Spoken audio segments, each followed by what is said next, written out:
Hypocrisy. Hey, what's up, guys? Welcome to Lawsplaining the Interwebs. I'm your host, Nick Rekieta of Rekieta Law, a small law firm in central Minnesota.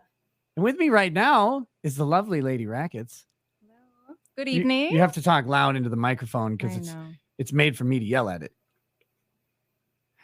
And of course, Megan Fox. How's it going, Megan? Well, I'm dying. Probably, I think Joe gave me COVID on Farron's stream the other night. And he said he wasn't going to come on. He was worried we were all going to get it. And sure enough, a day later, I'm so sick. I feel like I'm dying. So I'm not staying. I'm in my jammies. I'm wearing my bathrobe.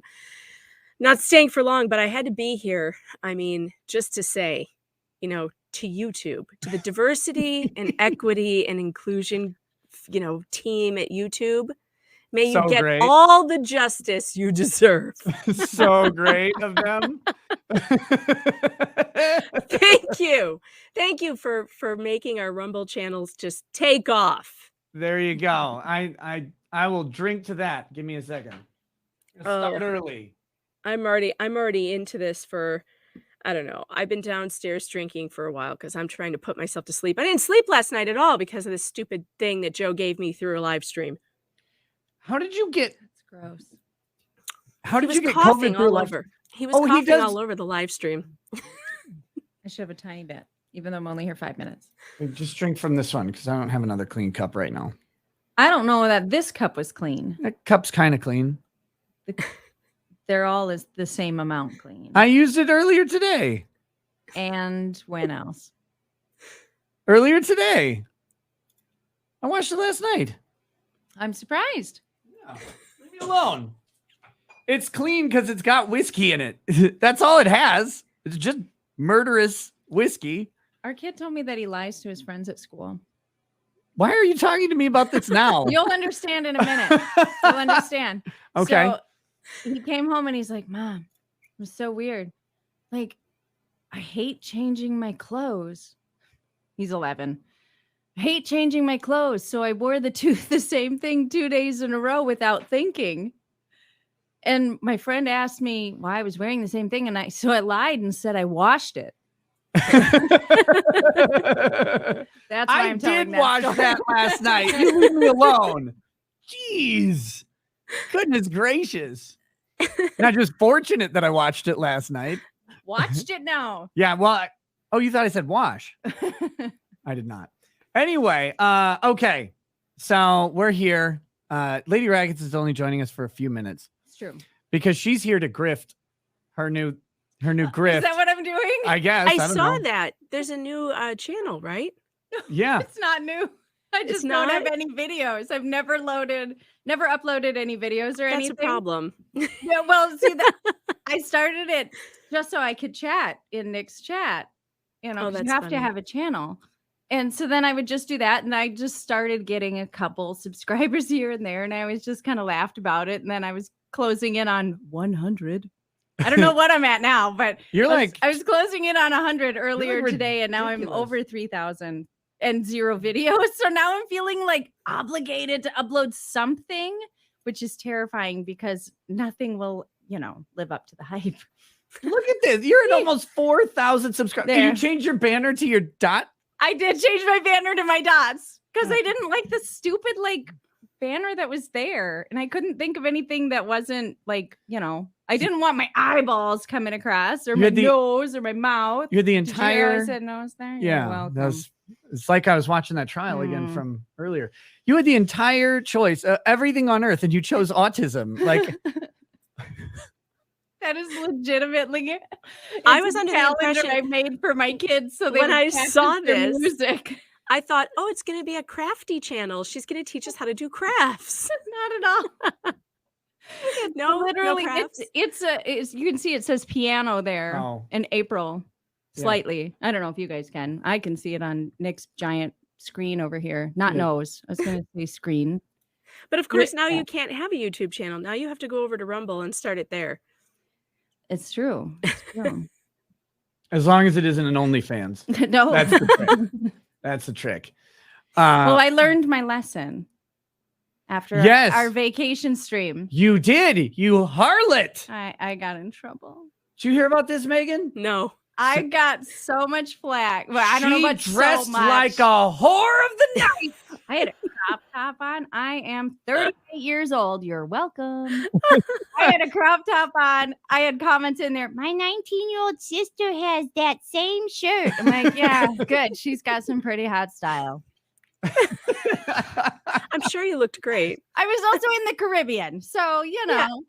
Everything is forgivable in the Caribbean. So, but now I got my sweatshirt on. She's very Some conservative holes and everything. Guys, I have a hoodie. I've never let her show her ankles again, and she only took the hijab off because I needed a hijab. Fun. That does look kind of fun. You look like you're ready for the D&D stream. I do feel like I do need one out though. You look like you're gonna drop hot bars. Oh, I am. All over this diss track. Bam. Just watch me. I'm gonna drop your mic. Oh, but anyway, so yeah, so I don't know what this stream is gonna end up being. I've sent out a couple invites. I'm gonna send out a couple more as we get going because I know these two lovely ladies are both gonna be kind of short-lived. Megan, maybe literally. Oh no, I might be on my last legs. She's just not gonna make it. But yeah, Farron is getting sick too. Joe gave us COVID. I swear to God. There's got to be a way to transmit and now I'm it. feeling feverish. Oh no! You got internet AIDS, is what you got. That's what Joe has. Don't let him fool you. Oh, it's COVID. Farron just sent me a text that she's getting sick now too. Insanity. Oh, Okay, so wait, you sent me some memes because yeah, they're so funny. People have been making memes. Which one should I play? Oh, all of them. Please play all of them. Okay. Can you pull them up, or do you need me to do that on my Twitter? Is it easier if I just pull up my Twitter? I can pull them up on my Twitter. There's just a cool thing that says your Twitter is banned forever. Oh, you mean you can still see it? Yeah, I can still. I think this is a new feature. Wait. That's amazing. Oh, it's so good. My dream is having true. Okay, that one's good. I like that one. Everyone on Twitter was like, "Oh, Nick's gonna be jealous of that one. He wants those arms." What the hell? Some of these things you sent me did not come through. Oh no! Posting my picture now. Well, wait. That's on the locals chat only. Let me give you the Twitter. Can you go to Charlie? Yeah. It's at Charles D'Angelo, DIANGELO. He's the mastermind behind all of this, and he is hilarious. He's been making these all day, and they're all on there. Oh they're no! So good. Oh no, I haven't even seen this one.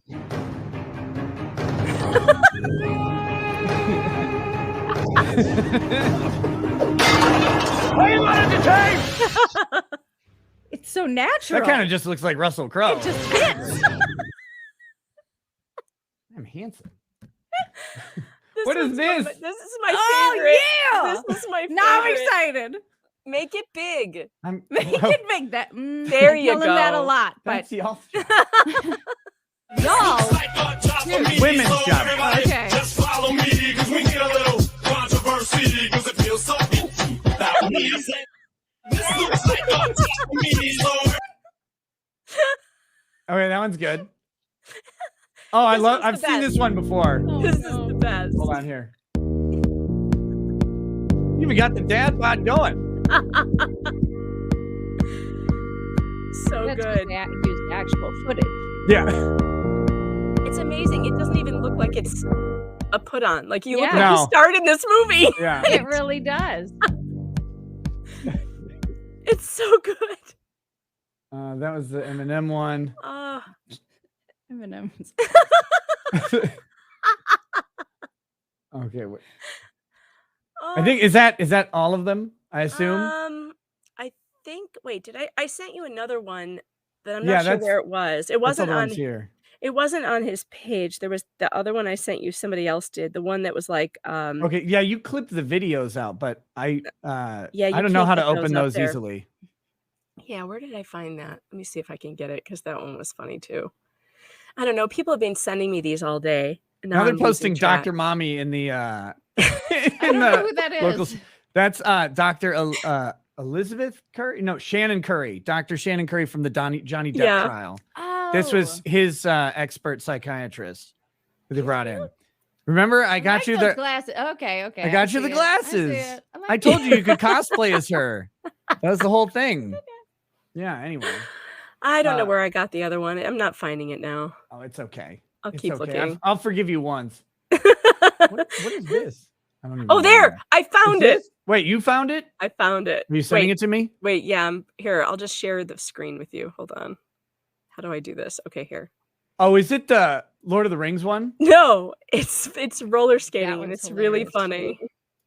Let's see. Wait.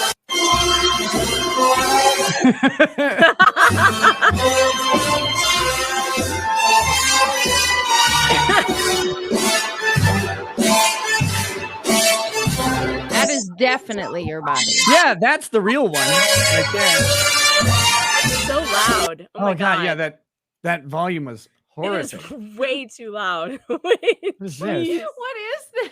I don't know. I'm just gonna be opening memes all night long, I think. We got this one right here. Oh yeah. God, it's like we got Law and Lumber to model for me to put my head on. There we go. Look at this. Oh my God, the memes, they're so good.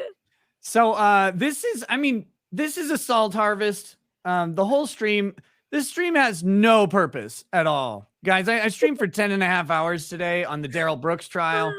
And I was kind of thinking I might not do a stream until at around like what, 4 in the afternoon. The YouTube channel came back up. And I've gained a bunch of YouTube subscribers too. That's been They're fantastic. about to be sorely disappointed. No, they won't. Content is coming in 2 weeks. In 2 weeks, we think, unless they kill it again. Well, that's what it says. It says 2 weeks.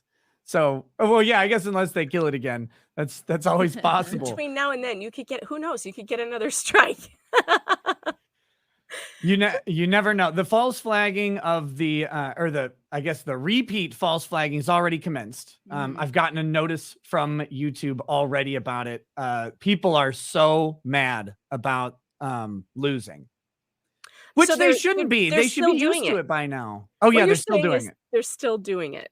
Yes, Unbelievable. yes, they're trying to force it after being blown out by facts and logic.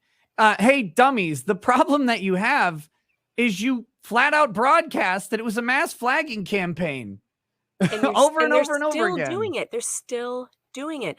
The only salty tears that I saw today, I sent to you, but it looks like everybody involved in this has been really quiet except for Christopher Boozy and Duncan Boozy. McLeod. Boozy's so mad that he's trying to now, like he's given up fighting me. Oh, and this salty little bitch, this piece of garbage, he was so triumphant. He's like, oh, when you come after me, blah, blah, blah. And I'm like, I didn't come after you. I just made fun of you, you dummy. And now look at him. Oh, now look at you. Look at this. Here we go. No. YouTube reversed its ban on Rekieta law. I've said numerous times on the record that YouTube incentivizes creators to publish content that often violates its policies. If it's incentivizing it, it's probably not violating its policies, and it needs to be regulated. YouTube is a publisher and needs to be treated accordingly. Now YouTube is a publisher. Is that correct? Now they want them to be a publisher. I mean, which one is it? They either are a publisher or aren't a publisher. Like this is that whole, 230 nonsense that everyone's always talking about with social media. It's funny how now they want them regulated when it's not working out in their favor. Yeah. Oh, yeah. Interesting. It's they can ban whoever they want. Wait, they didn't ban the person I wanted. Now they need to be regulated. Now into they need to be banning people.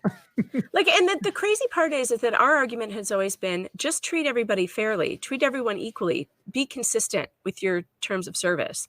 If Twitter is going to kick you off for God knows what, I don't even know what they kicked you off for, but we literally showed them there was a mass flagging targeted harassment campaign and they still haven't let you back on. It's like, come on, enforce the rules. My Twitter appeal has not been answered yet. They're not going to. They're probably not going to. Every other time I've had a problem with Twitter and appealed it, I get an answer within like hours.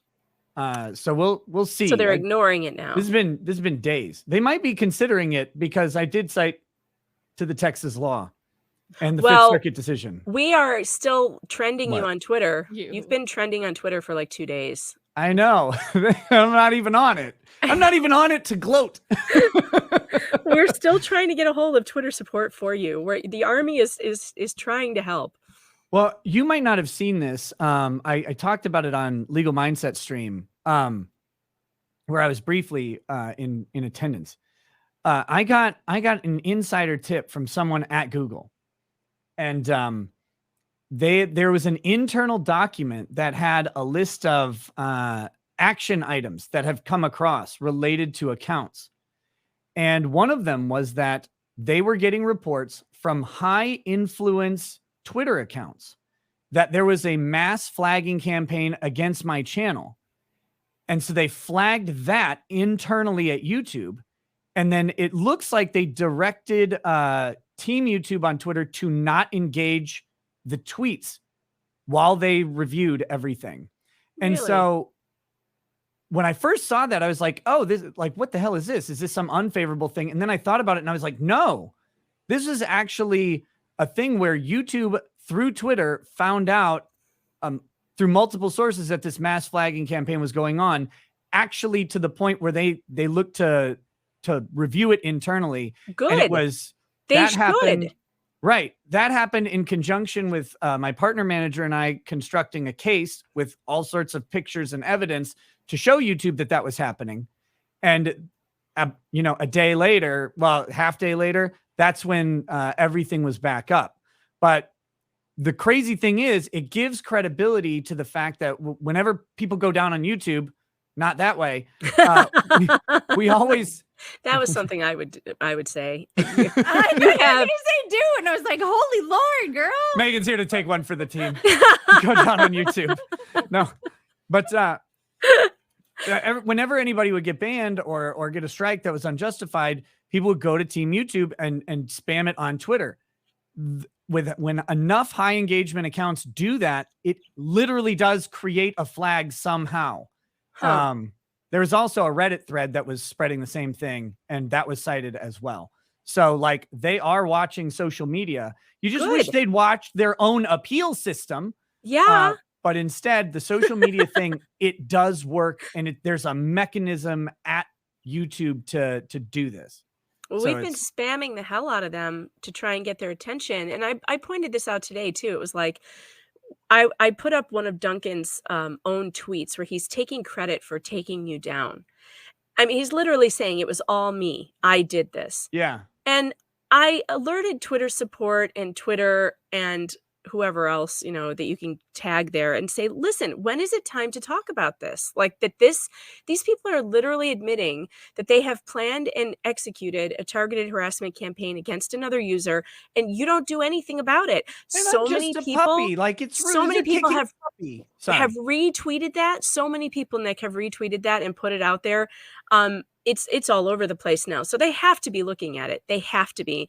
And also, Duncan's just like such a little bitch. Like, seriously, no. And I also pointed this out, like, none of us are mass flagging his stuff. You notice that none of us are targeting his account. We're saying to you, Twitter, do your job. Here is very clear information that this person is breaking TOS. None of us are mass flagging his stuff. We're leaving him entirely alone. It's just like he's got this massive heart on for you. I don't understand.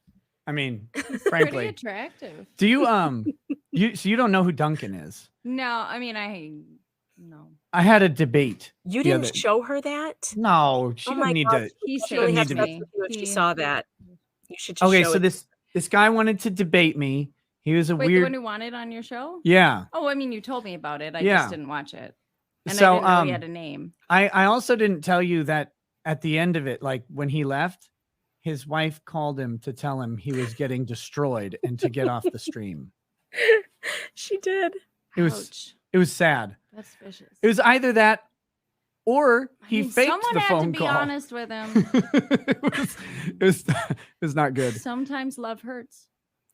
Yeah, his Mhm. wife was like, "That's Mhm. enough. Time to come to bed. That's enough." Yeah. Ouch. Yeah. It was bad for him. But I mean, I think maybe because of the massive embarrassment, maybe that's what did it. He's just determined. He's gonna, make your life hell. But I will never He's still understand mad that this I made fun of drama. him. He got your Twitch suspended, apparently. No, So he's somebody, now walking that back and saying it wasn't him, but he was yeah, going he to, says but it that. wasn't him. He says Yeah. that. But when he was on his stream last night, people were sending me the link.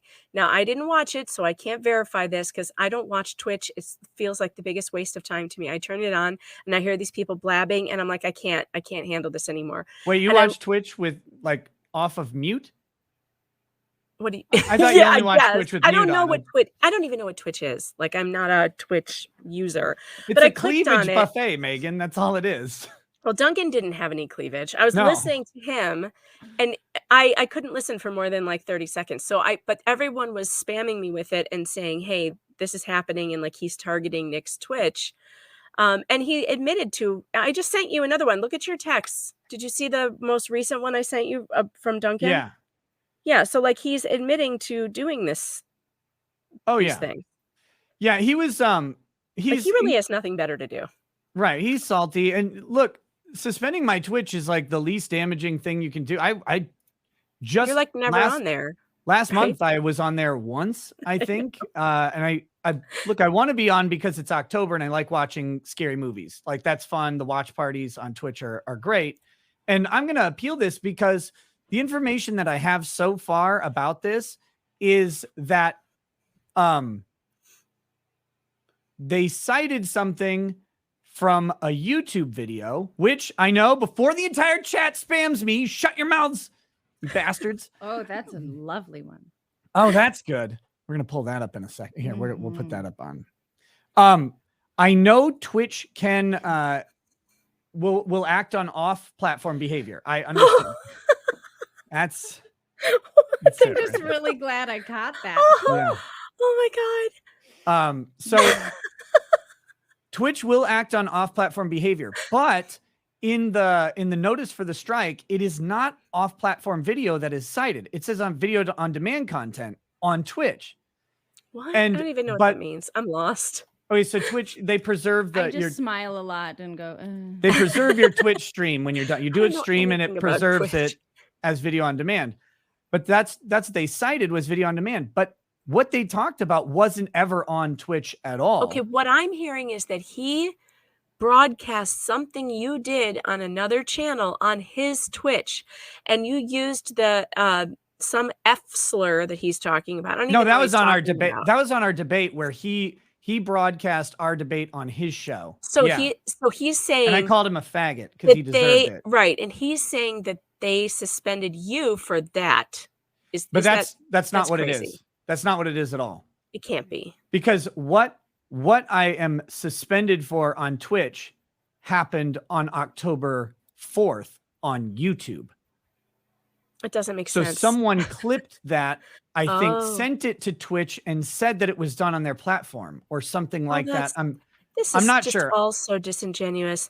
Yeah. These people make me sick. Did you get any other emails other than the one that I printed? Because that one was absolutely hysterical, and I think you should frame that and put it on your wall. Oh no, none of the other ones. No one else sent that through, and No one else that's is only part begging of for the- clemency. No one That's else. only part of the email. It's not the whole thing. There was more. I took out the part that would identify exactly who it was, because I was like, I'm just putting up the sadness on blast, not the person. But That was a great email to get. A really good email. mhm. Especially because it's an admission of guilt that's what they were doing, a targeted harassment campaign. I personally think it's your best evidence that they planned to do this specifically. Did you see the Quarterings intro? I don't remember. Here we go. We gotta watch Oh, this. man. Wait. I'm not sharing the audio. Just a second. How dare you? After this, You got to go. I'm pretty close to bed. Yeah. Yeah. But we have to tell them the special way that they have to search for my channel because Oh, I have no videos. It's been shared in all the chats. Oh my Oh, I gosh. found it. Well, someone was asking, and Yeah. I was like, oh, You're over something with the 4,000. dots. You're over 4,000 Dots subscribers and now. filters and channel. So here we go. 2 YouTubers came this way. They met somebody they did not expect. Does that comfort you? Who are you? Show yourself!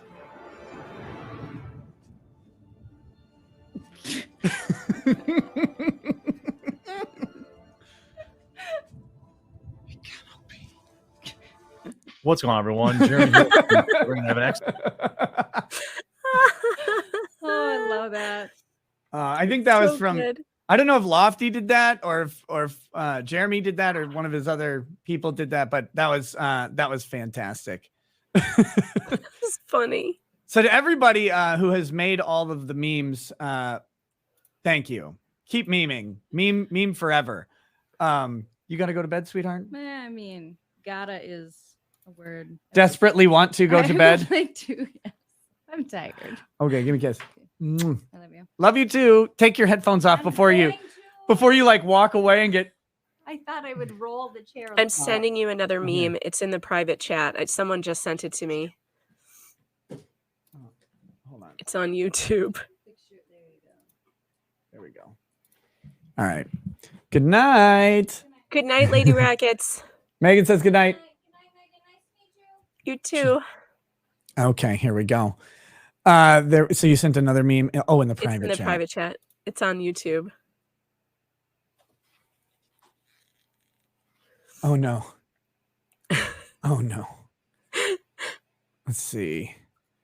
Oh boy.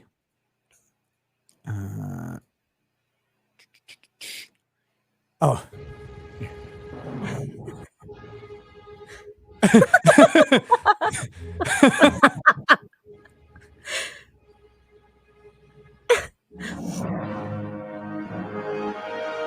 That face. Oh no! No.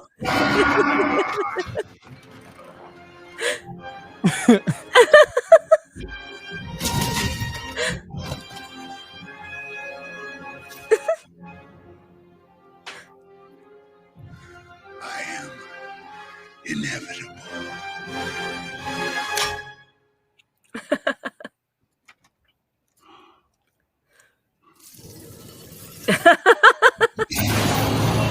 This is pretty good. This is good. This is a pretty good meme. Very good. That was a good one. And I am.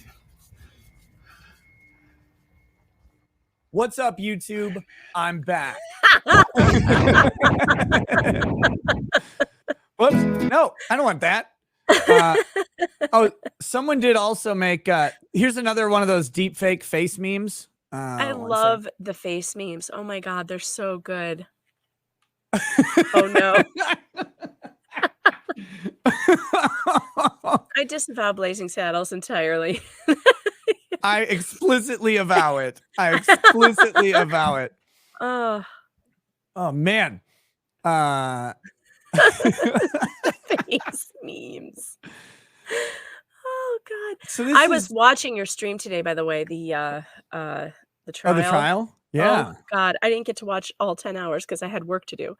Oh, But Jesus. It's it's it's so rough. frustrating. In fact, just talking about it, I got a pain right here in my head, which is the same pain that I get when I watch this man, Daryl Brooks, attempt to stall and delay the inevitable. I feel like a psychologist needs to be called in to sit with him and say, "Sir, you are going to jail. There is no stopping it. Yeah. Let's just get you a lawyer and get through this process and don't piss off the jury or the judge because she's going to sentence you. Isn't she the sentencing judge? Yes. Yeah, she will sentence him as well. I would sentence him to the removal of his vocal cords. That's what I would do. I would sentence him to complete muteness. Yeah. He needs to yeah. He needs to stop. Frankly, he needs to stop. They actually have a precedent that one of the ways that the judge can control a party is by binding them to the chair and gagging their mouth so they can't Farron speak. told me about that. Yeah. When That's we real. were doing the pre-trial, we covered the pre-trial hearing, and he was holding up his little objection sign. I made this one. Stop it. Get help. This guy, I mean, I can't with him. And how are you going to stream this trial, Nick? Honestly, I really think you should reconsider it, because this is going to go on for the next 10 years. It won't. It actually won't. So at the end of the stream today, or at the end of the hearing today, once the jury was out, the prosecution actually moved to ask permission of the court to remove 3 of their own witnesses. They're not calling them anymore. Their case is truncating dramatically because so they're like, let's get this over with.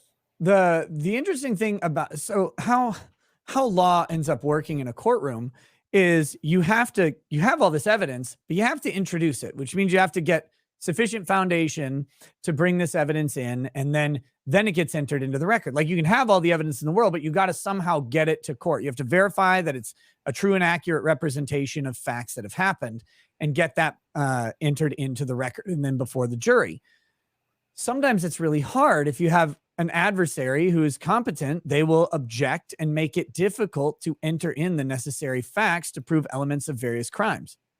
This guy is not objecting to anything with in any way that is effective, except for one piece of evidence.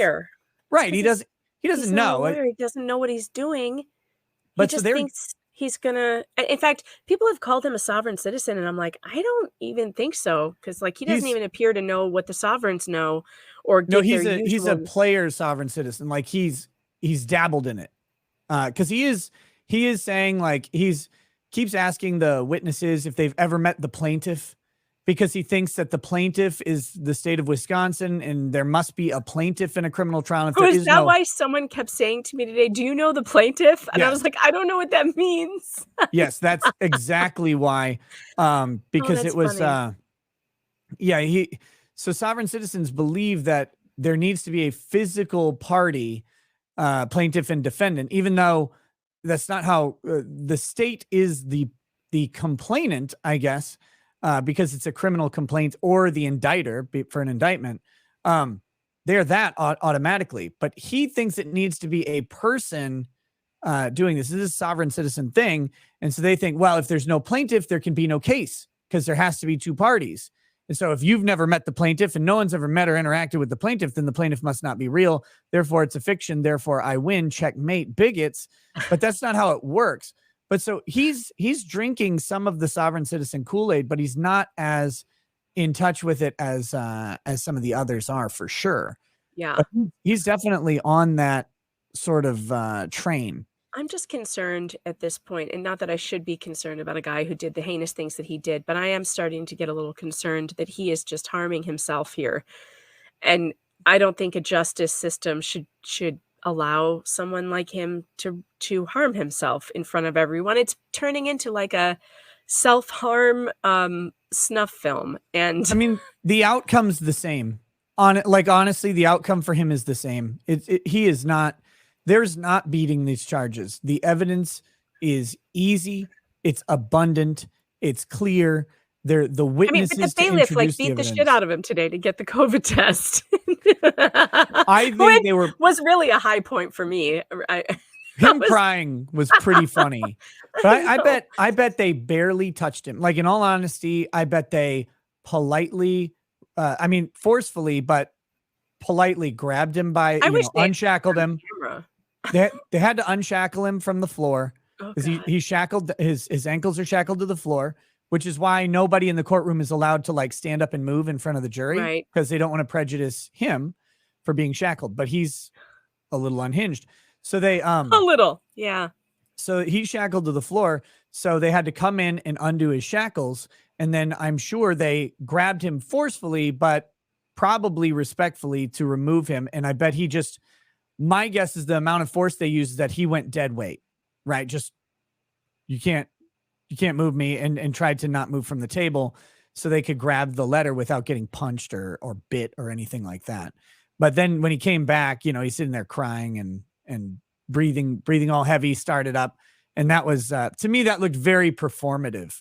Like he was trying to work himself into blacking out or something like that. Yeah, it did with the deep breathing. Yeah. Farron is back at her hotel. She says she can pop in for a bit if you want her to before she passes out with whatever this is that we got from Joe on a live stream. Before she gets AIDS too. Live stream AIDS, yes. So you can send her the link if you've got it handy. I do have it here somewhere. Oh yeah, she gave me her cell phone, so I'll just text it to her. Sounds good. But yeah, this is just great to me. This is great to me because all these people, they can't wait to dance on the graves of the people that they destroy. But sometimes they're not very effective at destroying people because when you predicate your campaign on a lie, when you do that, then you've got a problem. Now, the interesting thing is I don't actually know which strike was resolved on my channel. Yeah, that's the weird thing, huh? That's very weird. And since I don't know, I think I do know. Really? Because so here's the way YouTube works. I learned this during all of this. But when you get a strike, let's see. You have, you know, the strike occurs and then there's an expiration date or whatever. And you can appeal that on the video. When you get a strike on a deleted video, you cannot appeal it. Yeah, that is the craziest, weirdest thing. Right, which is Do you think it's the one that you did? I think so. Because the first strike shows appeal rejected.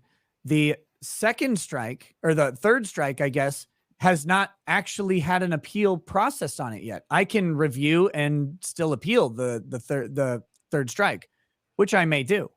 I'm not sure. This whole thing is so weird, though. It's like, I hate their strike system. I hate this entire system. I think it's really unfair, and I think they should just back off.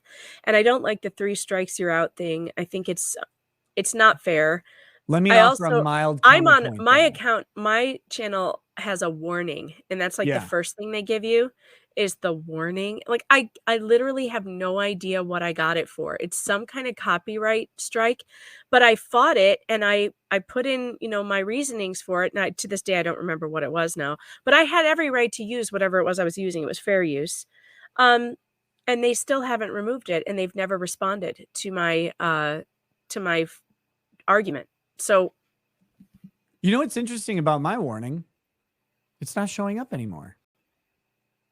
you're way past the warning stage, sir. No, but it stays on it stays there forever. You have the little notification on the warning is there forever in the video. Weird. Like I know what video it was, but it's not showing there anymore, which is weird. That which is might mean weird. when my strikes fall off, my warning is gone. I'm not sure how that Chat happens. says YouTube is asshole. I agree.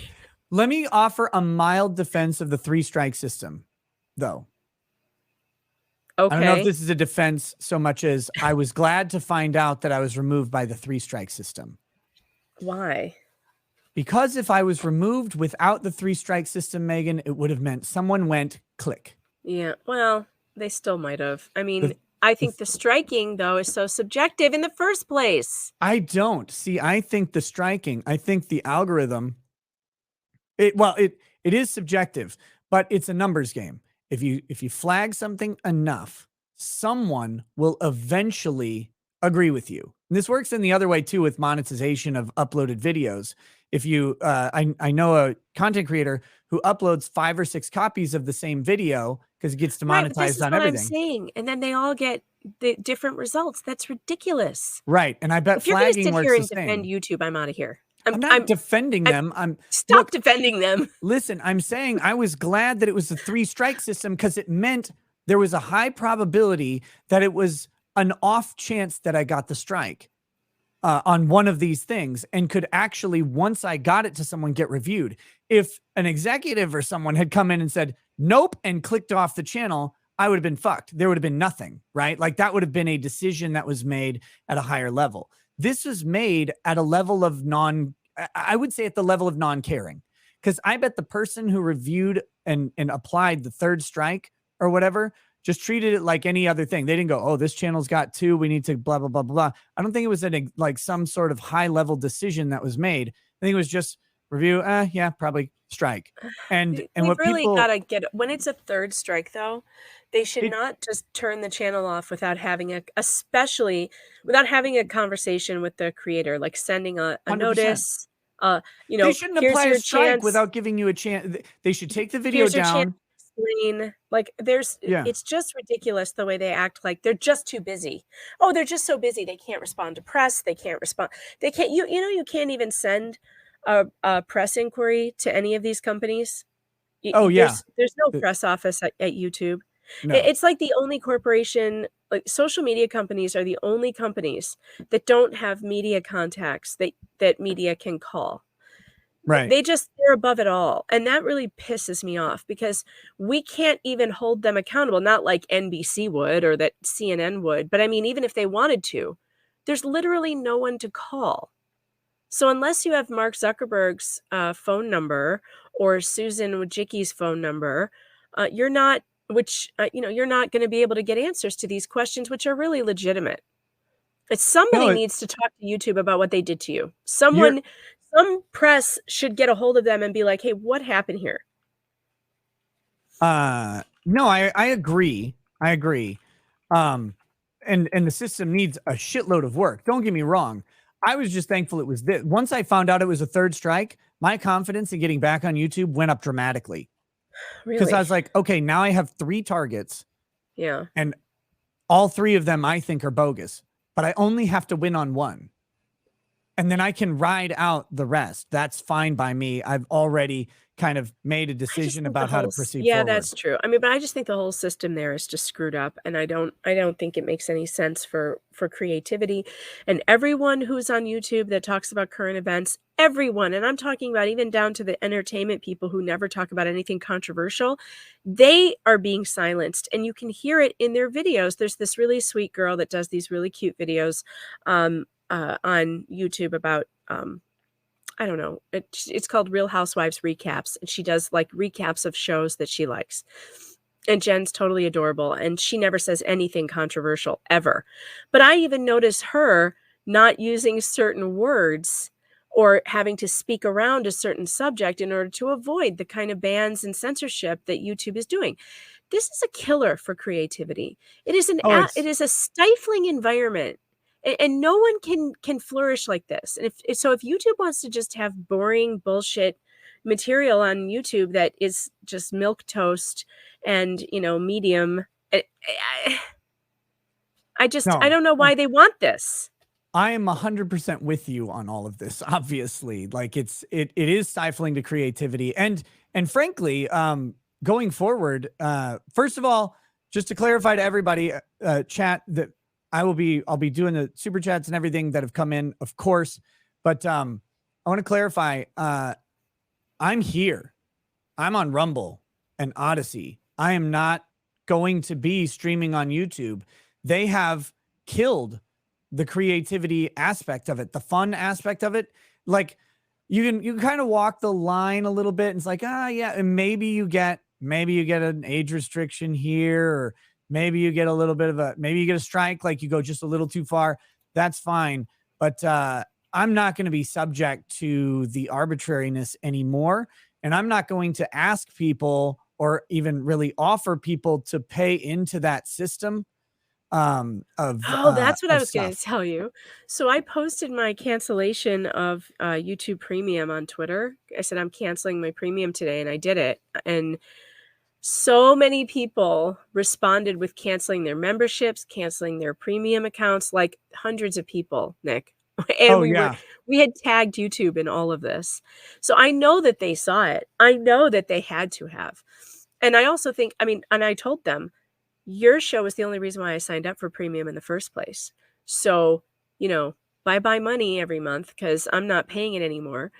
Yeah. But honestly, I think that YouTube is not ever going to be they're never going to get their act together. And I think the far smarter thing to do is to build up Rumble and alternative platforms, because they have had a hard time and a slow time keep catching up with YouTube. So the bigger the platform that moves onto those platforms, the better. I mean, yours is a big one, and people will follow you and they will stay there. And they did. And they did. I did. mean, we've got 16,700 people on I know, for the it's show amazing. right now. Had 22,000 people watching the trial. On Rumble had 15,000 people last night. Like, I'm done. I'm done bringing money into YouTube's coffers through super chats when they don't want the creativity and comedy and funness that brings those super chats. If they don't want that, I don't want to give it to them. I'll bring it to Rumble. But what I will do is I will upload clips on YouTube. I will upload sanitized videos to drive people to Rumble. Hey, you want the real show? Come Right, over go to here. Rumble. That's what I plan on doing as well, is pushing whatever content I'm putting up on YouTube is simply just going to be clips of what's really on Rumble, because I just can't support it anymore. I left YouTube several years ago when they started demonetizing all my videos for no reason, and they would just like put the yellow thing on, and then I couldn't get it reversed, and there would be no explanation. And I was making videos back then of like boring board meetings. Yeah. There was nothing controversial in any of it. And so they were just striking out at people for the fun of it. And I left YouTube. I was like, forget this shit. I'm not doing it anymore. And I didn't touch my channel for like 3 years.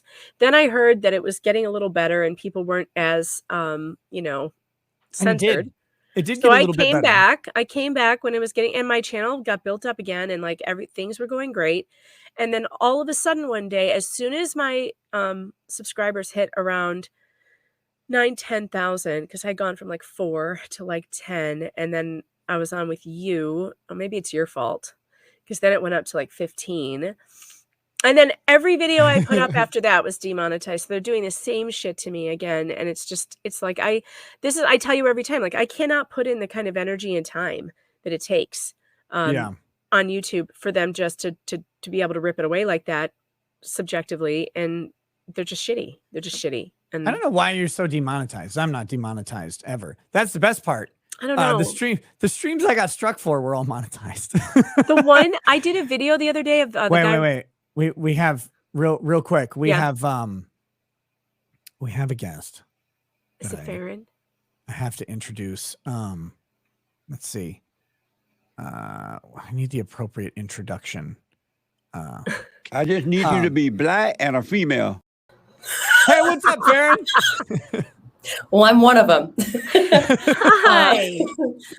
Congratulations, my friend. How does it feel? Pretty good. Pretty good. Yeah. Right now, I feel like I'm standing on 1,000 phantom penises. I mean, that's probably the best way to describe it. I'd say probably. Yeah. First of all, yes, I went down to the lobby. There's a wedding going on. It's completely packed. So we're up in the hotel bathroom that I'm in San Francisco. Let's see if you can be like Keffels and dox me and figure out from the bathroom From the curtains. curtain. Exactly. But no, when I Rumble ran into you on the plane, it came through twice because, internet on the airplane. But I did want to say, I truly meant that. I don't think you realize how this truly put out there to other creators, like, don't give up, don't surrender, don't stop being you. It's such a scary thing, especially for you as somebody that brought in so much money for YouTube to just pull the ripcord and see you later, and then lose everything that you worked so hard for 5 years. I don't think you realize how inspiring that has been for other creators out there who look at that as, oh my God, if I lose everything, that's it. You've shown that there is now an alternative. And I think that's something that's super important in today's world. And you're the one to do it, That's awesome. Well, I'm glad to take that mantle on. That was fun. That's what I definitely wanted in my life. That's it. But see, if you're going to be the one, see, if they had done it to smaller creators, though, like a smaller creator without the kind of following you have, they would get away with it. And they there do. would be They do all the time. no one to fight it. Yeah, they do it all the time. They deplatform and unperson people all the time. And they always choose like the targets that don't have a huge following, you know, like they successfully deplatformed Laura Loomer. She can't even order takeout. She can't, she has no digital currency at all. It's absurd. She's done nothing. She can't own a gun either, which is crazy. She's never committed a felony. She just somehow ended up on a watch list where she can't buy a gun, can't order takeout, can't call an Uber. That's where we're headed with Chinese style social rating systems. That's what I'm worried about, is that this is all tied into a much bigger plan where all the social media platforms will be tied together. When you lose one, you lose them all.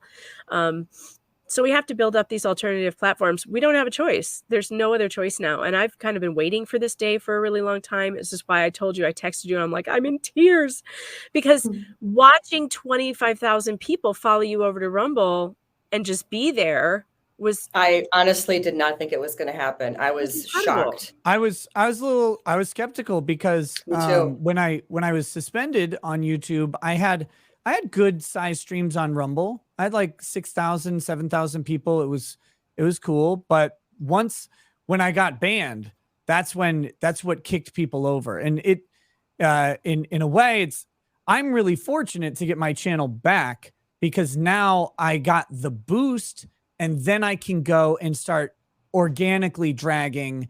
And that's nice. But like just trying to move people over to Rumble as a backup, which I was doing, I mean, it had kind of worked, but it didn't work all that well.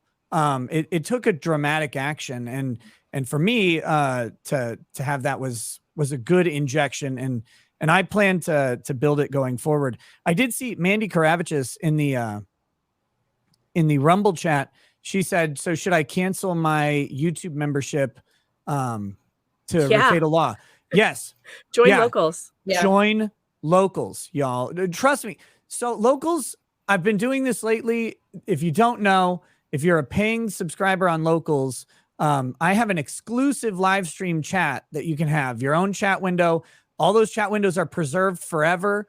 You can pull them up and you can post memes. You can post whatever you want in there, like pictures. You can post videos that will play in the chat. It's really a cool chat window, and come in there and just shit it up, make it into something stupid, because that's what it deserves.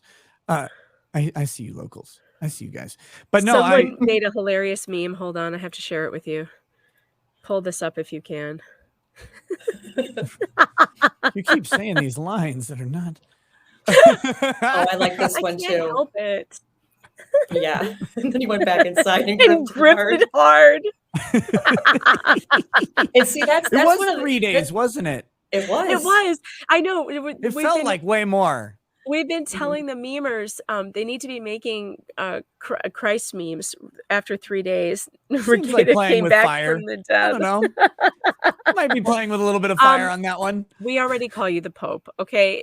That ship has sailed, okay, Rackets? Yeah, but the current Pope's just gay, so I mean, it's fine. Yeah. You cannot say that. He's Pope Francis. Pope Francis. You want some Christ? You want the body of Christ today? Oh Lord. But yeah, so it's to everybody. I talked about this legal mindset, and by the way, I've sent out invites to a whole bunch of people. It's a Friday night, guys. The number of people who are not doing anything in the middle of the night on Friday is limited. But to I these know, two losers right here. I don't know what that means about us. I didn't want to say it. No.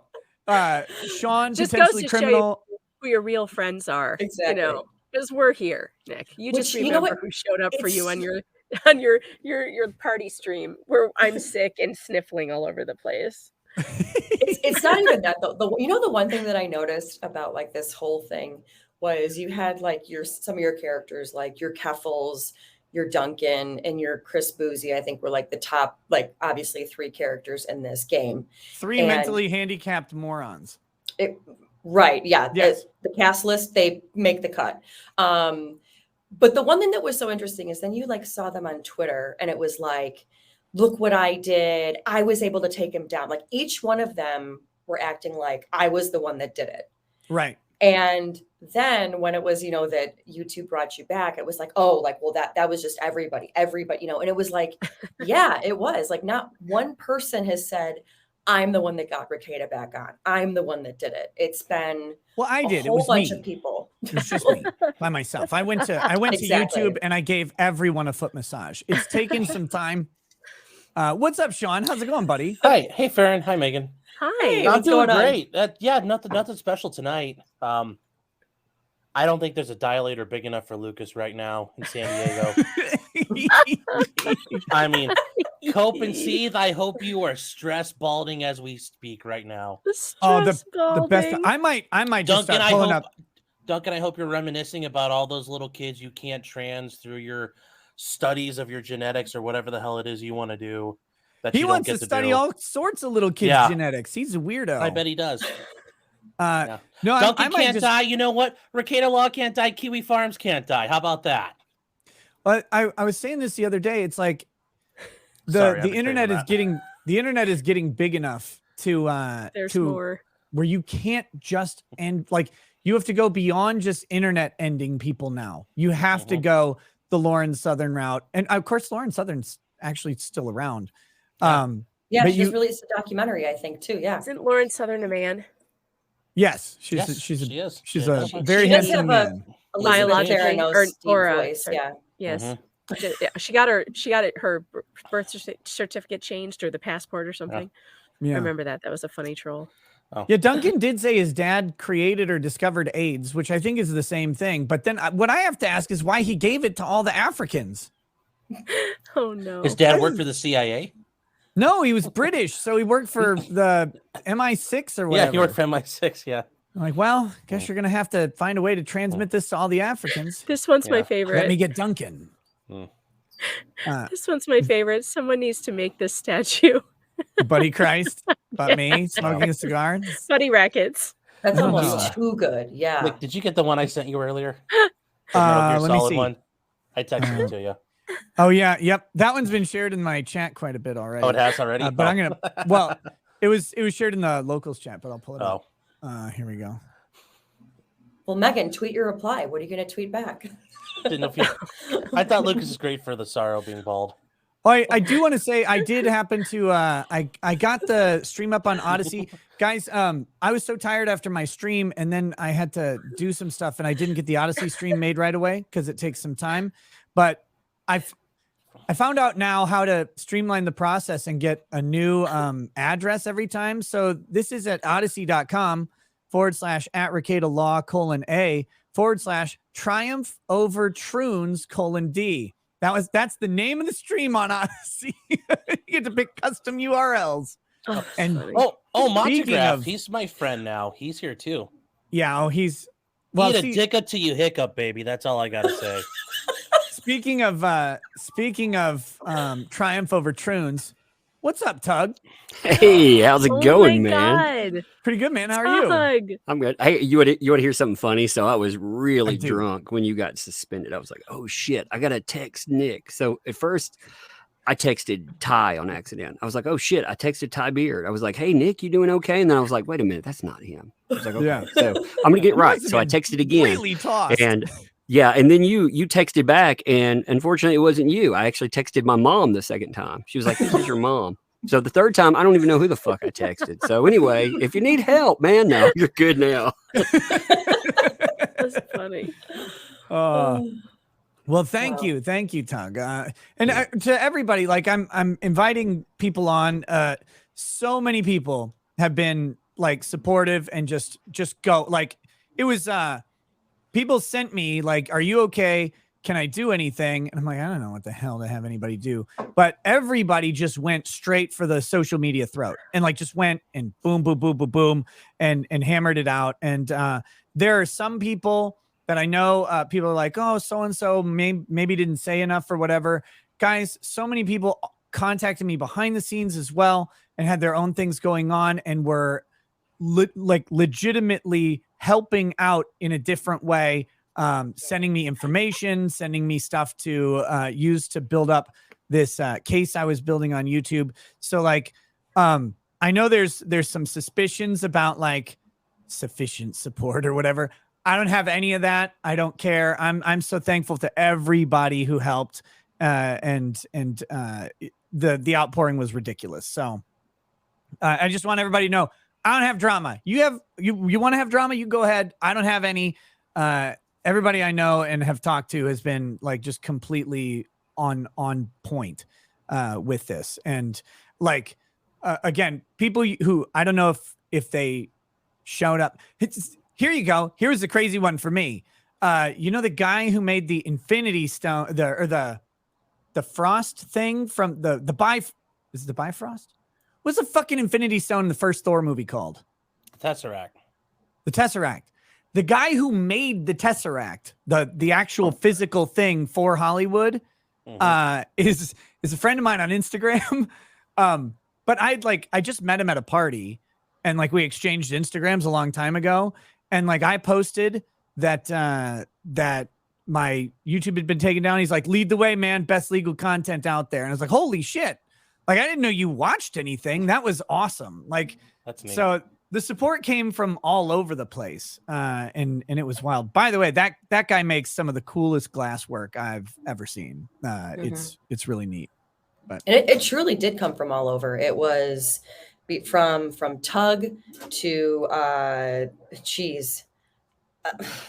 Tim Pool. Then you had a bunch of people all over the place. And then Megan, if you haven't read her beautiful, eloquent article on you, where she talked about I finally read the Rittenhouse, the photographer from Rittenhouse. I had no idea. Yeah, Nate DeBruin. I remember that. Mm-hmm. Photo Chad was a bro completely.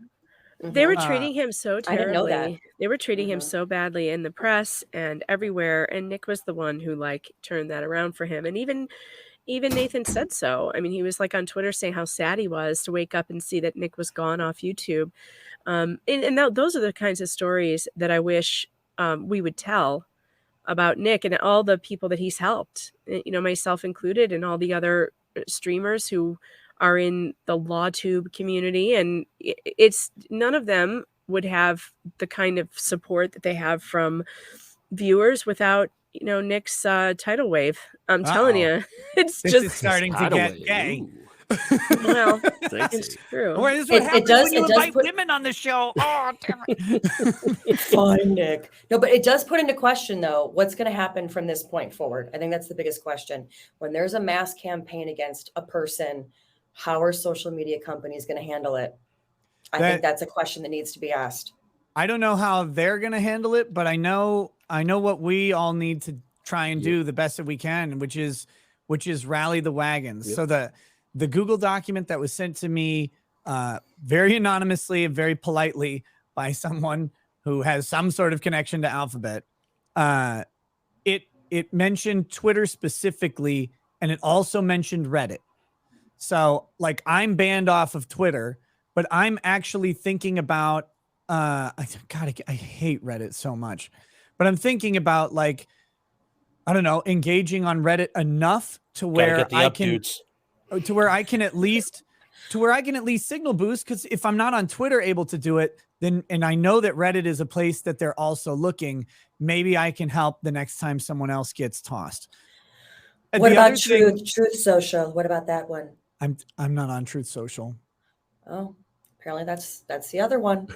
I liked after you got banned, Keffels messaged me on one of mine and was like, cry more, you little baby. So today I was like, hey, Keffels. I responded to that. I was like, hey, Keffels, did you hear that Rekieta Law's back? Which one of us is crying today? Well, the problem is for Keffels, they had to reroute the tear ducts down through the fake vagina so it would on occasion be moist. Yes. Did you hear about what Keffels allegedly did today to Destiny's wife? Yeah, walked up to Destiny's wife at TwitchCon and just said, I'm going to delete your husband's YouTube account. Yeah. Well, I'm meeting with Destiny. We're debating next Friday at 1. we're going to first talk about the whole Keffels thing, but then we might go into a debate by not. But we were supposed to meet today, but then we both had trips. Me, San Francisco, him, San Diego. I had no idea it was TwitchCon. It's starting to sound like a country song. I don't know. It was TwitchCon. Like heads Carolina, tails California, like me, San Francisco, him, San Diego, right? Like that's what I'm getting at. We had a TwitchCon. Yeah. Oh God. But no, it's the interesting thing is like Keffels is a YouTube content creator, sort of, and what that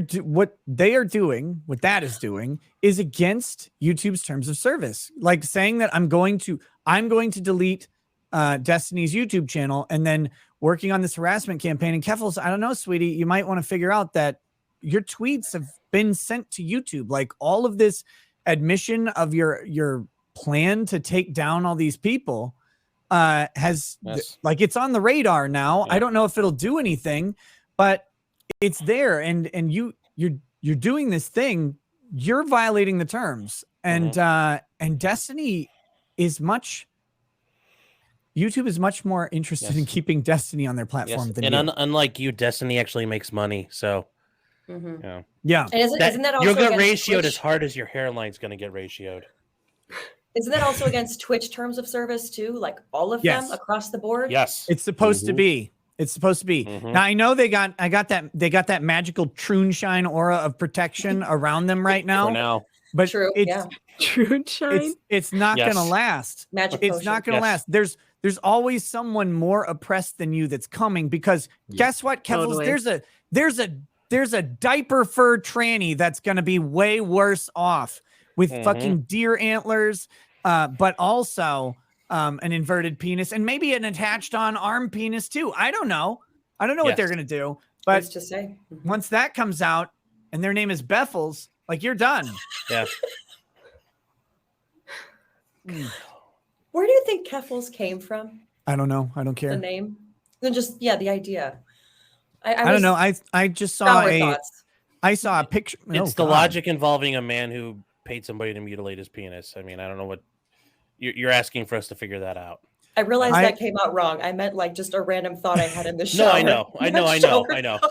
You're trying to figure out how it. You have to figure that out first. No, what? I don't know. Figure out why it's a loser communist politician. I saw very unfortunate pictures of Keffels and wanted to vomit twice. So it was like, but this is just a thing that went on a power trip. It got recognition because really what Keffels I don't think realizes is that there are people much higher up the echelon of media antagonism that were gunning for kiwi farms.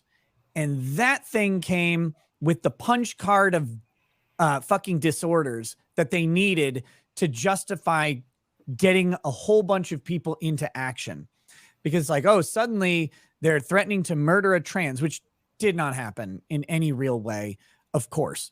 But that was it. They were the tool. And I mentioned this yesterday. A power drill is just an object until someone pulls the trigger. It's the Taylor Lorenzes that pull the trigger. It's the fucking Cat 10 barges or whatever that are trying to pull the trigger. What the fuck is this? Oh, jeez. Tell me when you're ready, because my stupid screen is too big. Do it. Oh, perfect.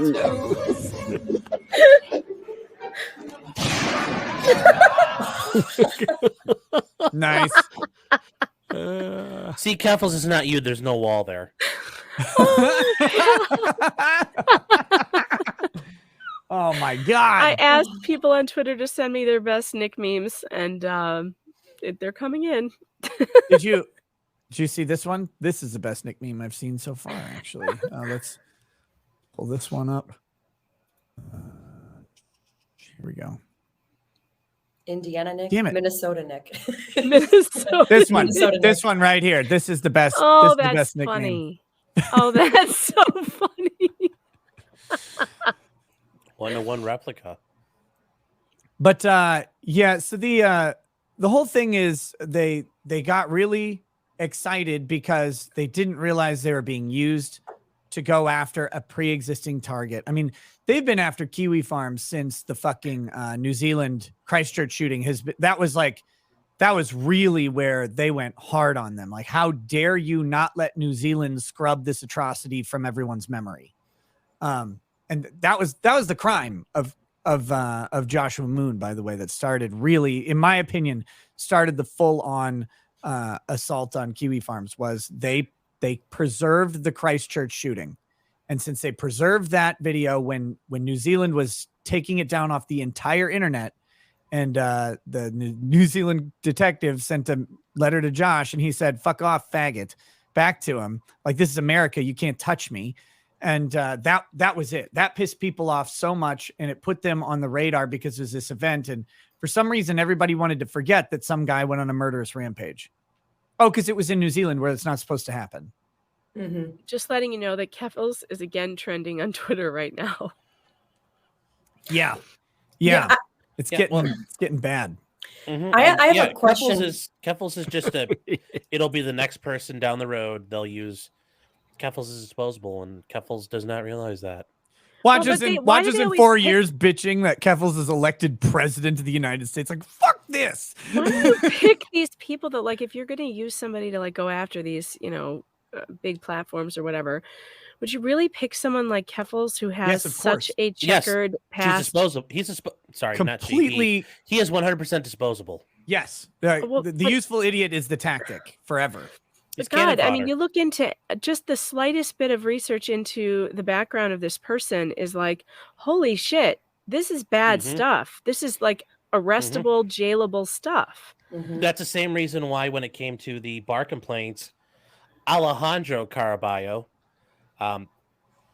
sent people, go ahead and file bar complaints here.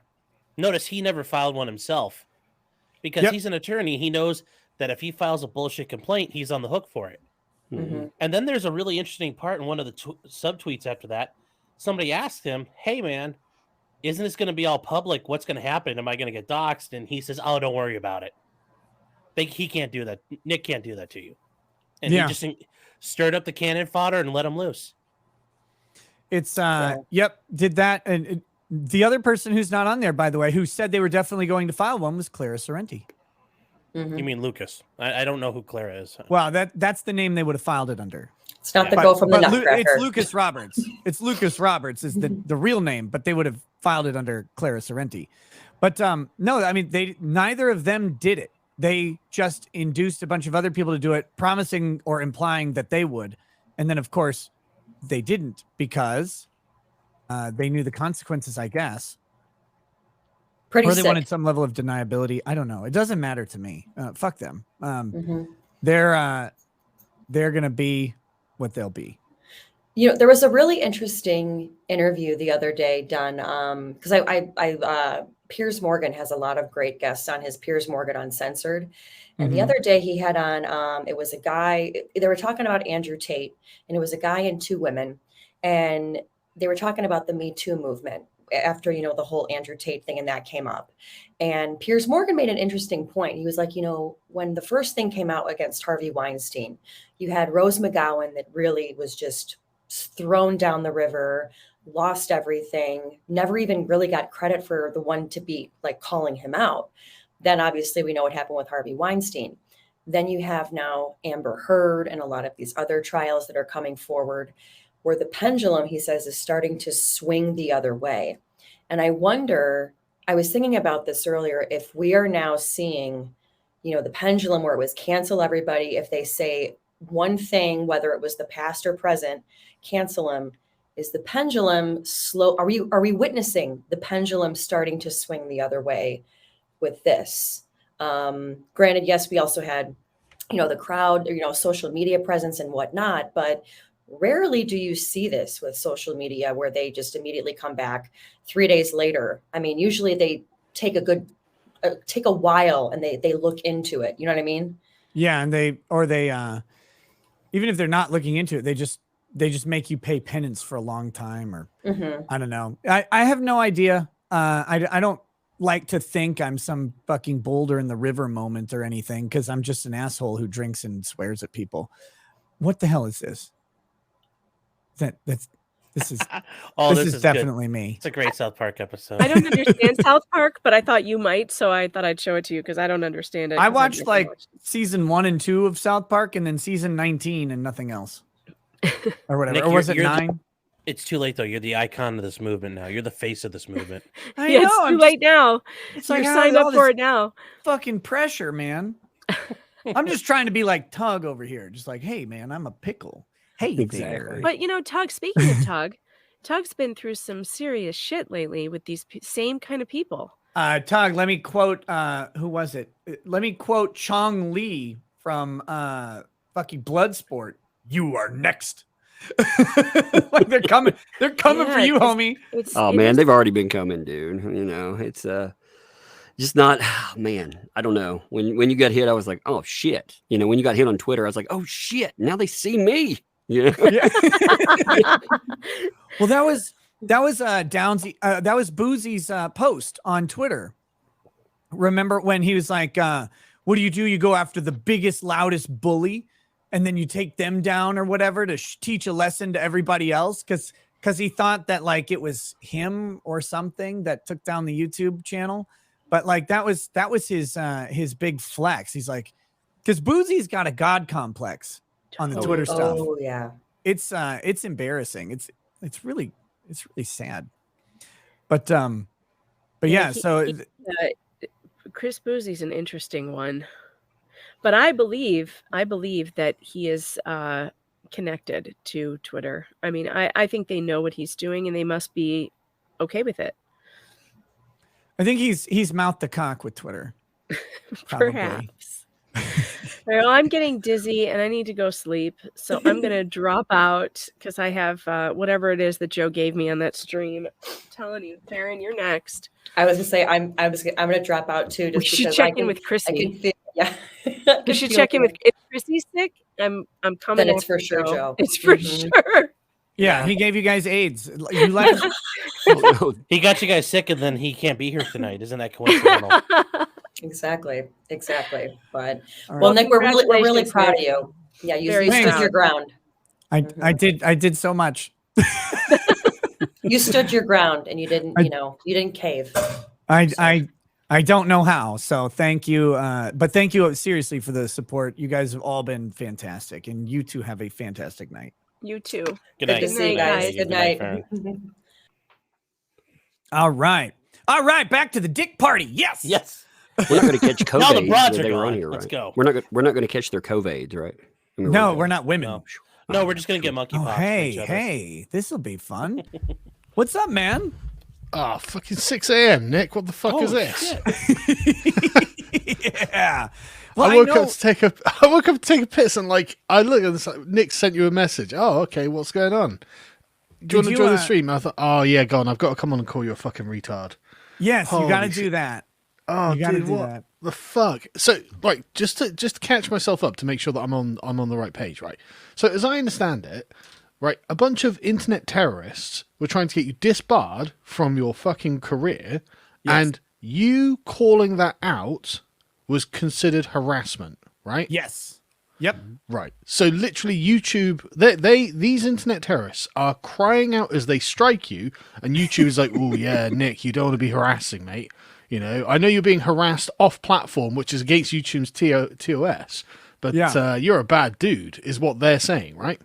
That's what they said, but you may not have heard because you were asleep. I got unsuspended today. Or wait, no, you did. See. You did see Yeah, that. I did That was see. that's right. Yeah, that's why I wanted to come on, because I'm fucking congratulations. But mate, don't be an Icarus. You know what I mean? You're flying too close to the fucking sun, bro. No, I already said I'm off. I'm not going to be streaming on YouTube anymore. I'm not doing that. I'm going to use YouTube to upload videos and bring people to streams over on Rumble and Odyssey and bring people to locals. But YouTube's going to become I'll still make funny stuff and the poignant stuff that, my version of poignant stuff that I try to make, but that's going to be what YouTube is. The funny thing is that'll probably actually make my YouTube channel grow quite a bit because live streaming kills it. Yeah, and it's number of uploads. I don't know why the YouTube algorithm works this way now, but it's number of uploads that grows the channel for some reason, because it's each video gets I don't know 5 million or 10 million impressions or whatever. And so if you upload one, for some of us it does. Jesus. Well, you know what I mean, like how many impressions that the algorithm deigns to bestow upon you. But if you upload multiple times, well, that's 4 or 5 times, or however many times the fucking impressions. So that's just how it works. So it's just like, okay, well, then YouTube, you're encouraging trash content to be uploaded like mine, Dude, no, I learned this during the 2020 election. And I learned it from Doug TeNapel, who he figured out the algorithm. And if anybody doesn't know, like the Doug TeNapel, before he got banned off of YouTube forever story, like he figured it out. He went from 15,000 subs to 450,000 subs in a matter of 2 months. Wow. Making the worst fucking content that anyone's ever seen. Is literally like these 2-minute videos, and he's like, whoa, yeah, what's up, everybody? Doug TeNapel here in exile. We're gonna win. Trump's gonna win. Wisconsin has just flipped. Let me tell you, that's like the 3rd Wisconsin has flipped video that week. It's like, yeah, definitely now it's flipped and Trump's going to be in. He's going to be president. Like he'd do these 2-minute videos and he'd upload just 5 of them, 6 of them every day. And once it took like 2 weeks to get it going. And once it did, it was like, bam, bam, bam. And the subs just flew up and they're like, distribute content. YouTube is just like, push this to everybody. Yeah. I don't know why that they've crafted their platform this way, because that's clearly not the good content. It's just deliver ads. Like and they don't care on the short content because they're only delivering 1 ad anyway. So they don't need watch time for that ad. And I think that was the magic of what he was doing. And they're trying to I think they're trying to roll that back into shorts and then cut out the advertising revenue that they pay out on it. But it's wild. I don't know. You're right though. It encourages trash content. It has for a hot minute, and because you look at something. Actually, my partner manager a long time ago was like, "Well, have you ever thought about like really editing together like a nice thing and incorporating clips and transitions and stuff?" And I was like, "Why? Like I can put 6 hours work. I can put 6 hours into a video, but the likelihood that it will go beyond the reach of the video I put 5 minutes into is the same. It's the same probability." So it's really thumbnail tags and title. Like that's what's that's what makes the sale in the store. And then when people buy the cereal, they often don't care if the cereal doesn't taste good if it didn't take much of their time.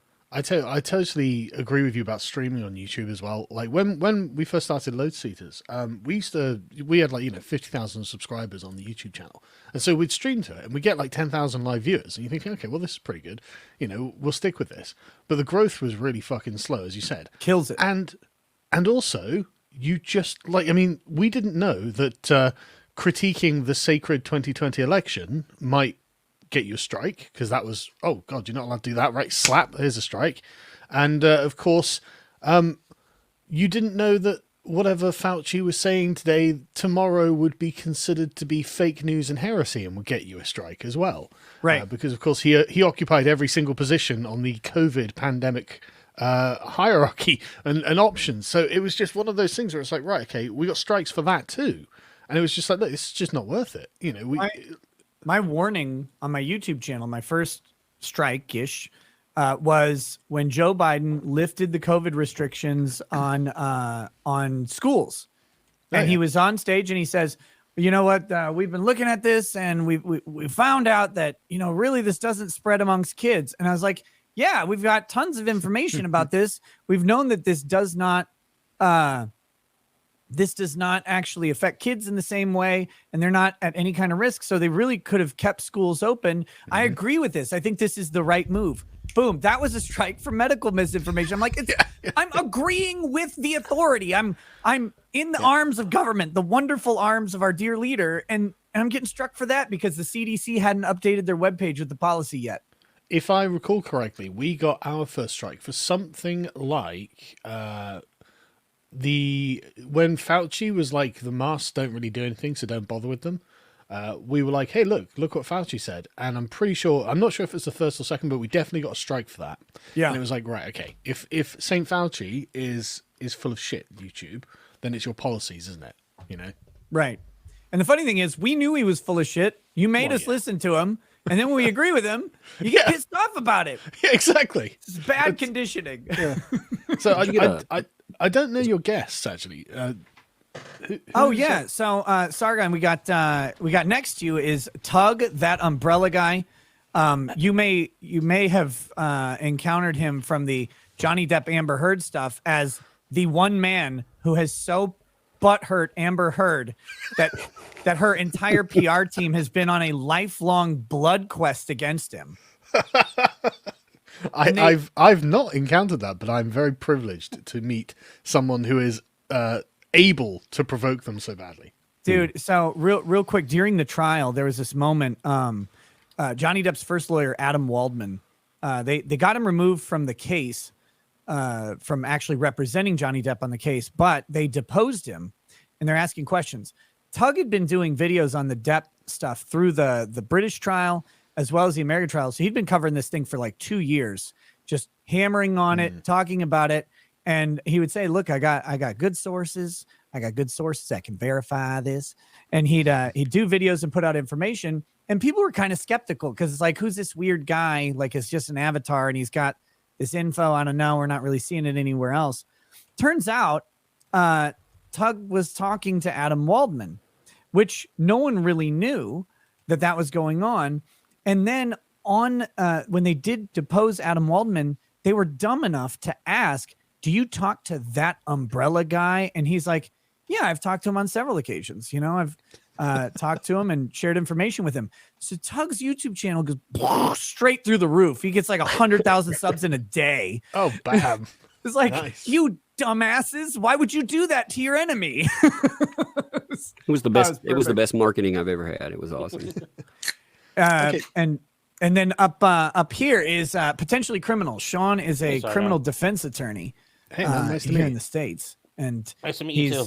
He's been suckered into this idea that you can get on here and do legal commentary, but he's also mastered the art of shit posting and calling people funny names at the same time. So. Yeah.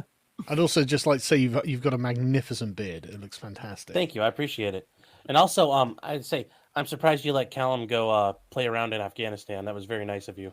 It was very good footage. I can't really stop him, can I? You know, it's like he's like, look, I've got holiday. You're legally obliged to let me take it. I'm like, okay, what are you doing with that? I'm going to Afghanistan. So, for fuck's sake.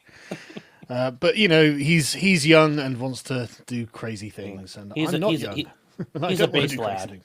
He's a very base lad. Oh, he's great, Callum. He's really good. So I wanted to share this tweet from Boozy.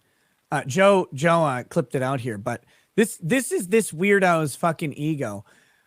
And lack of understanding. This guy is supposed to be a literal expert on social media. He's an expert hired by Meghan Markle, Amber Heard, whoever else with expertise. And this is his synopsis of what was happening to me. Without YouTube's massive user base and algorithms to push Rekieta Law's toxic content, Rekieta Law will flop on another platform. Ask Yankee Wally how it worked for her. Well, one thing, I don't know who Yankee Wally is. Who the fuck is that?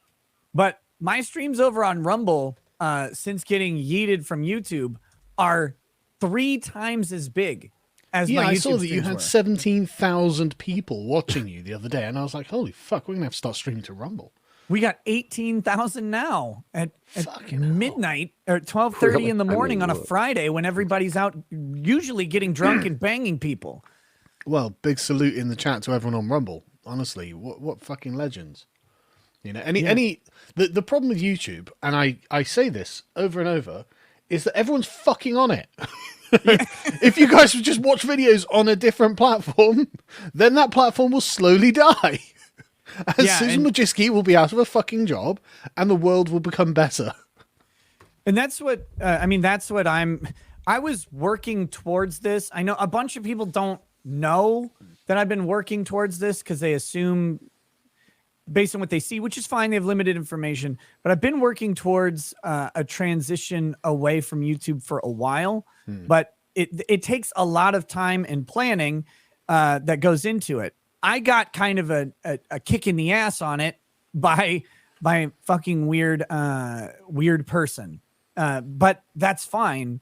But for everybody else, it takes time to transition. Like if Tug were to move to Rumble, it would take, I mean, a year, more years, something like a long period of time to get people to siphon off and to get them over there. People don't like being slowly led into new tech. It takes it takes a lot of doing. But when there's a big push or the cliff just falls out from under you, I mean, that's what happened to me, which is good because I'm lazy. And so that helped. Oh, yeah. And the good thing about Rumble is the layout is really good. Oh, yeah, shit, I just loaded it up. I'm not even signed in. You're the first thing that comes up on the front page. 18,161 watching. That is amazing, mate. Yeah, thank you. It's been great. And so I'm like, okay, well, this made things a little bit easier. Plus, I'm so Sargon. I got this weird thing. My channel still is like struck, and I have a 2-week suspension still. Like I'm back, but I can't post anything on YouTube for 2 weeks at minimum, and then I still have some strikes. So, I have to stay here, but I'm choosing to anyway. But it's such a weird fucking game that YouTube plays with all of this stuff. You know why though, don't you? It's all sort of reaction to social media outrage, and so you know it's about the attention of the sort of YouTube gods at the content moderation team, and whatever's in front of their face, and it's just like the trick is just don't ever get in front of their face. You know, they're just idiots on the internet, aren't they? So just try not to. Man, I'm just looking at this Rumble thing. So they've got super chats and everything. This is fucking brilliant. Yeah, they do, and they're building advertisers. They've got a little bit of UI work to do to make the chat experience a little bit better for the viewer. In my opinion, they need a pop out chat. They need some tagging and stuff. The stuff that like all of these other places have been building forever. And right now, Rumble's growing so much. Yeah, I mean, they signed Russell Brand to exclusivity over here. Mm-hmm. They've got Jeremy Hambley just signed like a once a week show over on Rumble, I think. They got Viva Fry and Robert Barnes. They've got Dan Bongino's been here for a while. Salty Cracker does stuff over here. So like they've been growing audience actually at such a large rate that they're still implementing features, but it's like we got to get those features because we got to keep these audiences here. We got to make the experience as smooth as it is on other platforms. But I'm looking at the chat, and people can actually say what they like, and it's quite nice. What a remarkable platform, you know. Shocker. YouTube that's not controlled by Susan Wojcicki. Fucking amazing.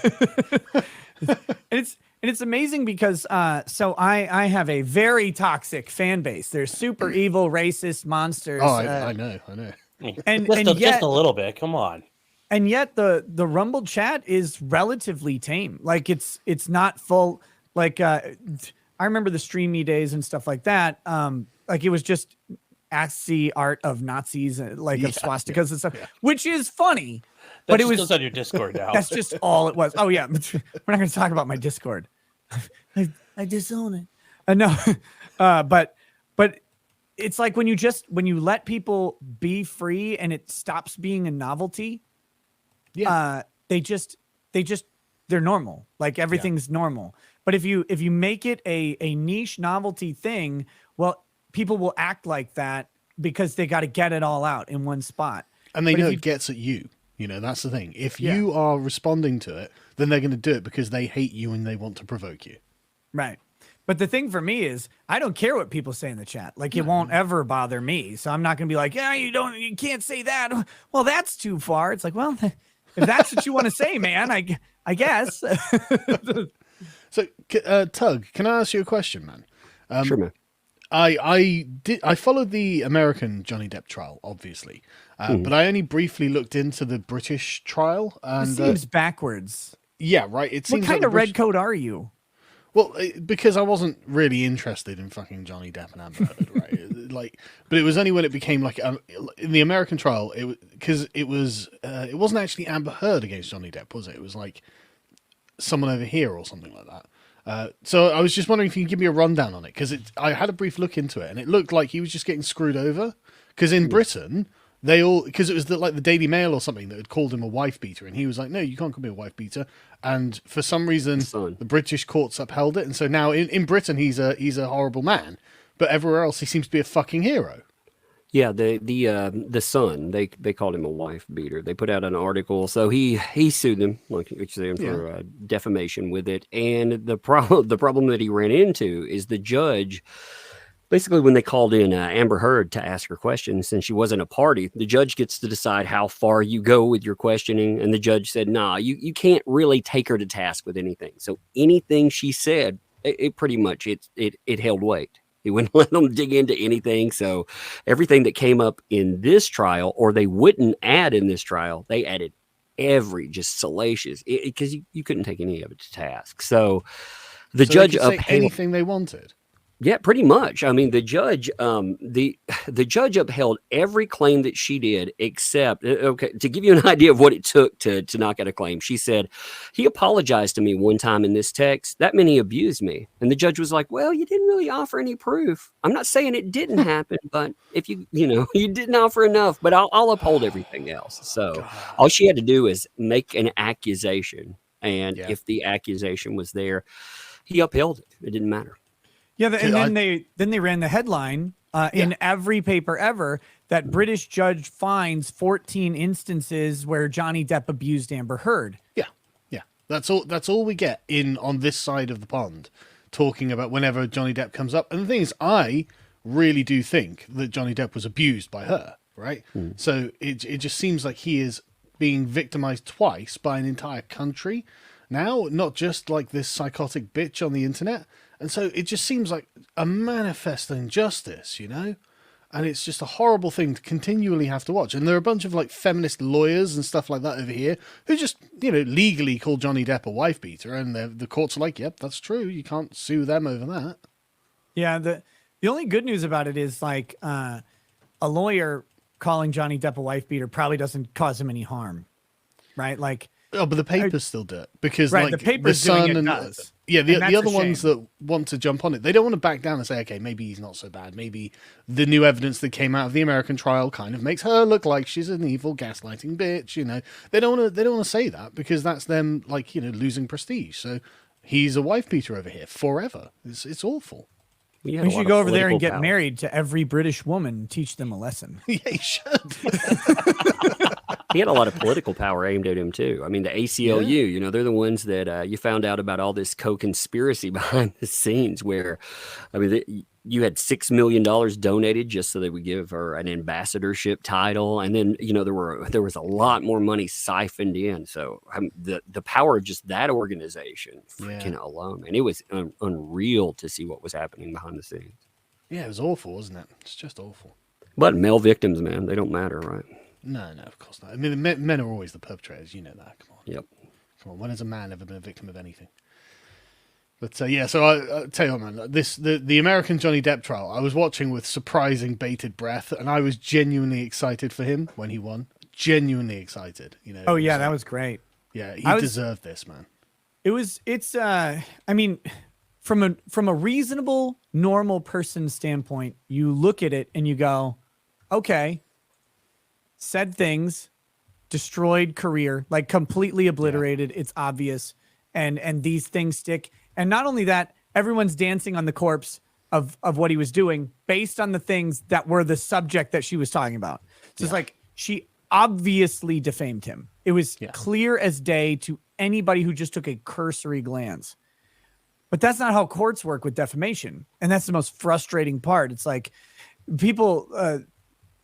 walking around, I say someone's whatever is not defamation, but when you can watch their career just melt in real time over this accusation that's completely unsubstantiated, that they deny, and that there's no proof of ever actually happening, and we go, well, that's probably not defamation. And the odds were really against him. It took a lot of very clever wrangling by his lawyers, where they picked jurisdiction, how they found jurisdiction in Virginia was a critical part of that by basically saying, well, Washington Post is published and distributed or published in Virginia. That's where the printing press is, I guess.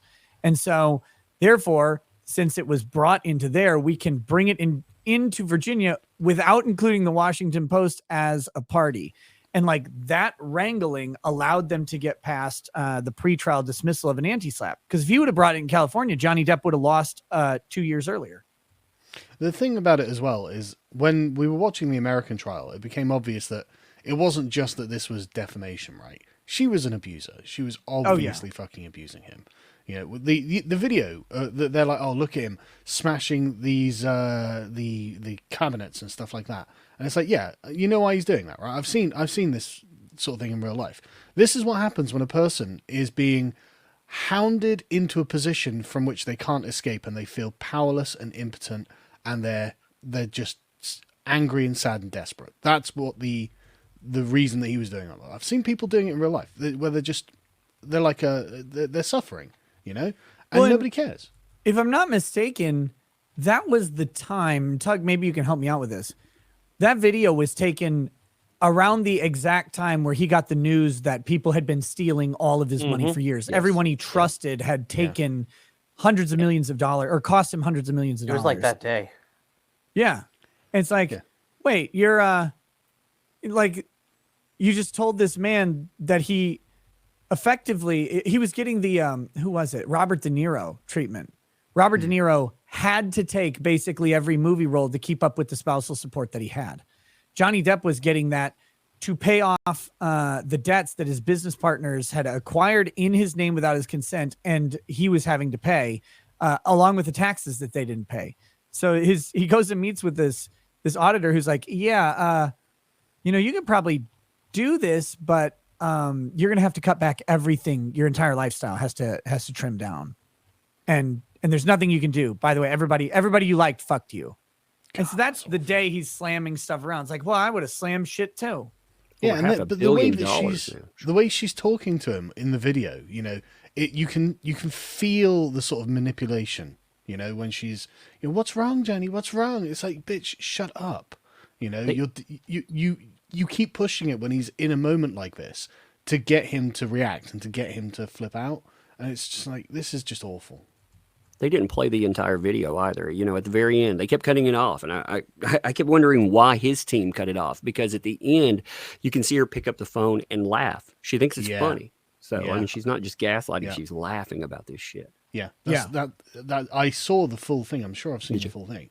And it's exactly as you say. It's exactly as you say. And it's just like, this is just awful. But we've empowered certain classes at different times. And reminds me, this is so gay. Reminds me of a video you did so many years ago, Carl. It was the progressive stack. Oh yeah. And like that video so fucking nails it, because one, it's completely malleable. The progressive stack changes at any point in time, where victimhood just pushes you up it appropriately based on whatever the social zeitgeist is. But it's 100% true. And once wherever someone is, and when we think about when all this stuff was happening to Johnny Depp, we're talking 2018 at the zenith of the Me Too movement, of this women stomped on the gays and the trans and whatever, and climbed right up the progressive stack, particularly white women somehow. And they became the top. And so her word was gospel, really. And that started to die off around the time that COVID hit, killed all of that. And Johnny Depp having his trial after COVID was such a weird blessing in disguise, because no one gives a shit about Me Too anymore. The timing of it is done. If you got Me Too'd after 2020, like, have you heard of any recent prominent Me Too's? Deshaun Watson's the last one I heard of. It's because it was, I do think there was a necessary element to Me Too, actually. Because if you look at it's all left-wing Hollywood moguls who got, you know, Me Too'd. Right. There were some actually really horrific people. Yeah. And we had a moment to expose it, and then we just kind of were like, no, it's all this one weird Jewish guy, Harvey Weinstein. It's just him. Yeah, exactly. And that, I mean, don't get me wrong, it's good that he went down, probably, you know. But it's just like, okay, did a single Republican get Me Too'd? Look at the pause. Don't know. I mean, prominent Republicans, not really. I I mean, Vic Mignogna did, he's a Republican, but we're talking that's very niche anime stuff. But didn't he get unjustly screwed by it? Oh yeah. Absolutely. I mean, oh, you mean legitimately? Yeah, like a legit sort of, that was the right thing to do, sort of thing. Okay, no, I have no idea who that would be. No. And Mike Pence was looking even more vindicated by the day when he was like, "I'm not going to be in a room alone with a woman who's not my wife," and everyone laughed. And it's like, yeah, okay. And then Me Too happened. It's like, okay, well, that was smart. Yeah, it was really good advice, by the way, guys. If you have any level of notoriety, and I mean, if you were employed, the Billy Graham rule. Yep, and people gave Billy Graham shit, and the other thing, women complaining, well, I want to be mentored by Billy Graham. It's like, well, too fucking bad. You don't get to. You can made blame this these left-wing women for that. Exactly. Go fix them. Yeah.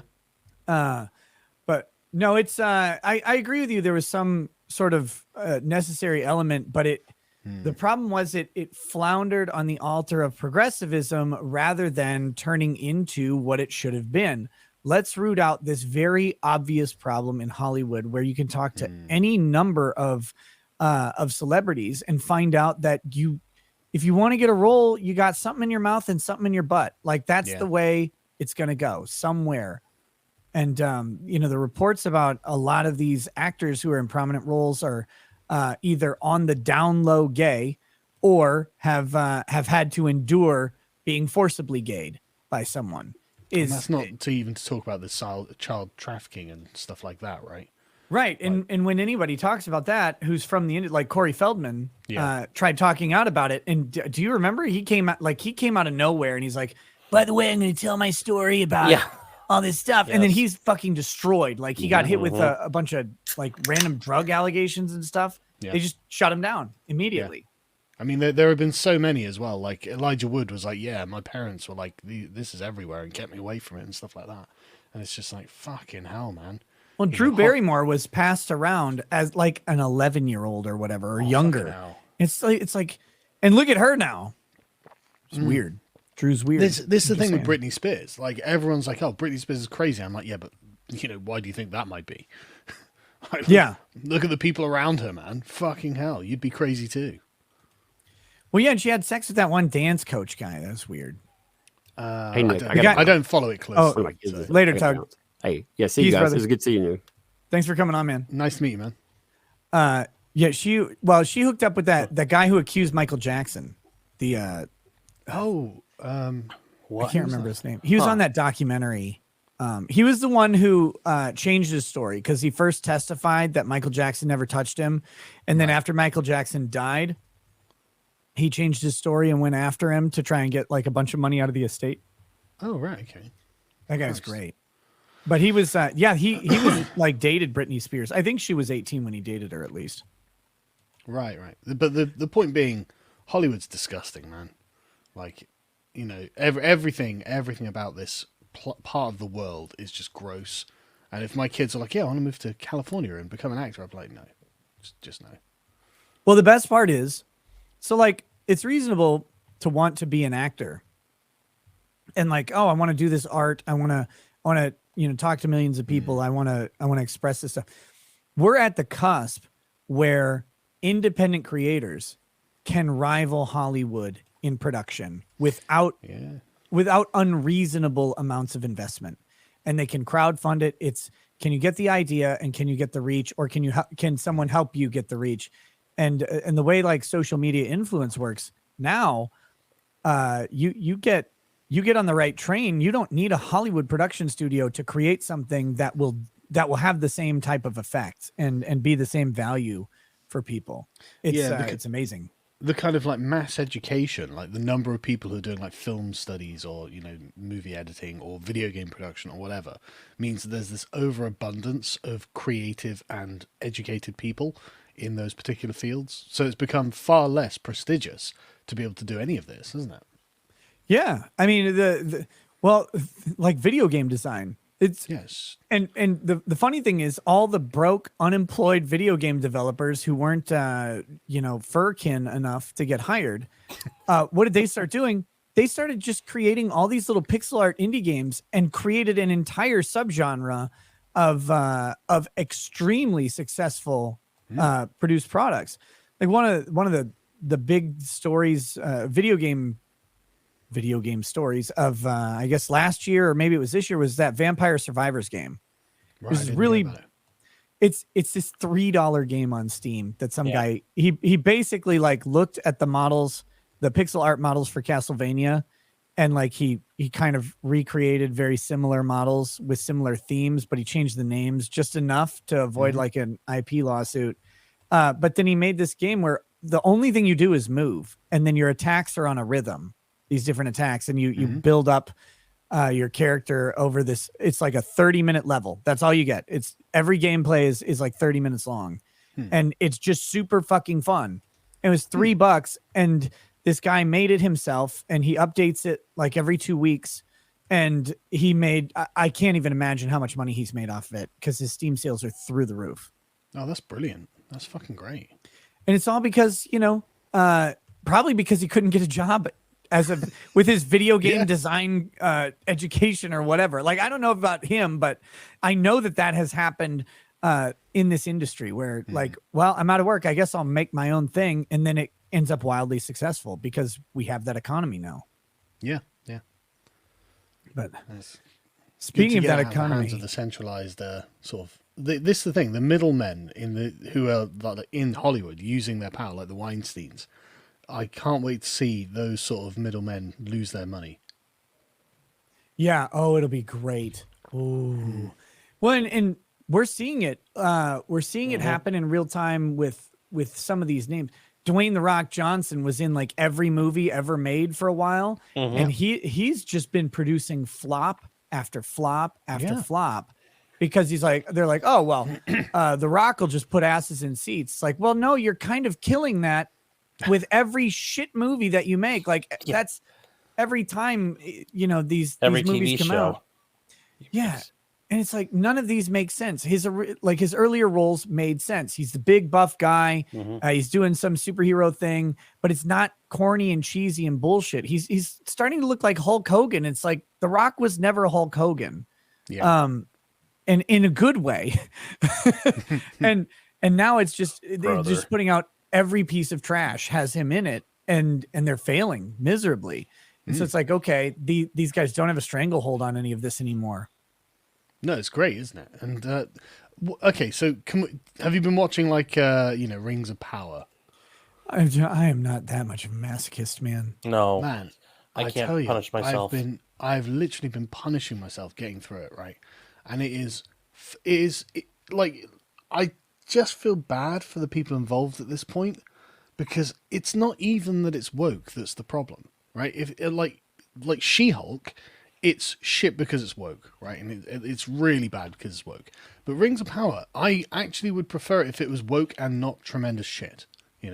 It's just such a poorly told story, and it's like, right, fucking hell.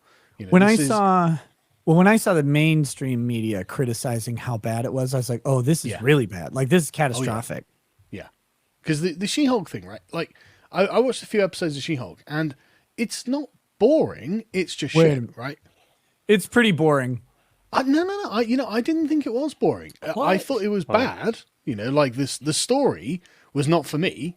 But like the we're not like waiting around forever for something to happen to She-Hulk or something like that, right? I understand what they're trying to tell us. It's just I see what you're saying. Is it's to 40-year-old coping millennial women who are, oh look, I've got a career, aren't I successful? It's like literally no one cares. Where are your eggs?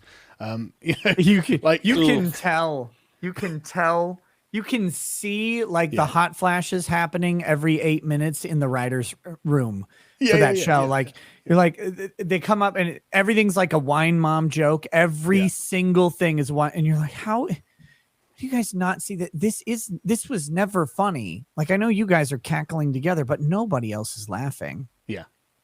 And how can we make content that makes menopausal women look cool? And it's like, well, I don't know.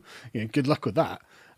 And so, like, but at least like the story is not like ground to a halt, and you understand what's going on, even if what's going on is fucking stupid, right? So it's not boring to watch. It's just kind of annoying or something like that. But the problem with this Rings of Power thing, man, is it's just dull. And I looked into it, and the guys who are writing it and producing it have literally no fucking experience. Yeah. And somehow these just amateur, like they produced a couple of scripts that never got made for like Star Trek or something. And then Amazon's like, yeah, do you want $1 billion on the Tolkien franchise? And it's like, what are you doing? I don't even know how you would curate this, like, because I just don't have the knowledge of it, but I'm sure like Az would know or someone like that. But it's like, you should have the literal best, best track record showrunners and show writers on the planet who have a history of just banger success. It's like the guys who wrote Breaking Bad and shit should be putting out, like, they should be down the list for Rings of Power. Like, you've got this massive You'd be on the phone to property. Peter Jackson. You'd be like, Peter, what are you doing? We've got $1 billion. Mm-hmm. He's probably like, yeah. No, So do I. actually, no. They rang him, right, and said, hey, do you want to come and be an advisor on this? And he was like, well, I don't know. I haven't seen the script. And they ghosted him. Well, they knew. Yeah, exactly. They knew. That, he's like, can I see the script first? And they're like, no. You know what I wanted? You got to sign on to this piece of shit before we tell you how bad it is. Exactly, yeah. I knew it was going to be bad, so I wanted them to take it to like Showtime premium style. Like, I wanted orc tits, I wanted elf tits, I wanted like dwarf dick dragging on the ground from their stubby legs. Like that, I wanted it to be ridiculous and raunchy, because like, and everybody's like, don't do that to Tolkien. I'm like, what they're doing to Tolkien now is worse. Yeah. I wanted it to be Spartacus, Gods of the Tolkien Arena. Like, that would have been so fun. Like, at least it would have been like, yeah, there's like massive violence. People are getting arms chopped off, and then there's a bunch of hairy tits on screen. Like, let's do it. Yeah. Fantasy, like, bring out the crazy. That would have been a fun show, even though it would have still been bad. Well, I mean, one interesting thing that came out of it is they decided to make it so that a black woman was responsible for the Balrog coming out of the earth and destroying all the dwarves. Well, that's true.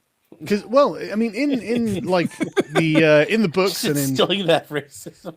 And in Peter Jackson's one, it's like, oh no, the dwarves were too greedy and delved too deep. And it's like, okay, that's perfectly interesting. I'd like to hear more. But for some reason, the racist misogynists who made Rings of Power were like, no, what we should do is, so the elves are going to die if they don't get the mithril, and this black female dwarf is going to persuade I can't remember the name of the one that delved too deep now. That she's going to persuade him that he has to do it in order to overthrow his own father as well. And it's like, wow, really? So sort of a patricidal, selfish black woman is going to unleash the Balrog. That is some powerful storytelling. God, Drex would love it. Drex, the way you propose it, Drex would fucking love it. I'm pretty sure exactly, right? Drexel's like, wait. Like, he's not even listening right now. He's just waking up in the middle of the night. The story of America. Exactly. Like, it's very powerful storytelling that really... Sorry, go on. No, Drex is just waking up out of a cold sweat. Oh my God. I hear it. There's a real lesson there, because it's like, why are you attacking the patriarch of the dwarves, and why are you going to destroy their entire kingdom? Like, this isn't wise, is it? Anyway, I mean, she's mad though, dude. Exactly. Do you consider that? She's angry. And she's literally like Grima Wormtongue in her husband's ear, being like, yeah, we can rule the kingdom. It's like, bitch, he's the next in line. He's going to rule the kingdom anyway. And you want a kingdom to rule that's not destroyed by a Balrog, right? That would be good. How do you like, are you watching House of the Dragon? I'm actually not.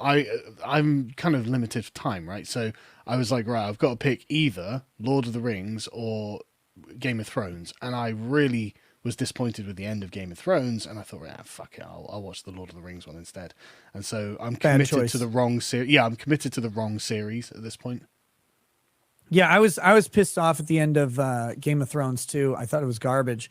Yeah. And so I was a little skeptical watching House of the Dragon, but a couple of people I saw, they said, no, it's good. It's actually good, not just like tolerable. And so then I started watching it and I was like, no, this is actually really quite a quality show. I was worried for a little bit, because in the first episode, there's a scene and like the actress came out and she said, "This is about abortion," and then it's like, oh fuck me. Oh, really? But then you watch like it. a cold opening like that.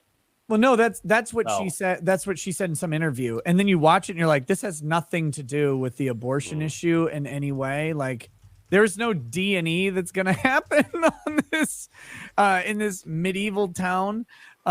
It's just, the scene is actually extremely tragic and horrible. Like, oh God. So little history. I don't want to spoil it for you or anything, but my wife I won't remember when I come to actually watch it. So well, yeah. So I'm gonna have to watch it too. So he's the king. He's trying to produce a male heir, and he doesn't have one. And his wife is pregnant. He's like, I'm convinced this is a male. I just know it is.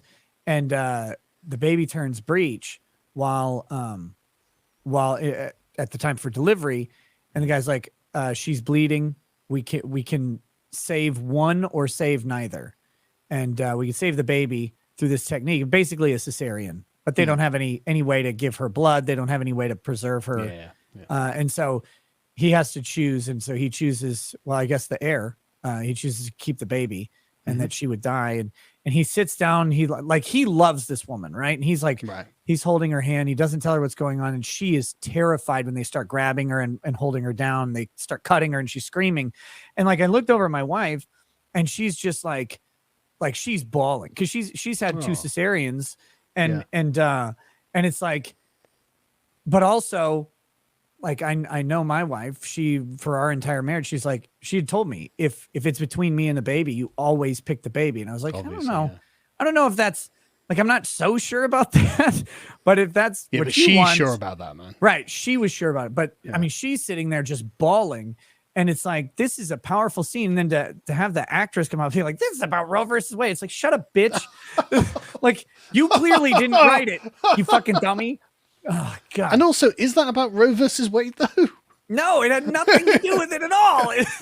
It's like, you don't even understand the scene you're in, and she acted it really well. Like she played the part. It's like, you're not playing a pro-abortion part here. You're playing this extreme tragedy that ruins this. Probably the downfall of the Targaryens starts right here. And it sounds like a pro-life scene, as in, you're forced into an awful tragedy, and which one has to live or which one can live, And she's like, the baby. It's like, why? Oh, because the baby's more important than an adult life. Oh, that's very interesting to the anti-abortion movement, actually, Yeah, and it was like, so I was worried when I saw the article talking about it, but then we watched the show and I'm like, okay, yeah, she's just retarded. Like, that's what happened here. And the show's been pretty good. I think I'm 2 episodes behind though, but so far it's been very good. I like it quite a bit. And the antagonist, the brother of the king, the guy who plays him is fucking great. He's awesome. So I would strongly recommend it, by the way. I've had a lot of people recommend it to me, but like I said, I basically had I've got enough time to watch like one of these sort of like long series a week, and I picked the wrong one. But that's same. Yeah, I don't watch any TV except for one thing with my wife once a week. But that wrong thing gives you clicks, Sargon. You couldn't go on the the Game of Thrones and be like, it's actually really good. It wouldn't be good for your segments. Well, I don't do segments about Rings of Power or anything. Like, it's honestly, there are lots of people already doing it, and I just want to, I just want to be in the loop with it, because obviously I love Lord of the Rings, and I also like to see Hollywood fail. So, yeah, and they deserve to fail over and over and over again, and we need, like, the things that are good need to be boosted. The problem with Rings of Power is because it's built on such a strong backbone property, it still gets a ton of views. And I think people are just like, well, I have to watch, like, it's Tolkien, you got to watch it. Consume. And they just do, and they don't, like, it'll get huge views. It's the same thing with Star Wars. Like, even though Star Wars is just, don't get me started, but we'll say the popular consensus is Star Wars is turning to utter shit. Everybody thinks, well, the next one will be fine though. Like, no, it's really not going to get better, guys. Well, I don't know about those because obviously we don't know how many views it gets because Amazon is that's true. The sole source. But they said, oh, the first episode had 26 million. It's like, yeah, okay, well, you'd expect something like that, right? I mean, it's Amazon. They've got probably billions of customers who have access to, Prime, and then probably hundreds of millions. And so 26 million, but for a Tolkien property, that doesn't seem that much. And then you've got to imagine that the audience retention is fucking atrocious for this. And so, like, 7 episodes in, I'm thinking they're probably only getting a few million views an episode, to be honest. Yeah, and we'll never know because they'll just put it at the top of the Prime trending because they're trying to force the hand of it. And they'll never tell us, but I'm reasonably sure that this is a fucking tank for them, and they are, because they're moving the production from New Zealand to Britain to save money, and it's like, oh, okay, that's interesting. Now we're saving money on the Rings of Prime. Wait, they're going to save money by filming in Britain? They're going to CGI everything now. Yeah, I don't know why. Like, I don't know the logistics of it, but it's just, isn't it interesting how suddenly it's like, yeah, actually, we're not going to just give you a blank check. It's actually. No, we need to start thinking about cutting a few corners and shit, and so it's just the numbers must have been sufficiently bad, and the loss on it's sufficient for them to be like, yeah, we're just gonna scale this back a bit because you guys are shit. You hope so, because that means eventually they do learn. Like at some point, and that's kind of my hope with places like Amazon, where you do have someone who, at the end of the day, like a Bezos, who might eventually go, okay, wait, like, why are we burning money though? Like, we didn't build a company on burning money. And some of these places I get, would you see that Hugh Jackman movie about P.T. Barnum? What the fuck was that called? Yeah, The Greatest Showman. Greatest Showman. Yeah. Mm-hmm. Did you ever see that, Sargon? I did not.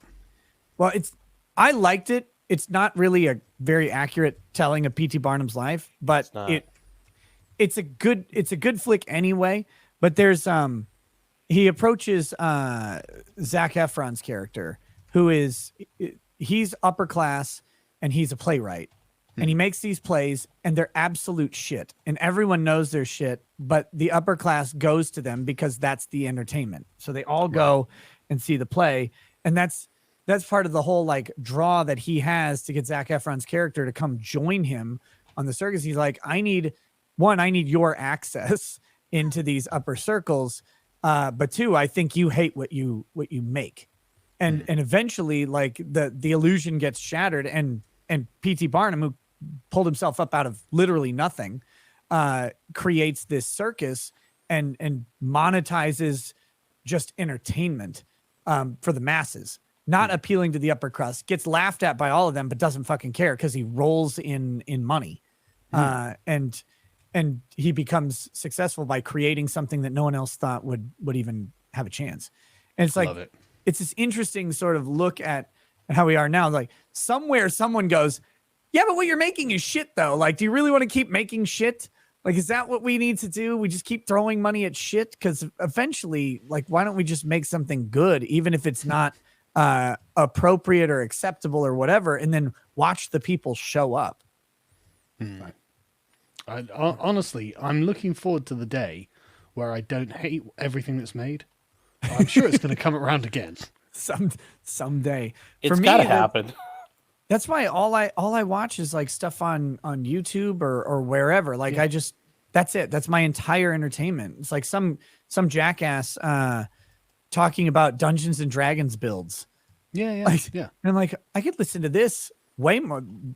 This is 2 episodes of She-Hulk, and I'd rather watch this than 10 episodes of She-Hulk, right? It's No, that's exactly how I feel about it, mate. It's so weird how, like, I don't know, man. It's not even that I'm like, I don't have to make a conscious effort to do it, right? It's just I'm just not in any way inclined to watch any of their stuff, so it never crosses my mind. And so every Friday I'm like, okay, I've got to sit through a fucking Rings of Power episode now to find out what it is that, like, Mauler and everyone else are talking about. Just because I like their content and I will watch their content, and so to understand it, I have to watch this fucking show. I've had a fly in my room all day. Oh, Just really? one- You haven't killed that fucking thing yet? It's one of those young ones that's fast, and I'm like, God fucking damn, why don't you just die? All day, it'll just come out of nowhere and just land on my forehead or something. Oh, there you are, right on my microphone. God, I fucking hate them. I hate flies. Yeah. There's not an adequate surface for me to kill it on around here. But yeah, so anyway, I guess I have a million super chats to read, which I've been putting off forever, but I wanted to get just kind of some final thoughts. Is there what the fuck are we gonna do about this shit, Carl? Like, what are we in the land of hope where we've got places like Rumble that are building up? Like, are we approaching that critical mass where it's like, okay, you can't unperson people because there's enough pools around the main pool that people can fall into, and eventually it's going to just dilute out the big content house like Twitch and YouTube? Or are we not there yet? What's up, man? I think that when these people have decided that Rumble is enough of a competitor to YouTube, they will just destroy Rumble like they did with Parler. You think so? Yeah, they will contrive a bullshit excuse, and it will be bullshit, and they will all get around. Because I do think that there's quite a lot of right-wingers who are using elite theory to critique what's going on here, and I do actually think that it's quite valid at the moment. And I think the example of Parler is the best one, because you've got people like Saul Alinsky who say, well, look, the elite are a class, but there are fractions within the class. And so you can play one kind, like Elon Musk can be played off against Bill Gates and stuff like this. And you can see that they've got competing interests.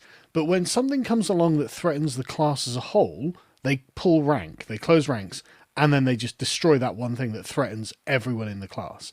And then they go back to their infighting, right? Sure. And that's what you saw with Parler. And that's what you see with like the deplatforming of Trump, the deplatforming of Alex Jones.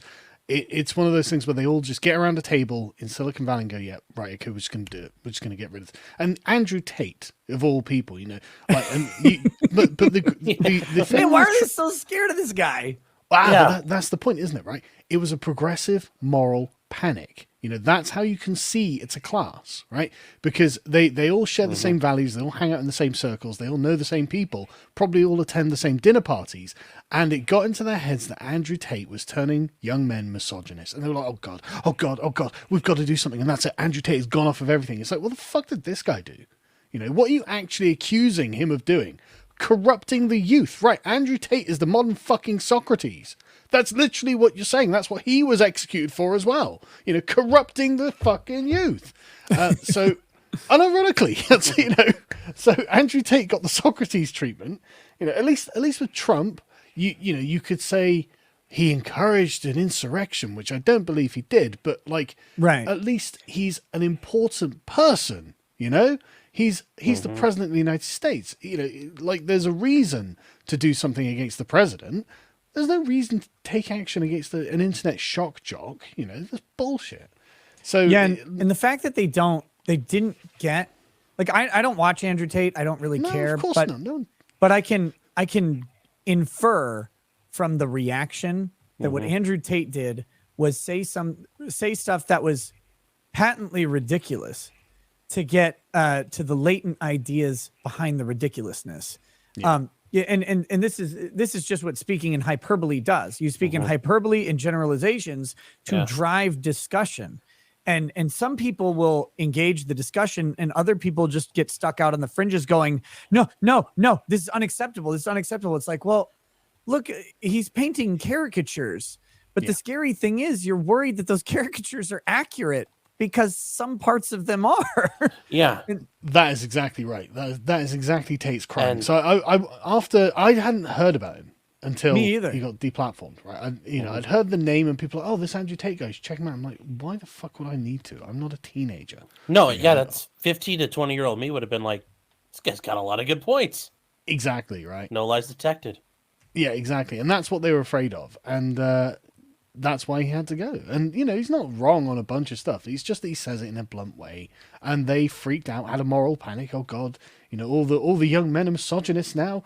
We've got to get rid of him. And it's like, okay, well, there we go. And they'll do this with anything that they feel as a class threatens their power.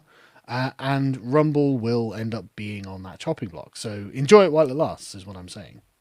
Well, thanks. Very, very encouraging. I know. Do you know where I can buy like a gun that I can eat? Do you know where that is, please? You're the American. Why the fuck would I know? Nick, here, I got one for you. Well, yeah. I forgot we can do this now. Ours shoot outward. I need one that shoots inward. So I figured. No, the other problem with this is a problem with just people not understanding social media. They go click equals engagement equals agreement, which is completely wrong. Because for one, anyone on a sufficiently algorithm platform knows that we benefit a little bit from some carryover trickle through views. Right? People have autoplay on, and the thing will eventually it'll feed one of our videos when they've fallen asleep on the couch. That's me every night. Like, I sit down on the couch to relax for a minute, and then I wake up like 2 hours later, and then I get up and go to bed. And I'll like pull up YouTube, and it'll start autoplaying videos and just kind of run through a whole bunch. And I'll wake up and look at my history and be like, I didn't watch any of this shit, but okay. Yeah. But then they take that into, well, if they watched it, they must be engaged with it, which is the first thing. And then the worst abstraction is if they engage with it, they must agree. It's like, okay, well, if 10 million people watch an Andrew Tate video, there's no way to know that 10 million people agree with Andrew Tate. Even if they like it or have a comment about it, doesn't mean they agree with them. It just means that they were intrigued or challenged or interested in the subject at all. And that's what it is. But they use it as a bludgeon to say, well, he said this nasty thing. 10 million people agree with him. It's like, whoa, I mean, that's a bit of a stretch, right? Like you don't hear 10 million people talking like this guy. Yeah. Well, actually, right. There is actually there is anecdotal evidence to suggest that actually he has been quite influential with like schoolboys, right? Oh, good. Yeah, I know. Great. Exactly. I was thrilled. Yeah, exactly. So, I mean, there are lots of surveys that show that Zoomer men especially, don't support women's rights at all. And you get all of these leftist teachers going, oh, my schoolboys are saying Andrew Tate things and they're talking about Andrew Tate. And so it's not necessarily about like the content, it's about his perceived coolness, right? And right. And he's a cool guy, right? He's an ex-mixed martial artist or some kickboxer. He's buff, he looks good, and he's actually not a bad speaker either, to be honest. I watched him on Piers Morgan the other night, of all fucking things. Oh, he fucked him up. Oh, he destroyed Piers Morgan. It was actually really good. Piers has like a habit of that happening to him. It's because he's a fucking retard, Like, favorite... Getting punched by Jeremy Clarkson can do that to you. One of my favorite Piers Morgan interviews is actually Antonin Scalia. He interviews Scalia, and he's like... Really? Yeah, I didn't know that. And it was years ago, obviously. And he's interviewing him. He's like, well, you believe this and this. You wrote this in your opinion. And Scalia's like, no. How do you get that? Like, what are you talking about? Like, and then he will walk him through like the constitutional steps to his very logical point in an opinion. He's like, what do you even mean? What do you? And it's just like over and over, treating him like a child asking questions. It was great. God, I liked that one a lot. I'm gonna have to look for that. See, Piers' problem, right, is not that he's necessarily stupid. It's that he just doesn't have any convictions of his own. And so, like in the Andrew Tate interview, right, he's like, you're a misogynist for saying that women who have got like 300 bodies are less attractive than women who don't have a body count of 300. And Andrew Tate's like, why is that misogyny? And Piers is just like, well, you're criticizing any woman, right? And it's like, what? Piers criticizing? Yeah, exactly. That is the most radical feminist position you could have fucking possibly pulled out of your ass, and you've just owned it. Any criticism of a woman is misogyny. Are you fucking serious? And it's like, he's like, no, I'm not. I didn't watch it, but I can presume he's thinking, I didn't criticize any woman. I criticized this percentage of women with 300 sexual partners in their history. I'm making up the number 300, but it's a large number of sexual partners, is what Tate was saying. Right. But the sad thing is 300 is a medium number in some colleges right now. It's you, and you have articles being written about these women like, oh, I've had sex with 1,000 men, 5,000 men. It's like, oh my God, like, do you ice between them? What the hell do you do? Like, do your labia drag when you walk? Jesus Christ. And they, it's because they pushed this sexual liberation, which to some extent, a lot of these things start with a decent premise. Like, yeah, explore your sexuality, but do it within the confines of like a healthy relationship is my thing, which is great. But like, don't be shamed for enjoying different stuff with your partner turned into fuck everybody who walks, which is weird. And it's like, why is this a value? And I know they talk about disparity between men and women on like body counts or whatever, but I think there's actually not so much respect for a guy with 300 bodies. Like, I think there's kind of tolerance for it, but it's not like vaunted by women. A certain kind of man will respect it, but a lot are just like, well, you know, it's indicative. Most of us just don't give a shit. Yeah, exactly. And it's also indicative of a kind of insecurity. Like, really, after 1,000 women, you were like, that's not enough. I need 500 more. It's like, really, like, who cares? It's like, and you see, what are you looking for then? That's always my question. Like, what are you looking for? And maybe they're just looking for sex with a bunch of women, which I can get it. Yeah. But and by the way, women can have that exact same perspective, but that doesn't equate to value for a man looking for a partner. And the 1,000 body man doesn't either for a woman looking for a partner.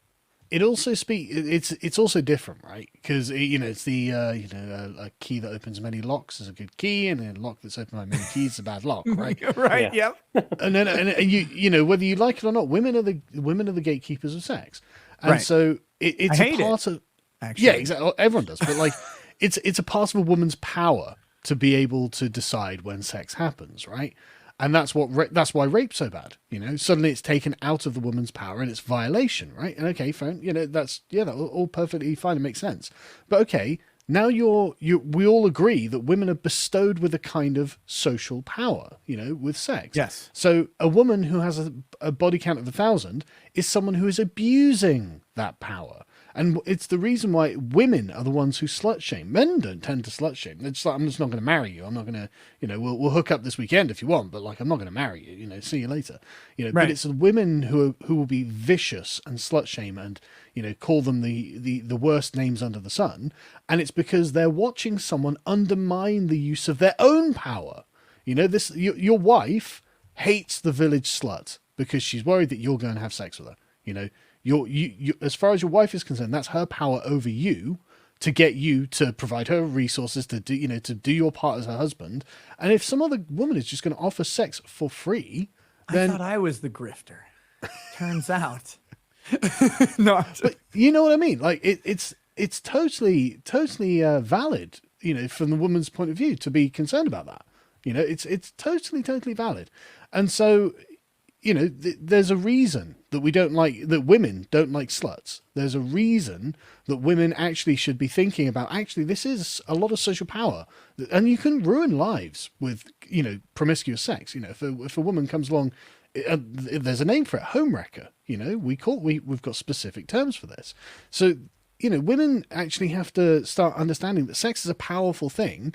And maybe there is some sort of reason to not be a massive whore. Yeah, there might be. Put it like that, right? Like society might actually break down and be completely destroyed, and we might be incapable of actually forming long-term relationships because everyone sees everyone else as just a piece of meat. Maybe. I feel like this has been written about in every dystopian future book that exists. Yeah. Only all of them, though. Yeah, only all of them. Yeah, apart from 1984, actually, where everyone's a prude. Yes, but Brave New World, full on, like just take this thing, take your Soma, take you have your automatic, they choose when pregnancy occurs from their DNA derived like list of partners. In Brave New World, they decant babies out of like baby factories. Okay, yeah, which one was it where they had they spliced in like moth or butterfly DNA where they'd have sex all the time, but when the woman wanted to get pregnant, she would choose like somehow genetically through a list of partners that had stored DNA within her, and she'd just get pregnant that way. Is that what the fuck was that? Actually. I don't know which one that is. God damn it. Okay. Maybe the chat will remember. But that's that was a good that was an interesting sort of thing. Oh no, wait, that was Ilium. Sarga, have you read, and Sean, have you read Ilium and Olympus by Dan Simmons? No. Greatest story ever told, in my opinion. Humbly. No small endorsement. Brief synopsis. The opening scene of Ilium is a 19th century expert on the Iliad, right? He's a professor of the Iliad, is resurrected 3,000 years in the future by the Greek gods to watch the Trojan War and make sure it's happening the way it's supposed to. Okay, and it only gets fucking weirder from there, man. It is a great book. It is a great book, and it incorporates like several, like just hundreds and hundreds. I don't know how he researched this to write this story. Ilium is the first one, and then Olympus is the second one, by Dan Simmons, who's a fantastic writer. But those two books are wild, a wild sci-fi story. But yeah, they employ a bunch of these scholars that they resurrected because they know who's going to die. The Greek gods are post-literate, and they don't know the story of the Iliad, so they don't know what's going to happen, except for Zeus. I think he does. But so these scholars can, they know who's going to die, so they can take over the bodies of mundane characters and watch what's going on, knowing that they'll be safe from the action, just to kind of observe. And then again, shit gets really weird beyond that. And it incorporates like cool. A bunch of Shakespeare's in there, Proust, these weird Russian writers are in there. And I don't mean like, the major ones. I mean, fucking obscure stuff. But anyway, great books. Probably right up your alley, actually. Okay, I need to read a shitload of super chats. You guys are welcome to stay, but I don't want to monopolize your time. And then I'm going to wrap up the show probably shortly after that. So, it's 7 o'clock in the morning. I'm avoiding having to go and wake up my kids. Okay. I got nowhere else to go. So you're going to stay then, is what you're saying? Yeah, I'm going to stay if that's I'm cool. a whole case of White Claws in. I'm good right now. Sounds good, man. All right, I'm going to start here. Thank you to the chat for your patience on the super chats. This has been a good shit show to celebrate.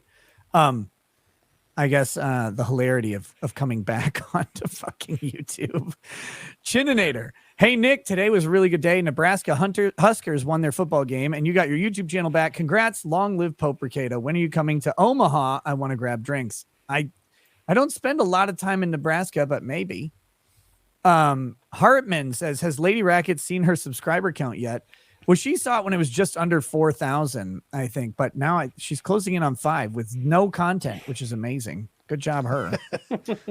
Biggest YouTube channel ever with no video. That'd be awesome. That's got to be a good record to hold, actually. That'd actually be a great meme. See how big it can get before she posts. Yeah. Lost Jedi. Victory will only come when the flaggots are held accountable. YouTube has the data. Anyone who reported without watching should get a strike and permanent loss of the report function on their account. That's not a bad idea. Kyoto, tell the Perv Fash Brigade from Troonshiners to Washington Post check marks. The wall just got 10 feet higher. Map Hanger. There once was a man named Duncan whose butt enjoyed a peggin. He wanted poon from Keffels the Troon, but Lucas cut off the plumbing. Outlaw MP, cheers to Lady and Lord Rackets. Congrats on getting your stream back. Congrats on the launch of Lady Rackets' channel. We are the Legion and of the Unbreaded. Map Hanger, there once was a tranny named Lucas. Silly boy thought he could mute us. Who's laughing now, especially as how his genitals are green with mucus? Oh my God. God damn, that's good. Matheraman, all hail Law Pope, unbanned, uncensored, unbreaded. Let's go. PJ was Z. Nick, you've said before that some guys just need a win. This whole ordeal allowed those of us that needed one to get one vicariously through you. Thank you, good sir, and God bless. Yeah, thank you. I gotta say, like I was weathering it well, but there are times when it was like, fuck. I can only imagine. Carl, you've been through that though. Like you like build a thing and then someone takes it and you're just like, well, fuck. Yeah. I mean, I suppose I'm kind of like, I mean, I've never been taken off YouTube, so I've always had my channel. So Right. I'm not. I honestly, I imagine I take it as badly as anyone, you know.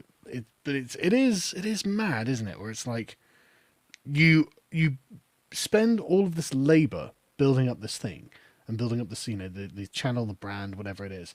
You're providing all of this labor to YouTube themselves, and then they'll just be like, gone. And it's like, dude, I surely have some property rights over this, you know. Yeah. Like even like you can't describe like my YouTube channel without even thinking of it as your property. My YouTube channel, you know, it's built into the language that we use to describe the thing when we talk about it, right? Someone owns this. It has a relationship to someone else. It's not Susan Wojcicki's YouTube channel that I am permitted to use. You know, that's not how we think of these things. And so I do think the law needs to catch up on this. Like, sorry, you actually don't just get to take things away because there are a bunch of internet terrorists, you know. Like there should definitely be, because like you say, man, it's psychologically harmful to you, right? You know, you've put all this effort in. This is the digital frontier. I cleared all these trees and I built all these log cabins, blah blah blah, and you don't get to just take that away, right? No, it's digital serfdom. It's insane when you think about like you mentioned all the labor you put in, and I can't even count. I have thousands of videos, most of them live streams that are 3 to 8 hours a piece. And it's like, that's a lot. That's a lot of labor that YouTube, YouTube enjoyed and got to exploit for free. I mean, they paid for I guess they hosted the video, but like they didn't have to generate anything. And it's like, yeah, to just, well, we did the least amount of the work, but we get to keep all of it and do what we want with it, and you can't have it. Speaking of that, no right. What's going on, guys? What's up, man? Just got back home, but yeah, man, doing good. So Sargon, this is Legal Mindset. He's What's an up, American Andrew? lawyer marooned over in Korea. Oh wow, nice to meet you. Pleasure to meet you. I enjoyed your fucking roast of Piers Morgan when he was critiquing Andrew Tate. Like, there's a lot of things you could have come at Tate with, and he used all the most retarded points. It was glorious. Oh, didn't he just? Like, what was the Piers? What are you doing? Continual retardation. But speaking of which, Nick, you know, since I was out for a couple hours running around, you know, just so people know I've done my duty, people kept DMing me all the Duncan clips from Twitch. I assume you've seen what he said about your oh yeah, all that part. Yeah. Okay, you've got that, so I'm not going to forward you any of that. Yeah, no, you don't need to. I've got it plenty of times. The best part about Duncan is that like ultimately no one cares. And if the worst thing he does is get me a Twitch strike for 7 days. Like, oh no, it's Twitch. Yeah, it's like this is the altest of platforms for me, and like I have fun doing Twitch, but I'll go months at a time without doing it because I just can't. You know the funny thing about Twitch, Nick? I went on and saw, like, when I was doing my stream earlier, making fun of him. I looked at how many viewers he had for his live streams, and I went back and looked. I get more fucking people than he does, and I'm like some douchebag lawyer in Ohio. And I get more people in my live streams than he does. It's okay. He's been doing this for only 10 years, though. Yes. So he's kind of new at it. He's a geneticist, and I don't know.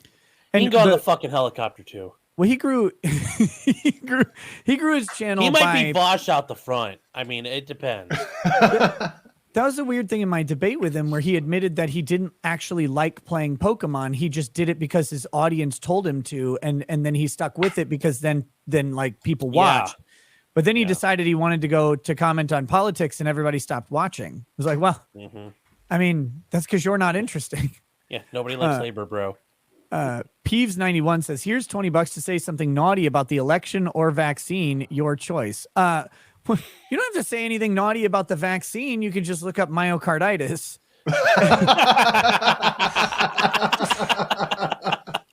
Now myocarditis is something no one ever heard of, and now they're treating it as if it's a common ailment. Yeah, everybody affecting. gets it. Yeah.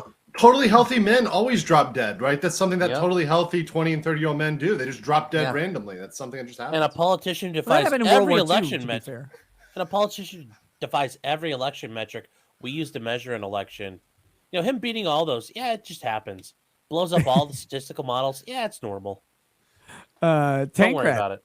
says it's great to see the 81 Pope. million votes. Don't question it. You Yeah. bigots. Sargon, what are you doing, man? You're Why would you call me not allowed to bigot, talk Sargon? like that. You're You're gonna get sued by Dominion. Don't do this. Hey man, I say I'm not questioning a damn thing. He's You know, he's I- texting Rudy Giuliani. He's Yes, texting him. he is. You said about the Four Seasons. Tankrat says it's great the Pope is one against the heathens and sinners. I'll be posting rants here instead of super chats on YouTube from now on. That's good because I won't be. If I do streams on or on YouTube, it'll be like 15 minutes to be like, hey, by the way, in 15 minutes, this fucker's going to Rumble and Odyssey. Get over there, because none of the good content is going to be here at all. But I don't know that I'm even going to do that. Isn't that what Viva does? Like to lead into him his and Rumble? Barnes do that. Yeah, That's what they do. I don't know if that's the move or not. I'm gonna play test it, but there's gonna be like the YouTube streams are gonna be devoid of any interesting content. It will be literally like let's just go over here because I don't want to wait to comment on anything. Like I just want to comment when I comment. Also, are we not sick of supporting a platform that at this point is just abusing us, right? Yeah. right. Well, that's what I said about the reason I want to keep my YouTube account and use it is to drive traffic, but I also want to take the ad money. Like I want to take the ad money from them. I just don't want to take I don't want to have my audience paying through YouTube for my benefit, but also for theirs. Because fuck them. If this is what they're going to do, then fuck them. P-Dog Knight, Nick, in honor of C. Boozy's reaction wanting the government to regulate YouTube for not following their terms of service and letting you back on, here's some Boozy bucks. Looking forward to Megan on my show. Very cool. Map Hanger, there once was a clown named Boozy who thought he'd done the nose a doozy. He is so mad, fisting himself so bad, he now has the gape of a 20-centimeter floozy. These limericks, Nick, and there was like a full Catholic heretical benediction earlier because of the 3 days, rose again. It's Good Friday. I mean, this is just too much lining up right now. It's it hadn't even occurred to me that it was 3 days until I saw one of the memes. I was like, oh my God, it is 3 days. And as one That's of the not cardinals good. of Law Tube, people are asking me to start burning smoke, and I'm like, no, he's not dead yet. Yeah. I'm not burning smoke yet. Joe K84 says, yo, Nick, to celebrate your win over the Troons and Troon Goons. Hey, thank you. Kate4394 says, YouTube and all of the Troon army can suck the festering pus out of Keffels' fake axe wound. So glad when I heard the news today. Grift on. God, these are nasty. Rumble. I love Rumble. I love the It's fact the that it's truth. just totally uncucked. It's great. This is why they're going to kill Rumble, lads. I'm just saying. Just I saying. know. That's okay. Lucas, bro. It's okay. Coke, Big- seethe, and dilate. You have to dilate. Every day. Otherwise it'll heal. It'll Yes, pop it back does. out like a Yeah. turkey baster, right? Like like a turkey Yep. thermometer. Vaction Thor says, hey Nick, Vaction Thor from Matsuri here. So fucking glad you're back. Also, Drex followed me on Twitter. He's the second follower, which made me happy and concerned because he followed me before I followed him. Map Hanger, there once was a fool called Montegraph. Sticks his pricks in melons. What a laugh. Such a little bitch with a constant butt itch. He impales himself on a staff. What is wrong with you? And he's on a roll. Let him go. That was actually, I meant to say this earlier. That's how I knew I was going to get my channel back, was when Montegraph showed up in the chat and said I never would. And I was like, oh, well, God has hated Montegraph ever since he was born. So that was fine. Goretto MC says, Nick, you've kept me going at my job since right before Vic. Here's to victory and further victories going forward. Best wishes. Thank you. Hot stove is hot. Interesting point. The useful idiot. How do we identify and how do we make them aware? Well, the problem is that the answer is the same on both of them. How do we identify them? They're fucking idiots. How do we make them aware? You can't. They're fucking idiots. Yeah. No, yeah, Lucas gets put up against the wall and screams, "Long live the Soviet Union!" At the end. Long live the revolution. No, I mean seriously, Lucas doesn't get it at the end. Oh yeah, you're saying that that's what will happen when their usefulness runs out. Yeah, he's such a useful idiot. You can't convince him otherwise. Yeah, they're disposable, and they don't recognize it that like this isn't your agenda. It's someone else's agenda aligning briefly with your thing and then using you as their catalyst so that they don't have to do it. Fleet Lord Atvar says, "Hey Sargon, sidebar invite with Viva and Robert Barnes." I'd love to. I mean, that'd be a good one. Yeah. Do you need me to put you in contact with them? Yeah, I've never spoken to them. I mean, I've followed Viva for ages, obviously. I'll get Viva in contact with you. Cheers. Man. Bus 00264. Use Salty Crackers Grift to start your live stream on YouTube and finish it on Alt Media, i.e. Rumble, and delete the YouTube video. Deleting YouTube videos is a bad idea, I've learned. Oh, is it? Why? When you delete a video and then the video link remains even after the video is deleted, and people can still report it. And if you get struck from the video that you deleted, you cannot appeal it. Oh, right. Okay.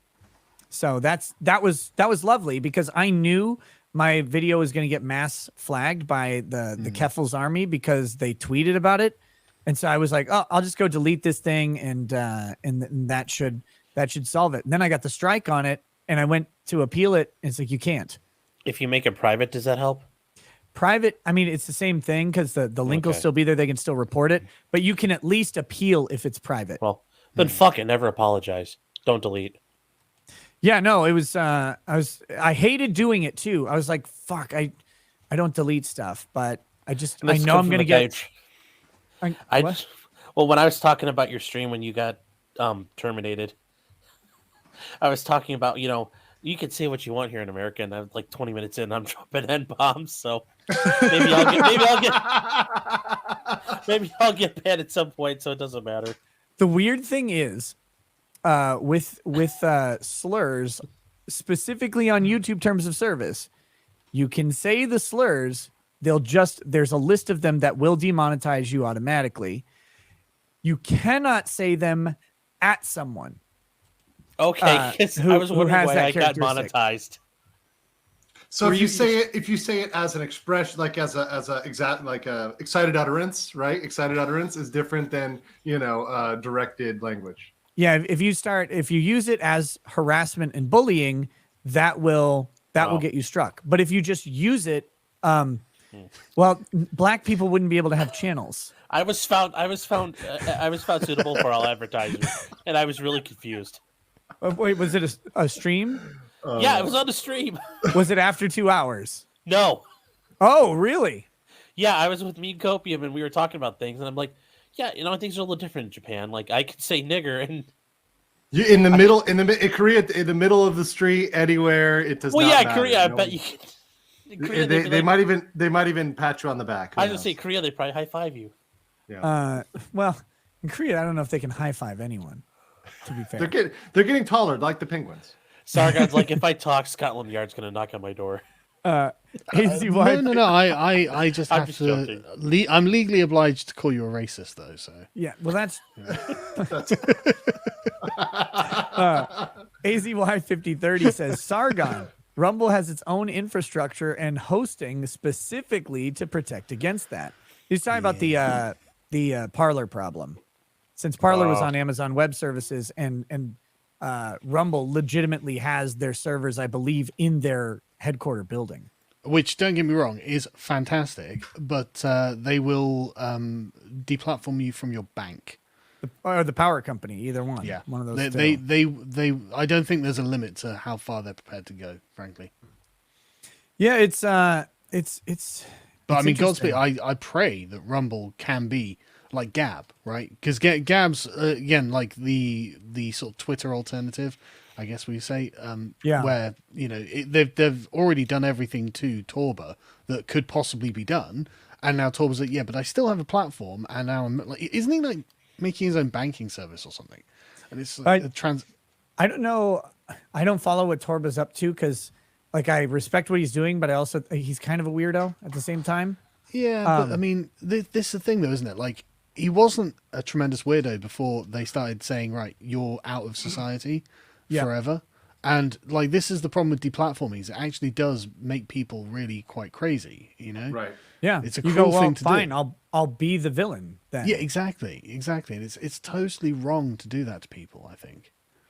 I agree. The psychology of deplatforming in general is horrifying because the worst part is all of these platforms are built on the idea to create a gambling response, to make you stay on them as long as possible, to use them as much as possible. So then you develop a dependence on them. And everybody knows this because you wake up in the morning and the first thing that you tend to do while you're pissing is look at your phone or whatever and pull up Twitter or like the number of times that I go and like to click on my Twitter app now that I'm banned, like I just reflexively, it's like, okay, I'm going to just check Twitter.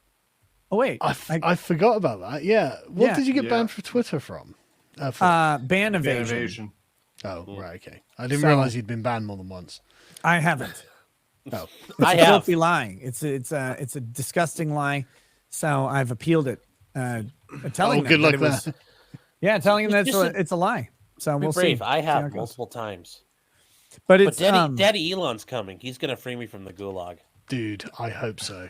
I hope. I want to see, like, you know, Trump, Milo, Gavin McGinnis, Alex Jones, myself, obviously you, you know, after 5 years in exile, all of these fucking people and how radical they've been. Yeah, exactly. They get back on Twitter and be like, listen, you N-words.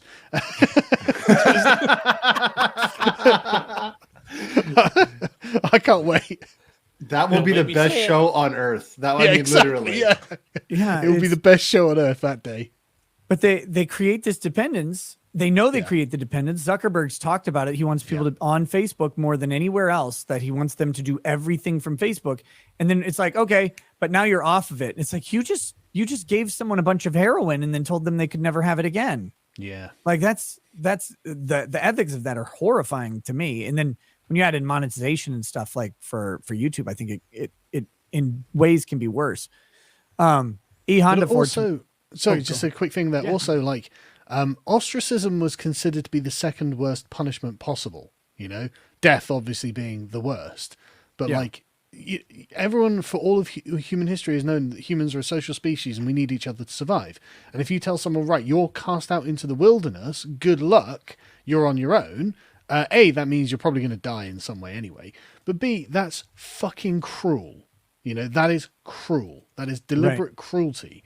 You know, and I mean, solitary confinement is the worst thing you can do to someone. And these platforms can do it arbitrarily without limit. Like if it was like, right, you're off this platform for 5 years, you'd be like, okay, well, I mean, like Athenian ostracism was a 10-year sentence. Man, that's rough, right? But at least, you know, in 10 years' time, I'm coming back and I'm getting fucking revenge or whatever, right? Yeah. But there's none of these people are coming back, you know, and it's evil. Sargon, have you ever seen the movie Conspiracy with Kenneth Branagh in it? I have not, no. It's him and Stanley Tucci. They do the Wannsee conference. And in the middle of it, one of the German bureaucrats says, like, why are we, you know, he's shocked at the idea that they're going to start killing Jewish people. And Kenneth Branagh is Reinhard Heydrich, and he says, we've done everything else, and you apparently think that makes you the most noble of, you know, that makes you the good guy. And he just chuckles at him, like, we've kicked them out of society, we've destroyed their lives, and completely ruined them, and you think that's okay. Just don't kill them, and that's too far. Yeah. And I agree, because ostracization is, it used to be a death sentence. Yeah. Yep. Well, I mean, they know this. They know this in a weird way too, because ostracization is akin to incarceration outside of your element, and they've been bitching about Gitmo forever. And I hate to do this, but Mike, I think my kids are up now, and man, they're knocking on the door. So no I'm gonna worries. have to go. Thanks for joining me, dude. It's always a pleasure. I'm so fucking glad you got your YouTube channel back. Now you have. We'll do a painting stream next week on my channel. Yeah. Well, I'll look at what this trial looks like, and I'll let you know like what time everything will work for me. But if it means ending my trial stream a little early one day, I have no problem doing Awesome. that Right. too. So Speak to you on Discord, man. Take it easy. all right, buddy. Pleasure Peace. meeting you, Hi, Sargon. Sargon. Nice Peace. to meet you. Yeah, remember, there's no trial on Monday. It's Columbus Day. Yeah, but this is Thursday that we're gonna paint. Oh, Thursday. I thought you said Sunday. No. E Honda 420, worst night of work I've had in a long time. Just got home. I need to come on the show and griff for my YouTube channel so I can quit the worst job in the world. I have a cardinal hat unbreaded. Jster002, the biggest hurdle for Rumble is getting the normies. I can't see a lot of big YouTubers coming over to Rumble just for content. It'll work sort of. It takes time. It takes time, but if we go, well, we'll never start, then it'll never happen. Yeah. So, like I said, Yeah. I said on your stream, Mindset, it's like, I got the kick. Other people aren't going to have the kick of being banned. So it's going to take time for people to intentionally make that transition. And how you do that is up to you and what you need and what you want. That's fine.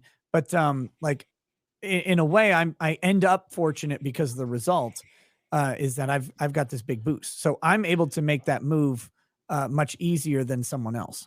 But that doesn't mean we like no one should make it. We should like, oh, I guess I should just go back to YouTube then. No, I'm going to stay. I don't know if I can stay here. And that'll be great. You've convinced me next Thursday I'm going to do mine on Rumble only. Yeah, I'm going to start doing Just at least one. a big fuck you to Susan at the very At least least. one a week. I think the thing is you just got to start getting in the habit of doing it. It's like locals, right? I get in the habit of doing like an after stream show on locals. Just get in the habit of doing it, keep doing it over again till you build something. My locals was small at first. Now it's actually pretty big. It wasn't significant income at first. Now it's great passive income. I love locals, love pushing people over to locals because for me, that lets me create more and more and more there. Now I created a Discord because there were enough people to justify that.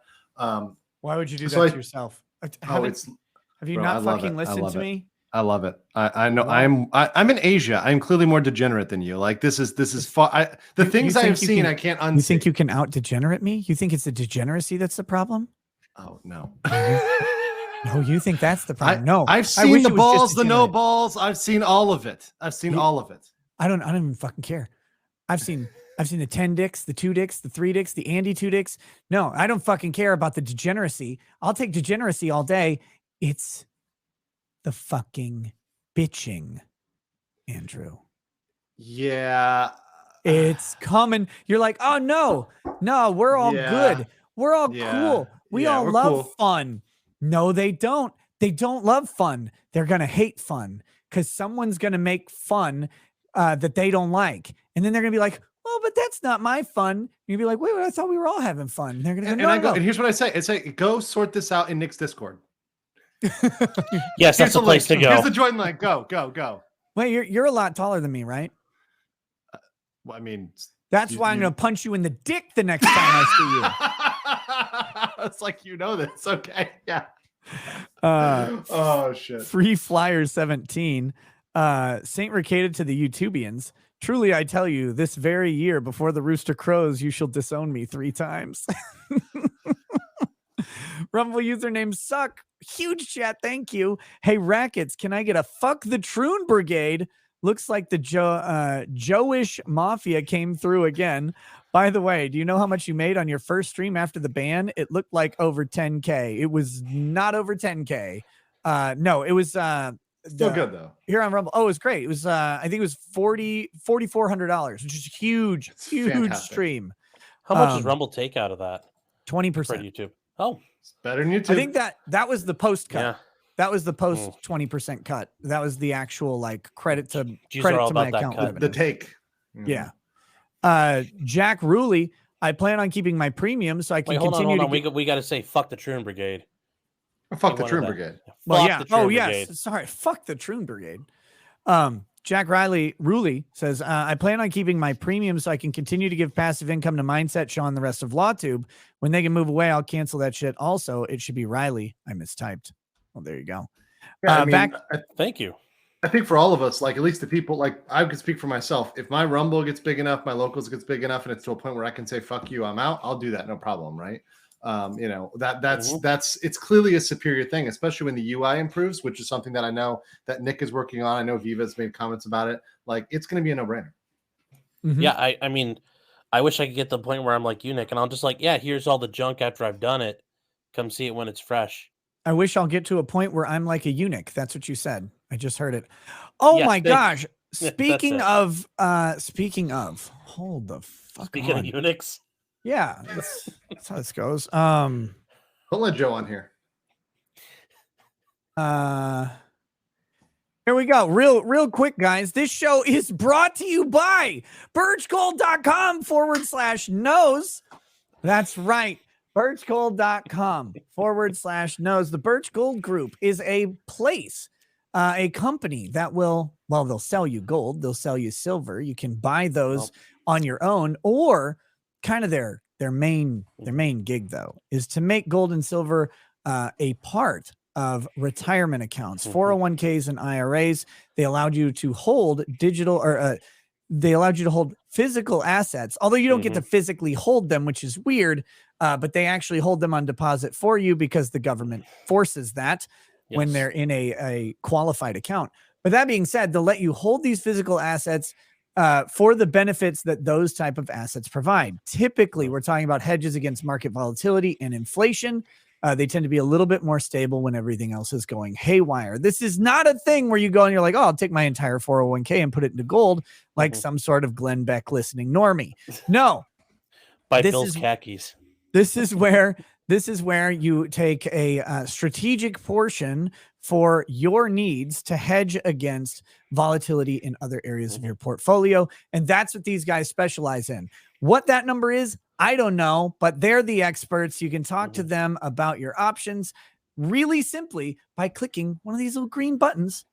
And they'll get you a free information kit. They actually respond really quickly on this stuff. And there's no obligation to do anything at all. Just look into it and say, oh, this is cool for me, or oh, this is not for me. They just want to give you the info and let you make that decision for your own future. And if you don't, your future is bleak and black and grim. But if you do, it's golden and lovely and hook no. Wait, no, not that. No. But guys, check it out. They're a company that's been around forever. A+ Better Business Bureau rating. They have thousands and thousands of 5-star reviews. But here's the reality. Here's the main part of the grift. The most important thing. They approached me. I didn't have to approach them. I didn't go like, hey guys, will you please sponsor me? They came up and they said, hey, we know who you are. We want to work with you on this thing. On your mic. I know, it's right there. I hate it. I hope it dies. He said, we want to work with you on this ad campaign. Can you tell people about our company? And I was like, okay, well, what the hell? Like, what are my restrictions? What do you want me to say? What can't I say? And they said, we don't want you to say anything, and we don't want you to not say anything. Yeah. So the first thing is, when you mentioned the Krugerrands, those are South African coins. Those are like pure premium gold. So yeah, buy those if you guys can get seems those. Apartheidish, okay. Yeah, they started making them in the 70s. Apartheidish. I get one in my drawer back there. Yeah. Yes, they say Zuid-Afrikaan. Yeah, it's yes. I mean, we're on Rumble. We can be as South African as we yes. want, right? Yes, yes. Diplomatic community. What was the second thing? Second thing is, so like, does Birch Gold, do they have access to like gold that got dumped into a lake in Switzerland like 80 some years ago? Or like, how do they source their gold? Look, I'm just saying, because like, I kind of want that I want that like gold with some like Teutonic marks on it. I don't know. You'd have to go get your free information kit. Okay, well, I thought you might know. They're working with you. I told you I'm not the expert. But you didn't get their sales brief or something? No. They're supporting him. That's gold, literally all that matters, Sean. We have the finest gold. I bet it's the finest, very industrialized, efficient gold. I'm sure, but no, I have no idea like what different things they offer. What I do know is that they said we're not going to tell you what to say, and we're not going to tell you what you can't say, because we want you to be you. And I was like, I tell some jokes. Are you sure? And they're like, yeah, go for it. And so there we go. I mean, that's birchgold.com/knows. And that is, I should probably put that in the description. I think I forgot to. I will when the show is over. But check them out. And it's a place that supports free speech, that doesn't hate you, and may be a benefit to your financial future. I don't know. There you go. Diversification is not a bad idea. Never about it. Never a bad idea. A little bit of everything, because hey, one thing drops, you've got the other thing, right? Mm-hmm. Except for the 13% that caused 52% of the gold loss. That's too much diversification, right? Well, I mean, unless you're diversifying and giving out like Glock auto switches, then it's a good thing. Have you not seen that clip on Twitter? No. There's like these 13-year-olds in Chicago holding up their like full auto Glocks. That was hilarious. Well, they're a little old for those. Should be upgrading to Bushmasters or whatever. Vaction Thor, it was supposed to be vacation, but I was drunk when making this account. So say like a drunk Norseman, you'll be fine. Vaction Thor. Okay, there you go. He also says, legal mindset. Who are the true and righteous of this raid? In Trump voice, the faggots can't keep a binger down. Very weird. Let's see. TMF Squid says, so glad your channel is back. I think the best part of your ban was getting insane audience numbers for Rumble directly afterwards. Hopefully this is the start of a reduction of power from Troons. Free Flyer 17. YouTube and Silicon Valley based social media companies became shit when the color haired younger millennials and Gen Zs brought their Democratic Socialist Party ideology into tech. And they did it, and we all just let them. We're just like, oh yeah, it doesn't matter. We'll just hire all these fucking weirdos, because up at the top, they don't care. And then all of a sudden, everybody up at the top fucking caved in or was aloof. And the middle got taken over by people who are content to be in the middle or the bottom of the Oreo. And they fucked everything for everyone forever. And it's going to take a long time to get them out. Joe Schmo, one of three over on, this is on Locals. I subscribe to Rekieta Law on Locals, so I don't have to pay to rant on Rumble, but I still want to show my support to send a fuck you to YouTube's broken reporting system. Hey, thank you, brother. Next we've got Great Loner says, what does Cobwebs and Lucas have in common? They all eventually hang from the ceiling. Oof. I'm okay with that. Big Rob, you asked for it during the stream. Also made its way to your Instagram. I'm appalled at your actions during the trial. Just kidding. Thanks for standing up there against these insane idiots. So this is a true to life scene from the trial today of Daryl Brooks. Oh, what did he do hate. today? Oh, No. oh no. That's allowed on Rumble, though. That's allowed on Rumble. Yeah. He's just showing how my beautiful God. that picture is. He's asking you to take it all in. Oh my gosh. Well, I got that all in the shot too. That's perfect. Can we get kicked off of Rumble? I don't know. I'm sure there's a way. I'll probably find it. Robert Barnes is gonna call you in the morning, like, Nick, I'm sorry, man. You just went too far. Listen, Nick. I mean, I defended Alex Jones, but this is much. Man, did you see that fire clip of Alex Jones sitting next to Robert Barnes being like, and it's worth it. It's worth it when we're under the financial attack because we're coming after you. We're going to kill you vampire pedophiles. And it's going to be fucking great. And like, whoa. He's like, fuck you, pedophiles. It's like, holy shit. Alex Jones is amped. Oh, I love this guy. I they must have, before that press conference started, like, he's like, Robert, what can I say? And they just like, can I just go back to being me? Yes. Just be you. Run free. Run free. Well, it's like they ground the bones of a liberal, and Alex Jones just snorted it all in one massive line right before going on that rant. It's like, Jesus Christ. What about the globalists? Let's see. Here we go. Insensitive YouTube says, hey, either you or Don Carlos should pull Pastor Lewis out of limbo. I see Louis Laveau. At the very least, I miss his content, and I'm pretty sure others do too.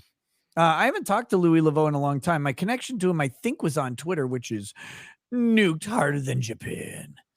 Almond John 1 says Odyssey super chat test. It worked. You passed. Fu uses Odyssey, only takes 5%. Nick, very, very cool. Let's see. Okay. Now we're back to here. M4A now says getting Tug's tits to #1 trending was one of my proudest moments, and I'm married with children. Mario Kart 13, the arc of history is long, but it bends towards comedy. Welcome to the 59%. My lifestyle, we won. Let's rumble. My lifestyle says we won. Let's go. Talking trash and truth says the queen of all racks. Yes, the inimitable Lady Rackets was on at the beginning of the stream here, and her channel is killing it, bro. I remember when you came on, it was like 1.4, something like that. And last time somebody gave me an update, it was like in the 3s. It might be in 4,000 right now. I mean, she's gonna get that play button in like a week. She's like, no one would ever watch anything I put out, and I was like, God fucking damn it. Well, is she does she like, oh, I use my Cricut and make stuff, or is she not like one of those women? Some Does she days even have one of those, or no, I think I have like 2 or 3 of those things, and I'm not sure if any of them have ever been opened. Used, yeah. It's like I can go like, it's like a vintage collector's gallery. It's like these are the Crickets we bought through the years. Does they're your all wife like mint. longer burger baskets? You know what those are? Fuck are those? Oh my God, you're lucky you dodged that bullet. She likes all kinds of baskets. Like if it's a basket, I'm like, she's like, she'll come home from like Hobby Lobby with a bunch of baskets. I'm like, what the fuck are these? You don't know about longer burger baskets though? What's a longer burger basket? It was like crafts for like housewives in America, like in the early 2000s. How do you know about housewives in the early 2000s? What makes you a subject matter expert, Sean? Because my mom was a housewife in the early 2000s. Okay, fair point. I mean, no, like these women were like selling baskets like they're fucking drugs, and like the company that made them, they had a building that was a giant fucking basket. Like, I'm not joking. And then they went bankrupt after a while, and then they had to tear it down. The problem with baskets is, they take up more space than they give you. Oh, they're not stackable. House, they're all bullshit. I fucking hate them. I was in high school, like even now, my parents' house is full of fucking baskets. My dad had to make racks that he could hang from the ceiling. My mom could put all her fucking baskets on. Dude, they're all over the fucking house. Baskets are fucking annoying. Yeah, and then if you have the basket, you have to put like this little plastic liner in it, and you can't use it without the liner. And they made baskets for everything. Like, yes. I think they even made like an Operation Iraqi Freedom basket.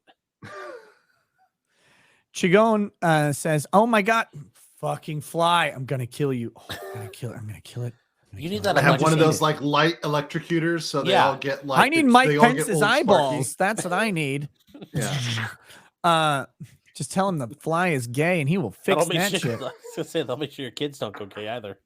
Tim of Tam says, from all of us over here on the pre-stream, congrats on your emancipation. Catch the pre-stream Saturdays at 8:30 p.m. Eastern. Thank you.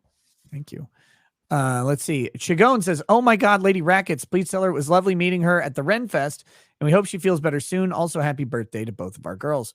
I will tell her that tomorrow morning. Johann Liebert says, makes you hungry, huh? Yes. I don't know what you're talking about, but yes. Mandy Karavichus says, while Lady Rackets is here, we need to ask her for permission for something. I forgot what. Well, Andy, you missed it. You missed the window. Actually, you probably sent that in the window, and I'm sorry. Wrestler Town says, invite Duncan back. I'll invite him on Rumble, and I'll just call him all God, that'd sorts be of fun great. stuff. That would be great. How many F slurs? Like, can we get in? How many? They ran out of F slurs. Like I went to the faggot store and they were out. I don't know. Mr. Cage 242 sent a Rumble video. Oh God, what is this one? This is one of the memes. These memes have been out of control. It's gonna be a bifurcated penis or something. Yeah, well, I'm not stupid. Pulling it up off screen here. Oh, good. It's a video that I can't actually screen, so probably gonna. Oh, whoops! Probably gonna get. It probably will be a giant penis. Why not? What better way to start off? Here we go. Wait, is there volume? It's Nick Rekieta Lawman. Oh shit! This is 7 minutes long. 201. I'm not 200 pounds. How dare you, you bigot? Call me fat. Cool, man. I'll check it out, but I'm not gonna play a 7-minute video right now because I'm trying to get through these because I still have not slept. No, that's a lie. I got 20 minutes of sleep. Since you're coming back, are you gonna do like? Can you do like an unbreaded tonight? Like an unbreaded? I mean, I don't ever like. I just generally don't drop the N-bomb personally. I understand. Well, there's other parts of that. Oh yeah. I've done those on YouTube. But yeah, the chink ones, like which ones, like the like what other? Okay, yeah. I pretty much you do it. Everything other than the big end, just because. Other than the bingers, that's it. Yeah. I heard you use bikes and flagets and everything, but I haven't heard you go straight raw. I've gone sometimes. I drink a lot sometimes. Oh. Mario Carter 13 says because it's 1, 2, 3 strikes you're out in the no ball game. Go for big guy 911. Nick is now Jack Murphying for YouTube. Time to face reality, Nick. No matter how much you cover for them, they're going to spit in your eye as they rail you jailhouse style. Again, I don't think I was defending YouTube all that much. Oof. I was just saying that I prefer the 3 strikes to having an executive delete my channel. Yeah, was what I was getting at. Yes, he's asking for the rule of law, not mob rule. My lifestyle says they only cared because of the Rumble competition. If you didn't have anywhere to go, your YouTube was over. Maybe. I don't know. Mario Carter 13, you should talk to Emily D. Baker about the Real Housewives stack of vaginas. Elephant says Montegraph is a child diddler. Torgo the White, don't you underestimate us racketeers, you bunch of bigots. Wrestler Town, I will always follow you wherever I can participate in inward towers. I'm the E. It's like this is my thing. This is it. It's like that guy in Not Another Teen Movie. The guy is like destined to do the slow clap. He's like, this is it. This is the perfect moment.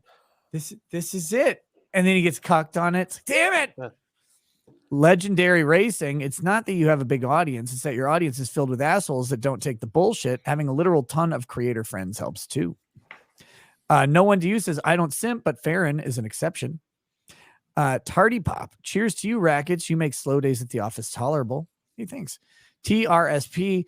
At first, the Troon Hordes breached the gates. They attacked the bar. They failed. The Troon Horde tried to take the inner sanctum. They have failed. Rally to the Law Pope. Deus Volt. Eric the Red. Is there a time frame that you are going to put the unredacted Troon fan mail documents on locals? No. No, there is not. Right now, everything has to be on pause. For now. For very careful consideration. Yeah, I was gonna ask, but I'm not gonna ask because there's too many considerations with that. Everybody's asking, am I gonna post them? At the moment, no. Hey, yeah. you know. Can I just ask? I think this is a safe question. Like, it could, if I was a random individual, right, doing a public records request, could I, as a random individual, obtain that? Only you can obtain that information. Yes. Okay. Just to clarify. Nick, since they're stored electronically, though, they can get hacked, and then people could have theoretically, them, right? yes, they could be hacked. I'm just saying, you know. No, but that's a misconception. A lot of people think that they are public information. Bar complaints that go through are public information, I believe. But these are they're confidential from the lawyer's professional responsibility office, which, by the way, there is no law or professional responsibility issues with publishing those things outright. You can do that, no problem. However, there are terms of service issues that may be at play on various platforms. And so for now, I'm just saying, dude, like all kinds of stuff gets leaked on the internet, hacked. I'm just like, you know, you might accidentally make your like email account like password. You think about it? I'm just saying.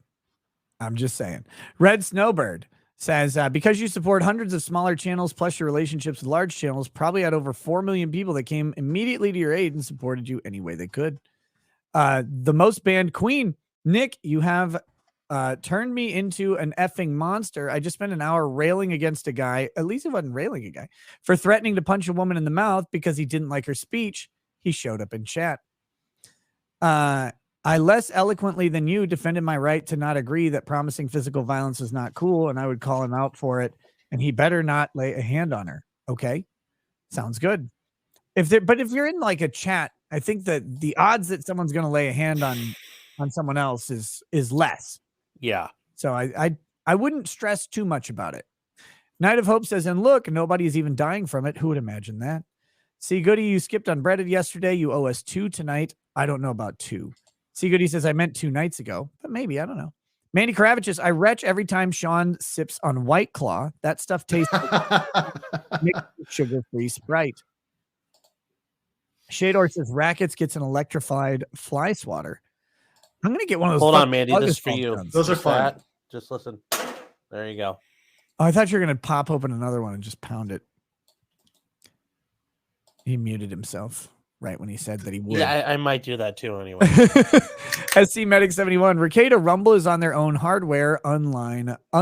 I think you mean unlike Parlor. Yes, I know.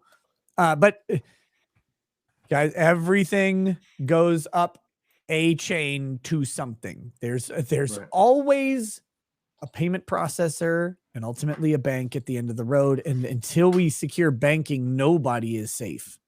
And that's Yes. that's got to be the thing. I don't That's think what it happened ends to there. that's what happened to Andrew Tate. Like, I was speaking to some folks that were working with him, and he can't like take flights anymore. He can't use any credit cards or anything. Like, they will, if they really come for you, they will get rid of everything. They will literally get rid of everything. You'll be unbanked. I mean, the bank de-Patreon Sargon. Like, Right. that was Right. it was Yep. the bank that did it. It wasn't Patreon. Well, I mean, Jack Patreon wanted it bowed to too. but Patreon caved to the bank, and they do that from time to time. It started with Jihad Watch. Don't talk about the Muslims. But I think we're not. I don't think we're too far from people trying to bully your electric company from servicing you. Oh, I yeah. think that's going to happen. I think that's like the high water mark, but it's going to have to get there first. Lieutenant Hobbit, Rumble has a protected infrastructure, has a policy written by freedom lawyers and backed by Ron DeSantis, plus the great state of Florida, as well as a future involvement from Musk. It ain't dying. We hope so. They're doing what they can do, but it's always best to remember like where those ties are. And we got to hope that by the time that they get there, that maybe we have decentralized banking at some point soon. And once that happens, fuck everybody. Map Hanger says there once was a man called Biden.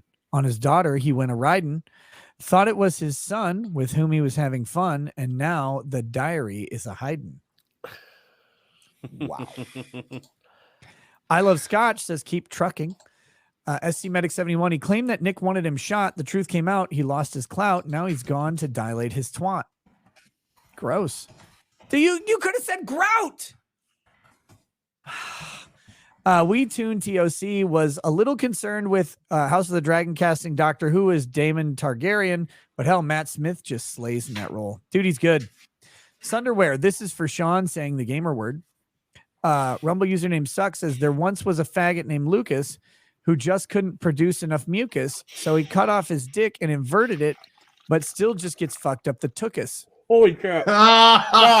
Fuck. Oh, No, you fucking waste that. That was Jesus. Oh God, yes. Night of Hope says it's called Schedules of Reinforcement. Read up on it. As chance of success goes down, motivation goes up in mammals. It's a survival instinct that is hijacked by all sorts of things in society. Fair and Balanced says there once was a boy girl named Keffels who had a GoFundMe for shekels. She said she was doxxed because she cut off her cock, but she hurts little kids and needs shackles. That's pretty good. That's not bad. Night of Hope says Faggles has got to be hella pissed too. All that attention to his crimes and nothing to show for it. I hope he gets to contemplate it from a jail cell someday soon. Mandy Kravitz, the fly is going to grow into a wasp and come for your butt, Nick. Rumble username Suck. Congrats to Farron on her skilled tongue for that limerick. I maintain my claim that women can't be funny since Farron is clearly a man. Also, I really wish I knew the deets of Nick's talks with Rumble. Noam De Facto says, congrats, Nick. Hopefully the streams don't cross when I eventually hear Daryl Brooks ask about wounds, yet I only hear axe wounds in my mind. Teki Shinichi, for YouTube videos, do a page of Unbreaded and 10 minutes of discussion about it. It'll be great. Banned. Baldo Gagger says, Nick, I know you have said it before to others, but do you mind if I clip your shows and upload the clips? Nope, go for it. Brulaham, interesting fact, 61% of spiders hang webs. 61% of the 6%ers also hang. Ooh, that's a good one. Johan Liebert says, I'm Agron, you dolt. Hungry boom. Oh, Angron. What's up, man? How you doing? Yes, it does make me hungry. Everything does. And yes, I know what you're talking about.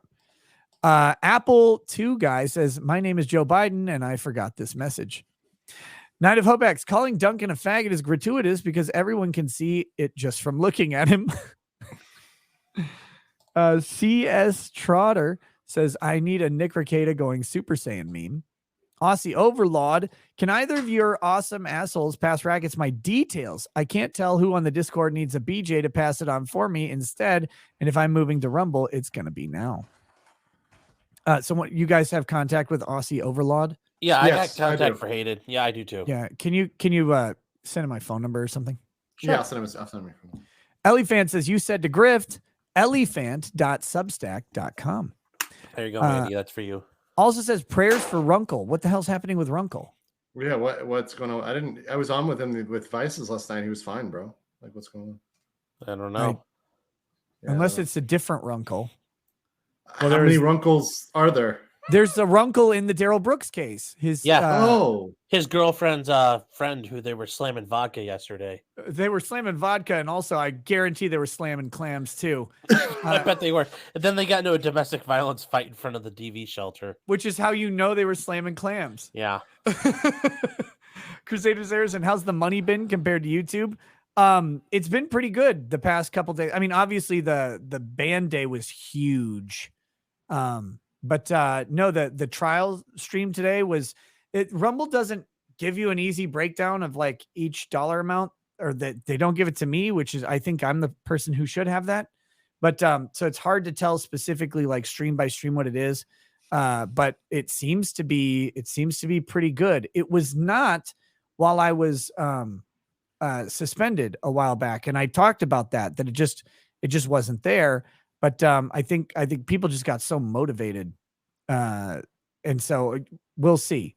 They still need to work on the back end advertising stuff to match YouTube, but so far, like it's been going pretty well on these live streams.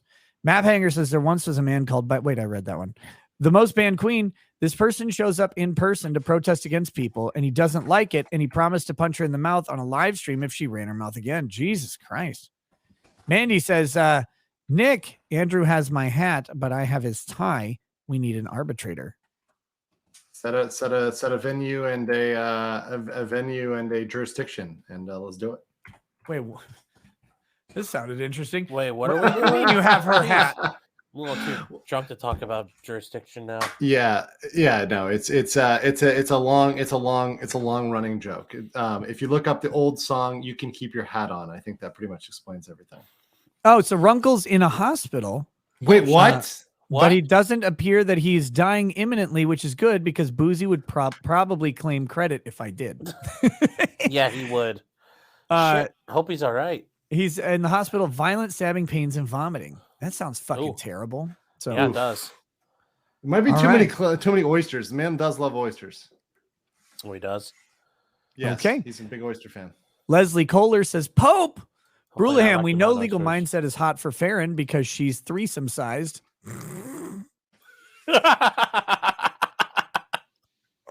God damn! God, some spicy shit tonight, kids. I think I need to take a shot for that one. That was rough. That was rough. It's only 4:00 for you, right? It's 4:30. Yeah. You're in day drinking time. Come on. Oh yeah. We're cruising. We were doing shots this morning. Like when I woke up at 8, I didn't even eat anything. Oh, no, I just woke up. Dude, woke up and grifted. And you have a 3-day weekend, right?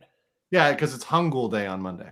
Is that Korean language Day? Korean language. Yeah, it's Korean Columbus Day. It's the day they colonized with their simple language. That was one of those roasts where the oven was so hot, Hans turned it off without being asked. so hot the wooden doors didn't work. Oh my God. Welcome to Rumble, people. Yeah. Hey, cheers. Cheers, Nick. Cheers. Hope Runkle's okay. Pour out one for our homies from Mirkwood.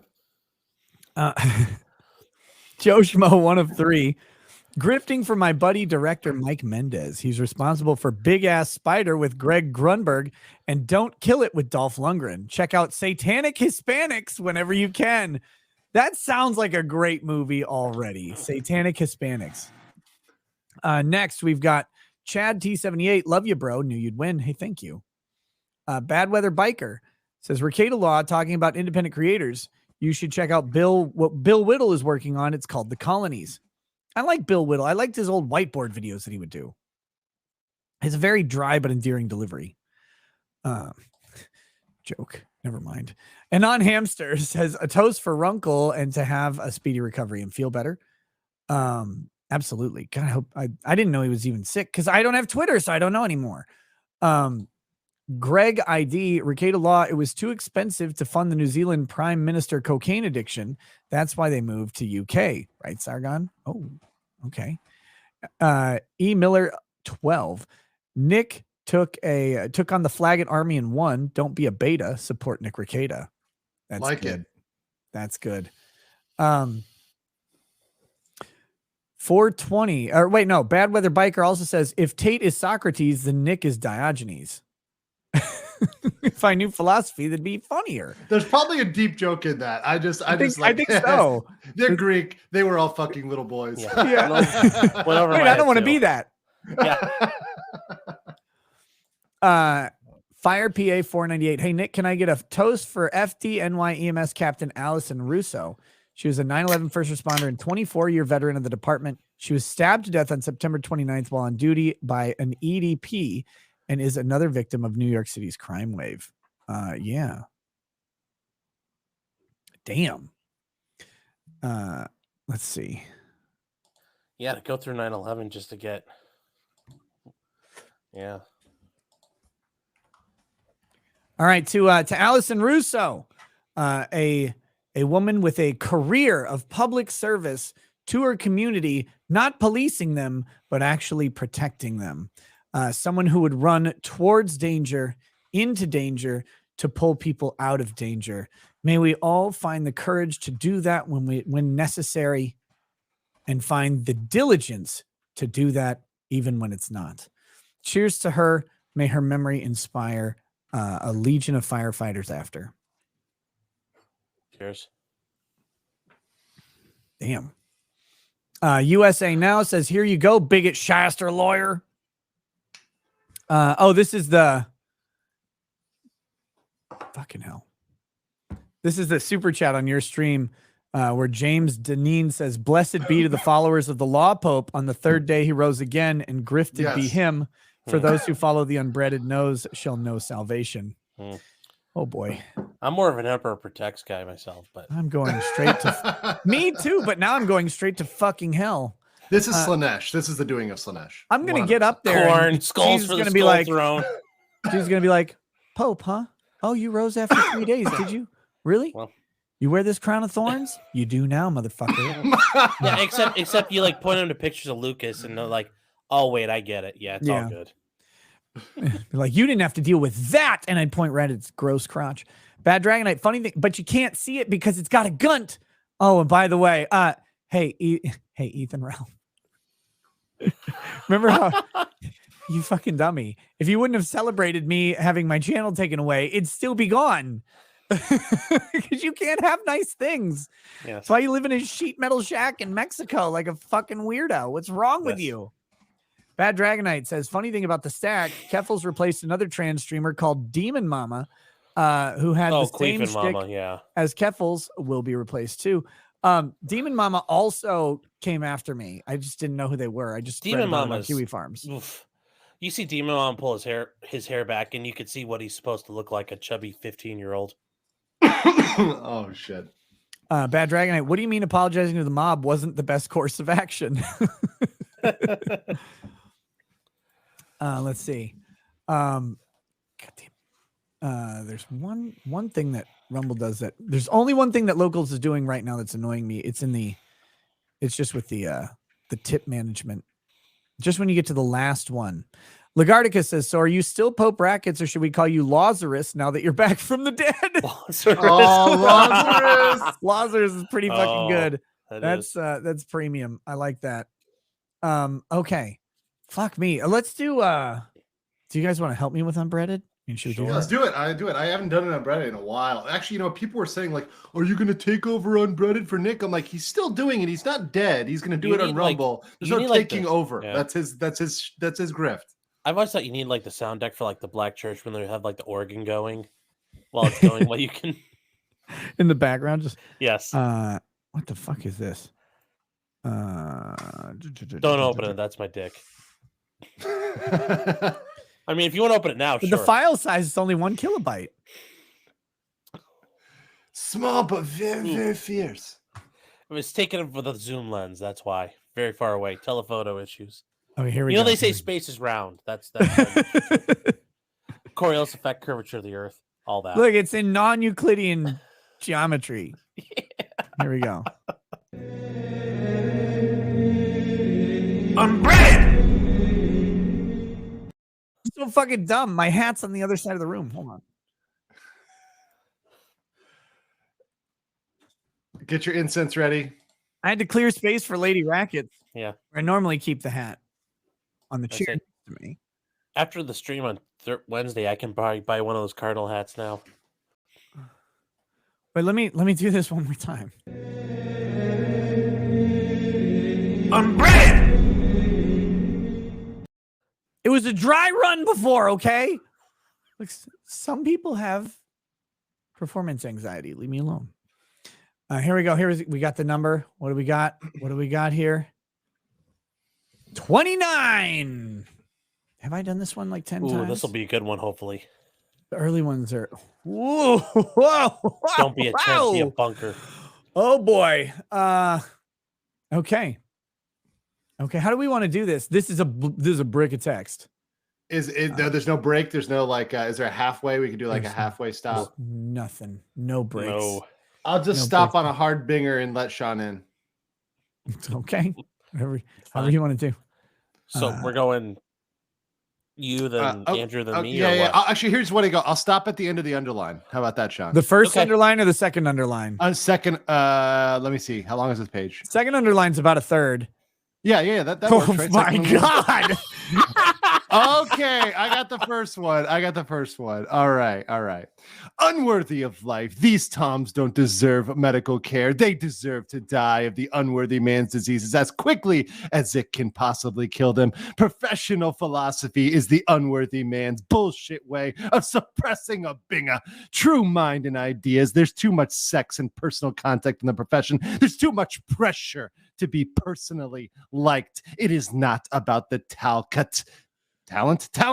It's about people who sleep together. This is why fags get through and get a lot of good, talented graduate students that get pushed out if they won't sleep with drunken old men who want to put their closer cane inside them in exchange for job hirings. Bigot don't play that shit. A bigot don't play with that. Bigot get ignored in the classroom. Even if my hand up for half an hour, the professor would call on the undergrads and random ass unworthy students while ignoring me. The unworthy boy who picks his nose in class would repeat my ideas and get asked to put them on the board. But I would get ignored while I said to them, trust me, that shit is on purpose. Always escalate the tension, Binger. They send him to Harvard and he still picks his nose while a Binger live in the Jim Crow 2020 and gets lynched online for whistling at an unworthy woman. No, you're muted. An unworthy woman. No, Fuck! Stop. The unworthy man would go out of his way to make Binger uncomfortable, giving special opportunities to unworthy and lesser students, flying abroad to give talks and co-write papers. and pretends that Binger doesn't need real guidance as of affirmative action, their favorite excuse. Should have put a comma there. They talk down and emasculate the Binger while acting like his ideas aren't ready yet. Punctuation. Acting like he needs to be more unworthy in order to be more professional. Real shit. They act like a Binger isn't a man until he learns to imitate them and pledge allegiance to unworthy bullshit. You can't get... Fuck all of you. Get shot, you faggots. Are lame as fuck. 1488 losers. Bow before you. Binger superior. You can't compare me.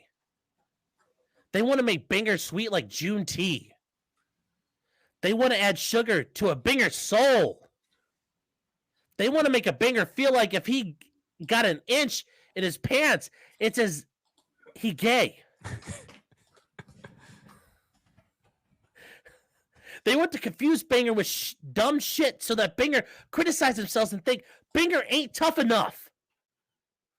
Real shit. They want Binger to go insane. They want Binger to criticize themselves and use word tricks and to put venom in a Binger mind.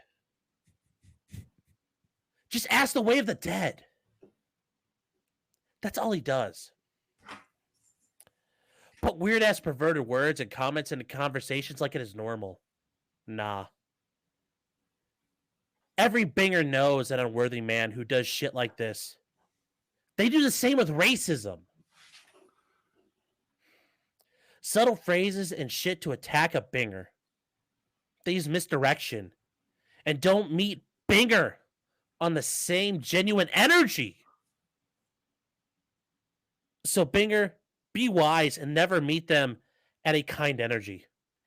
Have your guard up and guns raised every time you meet with the unworthy man. No, they are never there to be kind. They are never there to be responsible or sensible. They are only there for themselves. They are just as bad as slave masters, no matter what they bring up in conversation to distract you or how many times they love Uncle Tom President. They are there to distract you first. Then they say shit that make a Binger different. They play that shit in advance. They plan it before meetings with you, Binger. Stop going into a room with them thinking you can just be real. Don't play. Don't be on some generous togetherness bullshit. Don't act like you have friends who are unworthy. They still have the money that your ancestors deserved to get paid. They still own your ancestors as slaves. Therefore, your ancestors still collecting the bank. Therefore, they worked for none of it, and it still collects them revenue. They still have your ancestors locked up.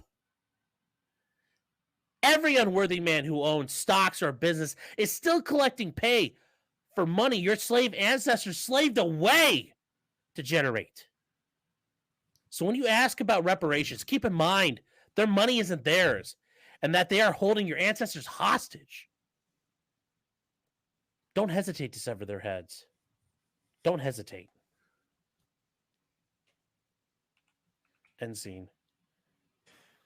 Fat girls die when frightened or startled. Crackers have weak skin and bleed easily if you scare them. Crackers have pebbles of feces in their blood. Crackers have weak organs. Learn more. Binger, learn more. It's never enough. Binger, learn more. Professor invented new sciences and fields. Too bad. Learn more. He spouts my influence, does so to his own detriment. Oops, Binger, learn more. Sorry, Binger, Trump got elected. Now white women don't want you anymore. Sorry, Binger, you can't afford to fuck white women anymore. Learn more. No.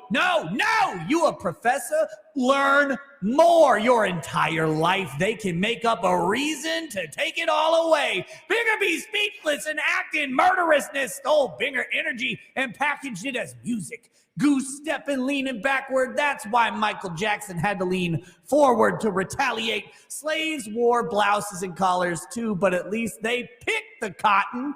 They didn't tolerate Javaxni, Astino, Gavin, Glorio, Malardi, Noki, Alla Pampadoruses, Tauruses, Cancer, Defasti, Degatorial, Satori, Rat, Finky, Pelez, Omdor on their bags, feet, sandals, jackets, caskets, chains, whips, and brands. Slaves hated getting branded by crackers. Entire life they can decide it is not up to par because it meant a slave was getting a cracker's name burned into their flesh. Slave got branded by slave masters so they would be returned if they went missing. Faggot bangers take their sons, took your favorite store. You worthless Uncle Tom, they own famous Binger too. I like bread and butter. That is all Lid Zeppelin ever planted. That's just a different stage of the payment plan. Binger president gets told what to do when he supposedly runs the military. They can still tell him no, like he ain't shit but a Binger on the street. If you don't want to eat what you have, that means you're not hungry for this. CEO Binger's still on the payment plan. Someone else still tells them what to do, even if they don't report to their boss directly. Kill him too. Wink, wink, read the clues. Kill them all. Shoot at Brown. Murder all the smelly camel jockeys. Murder all the mongoloids. Make children afraid to pledge frats because so many frats are getting shot up. Explode and snipe rich frat houses around the country. Snipe the ports until they can't receive the shipments. Unbread. That was a good one. Oh, good one. Geez, I should have done this a couple beers ago. I'd have been better, I think.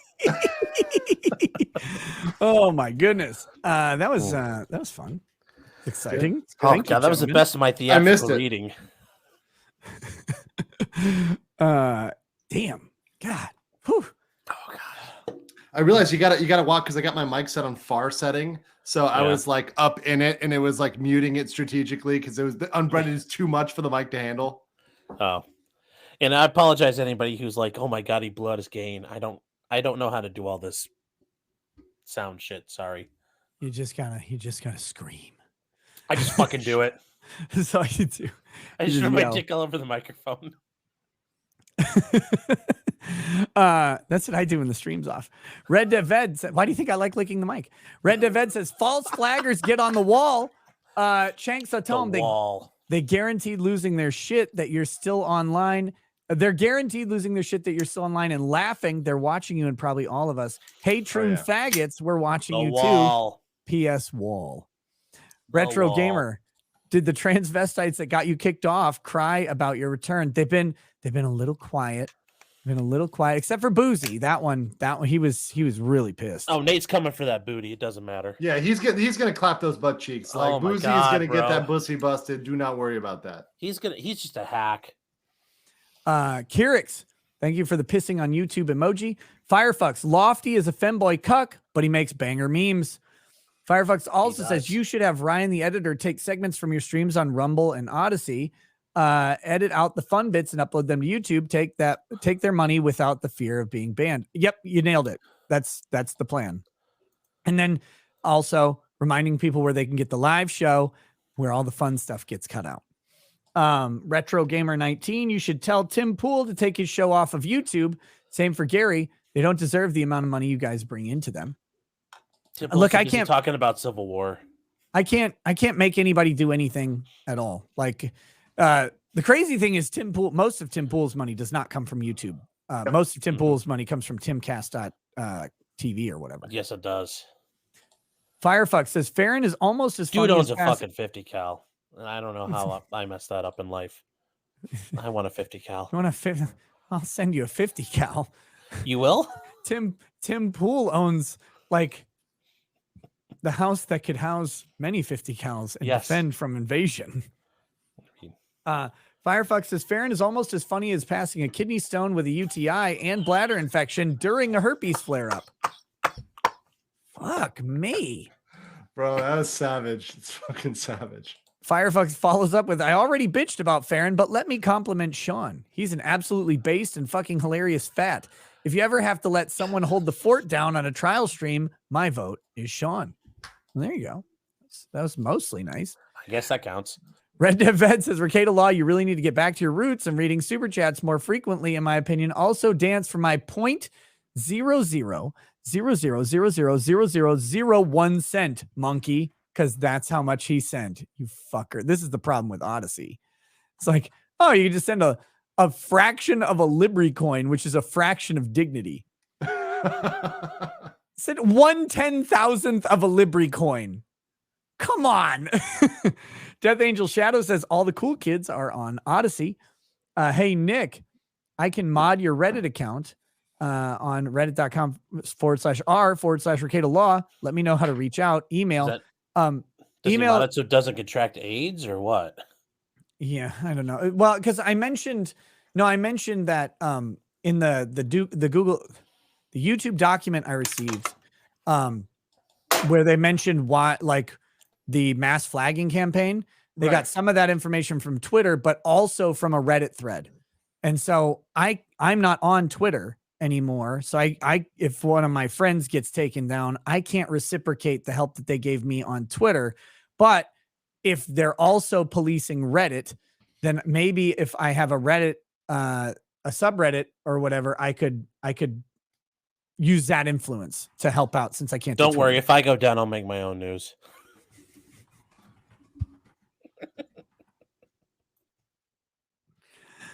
Four Dodge dealerships in Ohio today experienced the wrath of a man named Sean. The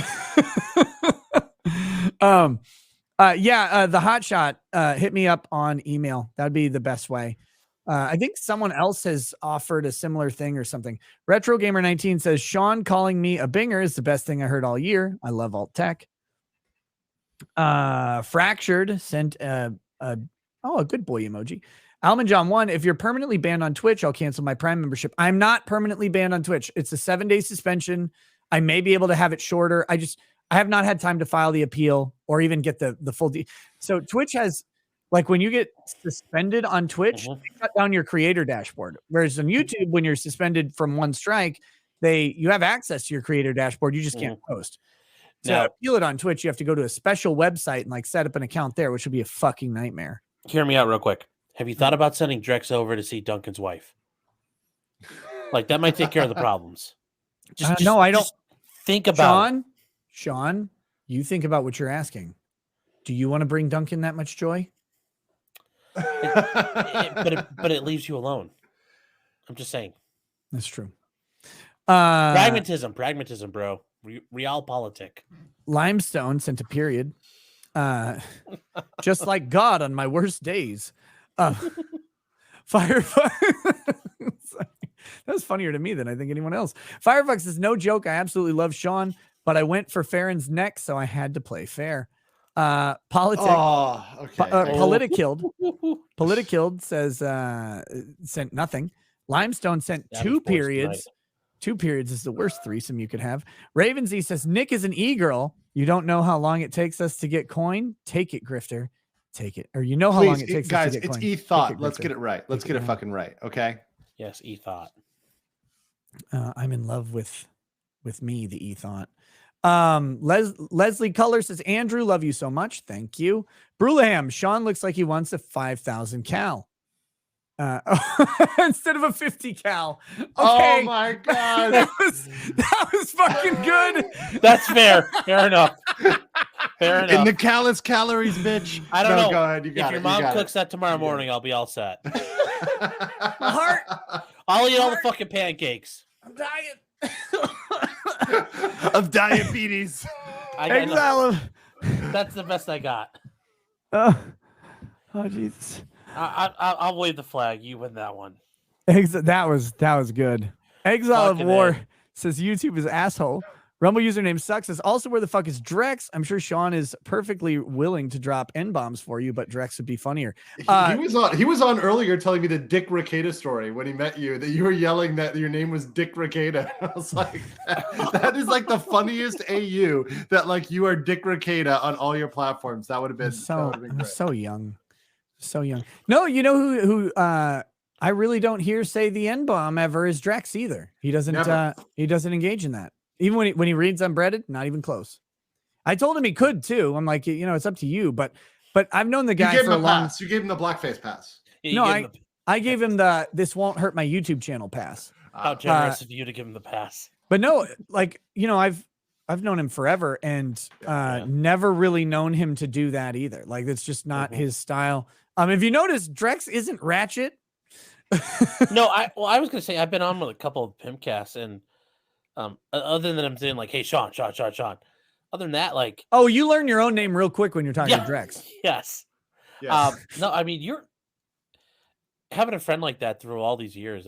That is awesome. I can say you are very privileged in that regard. Fucking ride or die, man. Yeah, he's the best wife anyone could have. C.S. Trotter says shot for, because he's never here. C.S. Trotter says shot for Andrew. Jesus. Wait, you need a shot? Wait, there's a shot? It says shot for Andrew. On what platform? I'm done drinking. I can't drink it's on Rumble right now. Okay, well, I'll drink with you guys. Yeah, I'll drink right now. I'm pushing no, just with you guys. Sean's not drinking. Yeah. Sean's had many White Claws.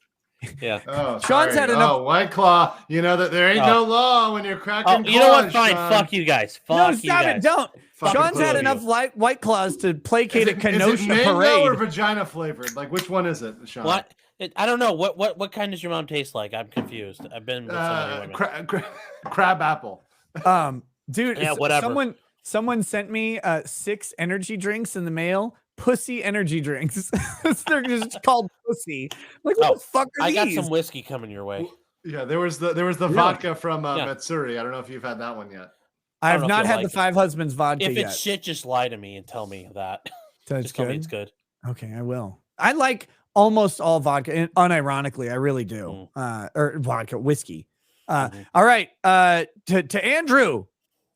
Shot for Andrew. It doesn't say cheers, just a shot. Now, Andrew, I forgot to ask this before. Do you ever go by Drew, or are you just like Andrew? I'm okay with Drew. Some people call me Drew, but everyone else calls me Andrew. So, did you close the deal at Matsuri? A gentleman like never. A gentleman. There's no. Don't ask, don't tell. Don't ask, don't tell. So, like, you and Vic went back to the hotel room? Yes, me and. Oh, Vic. We're talking about Vic now. No. Yeah, that's my. You that's said my a policy. gentleman at first, and I was going to say, don't you fucking deal with me. I know. I know the score here. Okay, so I got my answer. That's perfect. Brulam, to be fair, Nick, God is fine with you. Miracles, weekly turning liquor, words, and fatzos into respectable people. Let's see. Rumble username sucked. There once was a troon, went by Clara, reconfigured his genital area. Went after the Pope, but clearly was a dope because his channel was back 3 days after. Night of Hope, Ralph can't go to Mexico because pork tacos exist. Music and fiction, alternative Hollywood is happening. Hold on, Nick. I gotta say this real quick. You know, Ethan, I haven't had a chance to meet you, but fuck you, suck my dick and eat it till you hiccup. I hope you learned about me after this. I didn't even catch what that was in response to, Sean. I was I like, don't know, just telling you He's to trying to Ethan suck my Ralph. dick. You know, Ethan Ralph. Oh, okay, yeah, no, that's fuck totally him. legitimate. Yeah. Fuck him, and I hope I would fuck your ass raw. That's all I gotta say. Wait, let's put it out on Twitter. I don't give a fuck if you're 6'3". I'll slap the shit out of you, fucker. Man, I ain't scared of you. My T cells carry guns. I'll be all right. Ain't nothing you got scares me. And his white blood cells carry a deficit.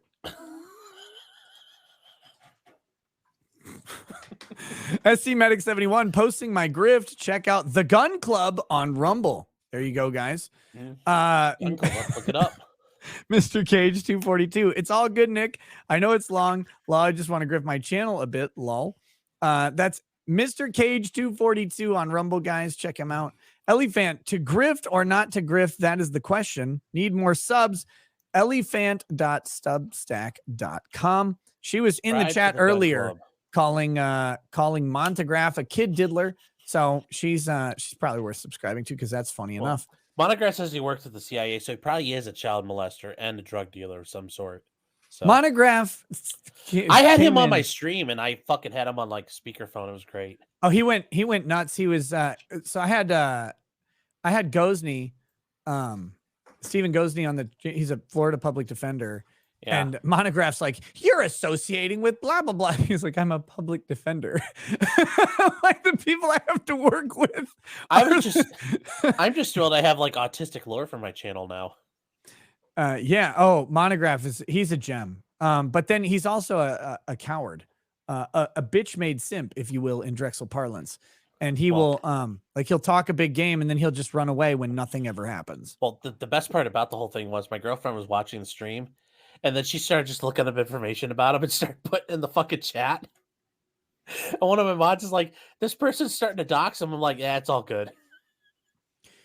Oh yeah, the monograph, like the video that I remember the most is him literally fucking a melon. Hey, I've heard literally fucking a melon. I've heard if you heat up a cantaloupe, it's like not bad. If you beat it up like physically or with your he dick. said heat it up. You cut a hole in it and you put it in the microwave and you heat it up. I've heard it's like not too bad. How many minutes do you put it in for, Sean? How many minutes do you put it in for? I don't know. Are you a 10-minute guy or 20-minute guy? Well, it depends on the cantaloupe, okay? Yeah, I mean that's like you got to tap the bottom. You got to find the hollowness. Oh my god, I've heard a lot of things. I don't experiment. Let's see. Fly! Oh, you fuckers! I can't. Please support Nick Rekieta's Electric Fly Swatter Fund. Yes. It will greatly improve the stream quality. Yes. So fucking mad. Shell66 says, I love your show. Thank you to all of your guests as well. Hey, thank you, Shell. Music and Fiction mentioned that, Sean, you bogarted his super chat. I got to read it again. He says, alternative Hollywood is happening. Look up Leigh Scott, the producer of The Witches of Oz. Leigh's a guy. He's doing 2 new projects and is having a great time. Might be a good guest to have if you can find him. There are a lot of good guests if you can find them. That's a hard thing to do. But you're stuck with me, so that's a problem. Answer your text. Brulaham, careful, Sean. Mr. Ralph might shit his pants. It's very effective. Blaine 20. Duncan's joy would come from holding the snack tray. That's what I'm talking about. Yeah. Rumble username sucks. Sean, can you give us a full screen view of that pistol? It looks like the first pistol I ever owned, which was a Taurus knockoff of a Beretta handgun. I'm happy to own better guns now. Oh no, this is like a legit Beretta. This is OG Beretta 92. Here, do you want to? Can you pull it up? Sure. Yeah, sure. OG Beretta. Yep. Nice. Okay, now put it down immediately because I've seen how many White Claws you drank. Oh wait, we got that ready more for Monty or Keffels or Ethan, whoever shows up. Fire PA 498 says everyone goes home safe except for the fly. And I think that's it. I think you finally got through them. Fuck, dude. Yeah, that's nice. Only in 4 hours. Nice. It's record time, man. I was trying to keep it short tonight. I was going to go on locals. I may still go on. Look, my locals guys. I have not done a ton of local streams lately. Might be a fun busy, stream though, to be fair. tonight. Yeah, very very busy, You've but some stuff going on. But Yeah, I don't just a ever little want to bit. neglect my locals people. So we might do just like an hour or so on locals. Come hang out with me there. RekietaLaw.locals.com. Don't be a bitch. Actually, and let me be clear. Don't send a super chat. Join on locals. Join on locals. I want to blow the platform up. I love people watching on Rumble. Join on locals. It's crazy town. You get access to the exclusive live stream locals chats, which they're so fucking funny. There's just memes and shit going all through it because you can post pictures and videos and GIFs in the chat, and it just integrates them in. Also, all of the very offensive jokes. So check that out. Fucking hell, there's one more, 2 more, 3 more. Here we go. Roy Rat says, "Sir, Keep 'em coming. I'll feed that fly to my fucking tarantulas. Happy Halloween." Rumble.com/user/ROIRATT. Guys, if you want to see animals eat other animals, check out his Rumble channel. Ooh, that sounds hot. PWH says, "Great time laughing." You act like you don't think violence is alluring. Don't bullshit me. No, I watch. Have you ever watched the there's an Instagram called Nature is Metal. It's just animals fucking eating other animals in the most savage way. That's one of my favorites. That's like a daily thing for me. Oh, Dude, I know. I love when golden eagles kill shit. That's fucking cool. They're mean as shit. Just tear that shit apart. Yeah. PWH, great time laughing with you as you mine salt. Just keep being you, Rackets. Look, and just for a humble monologue, I don't do this too often, but the only thing I want out of the internet is to be just me on a camera. I don't know why.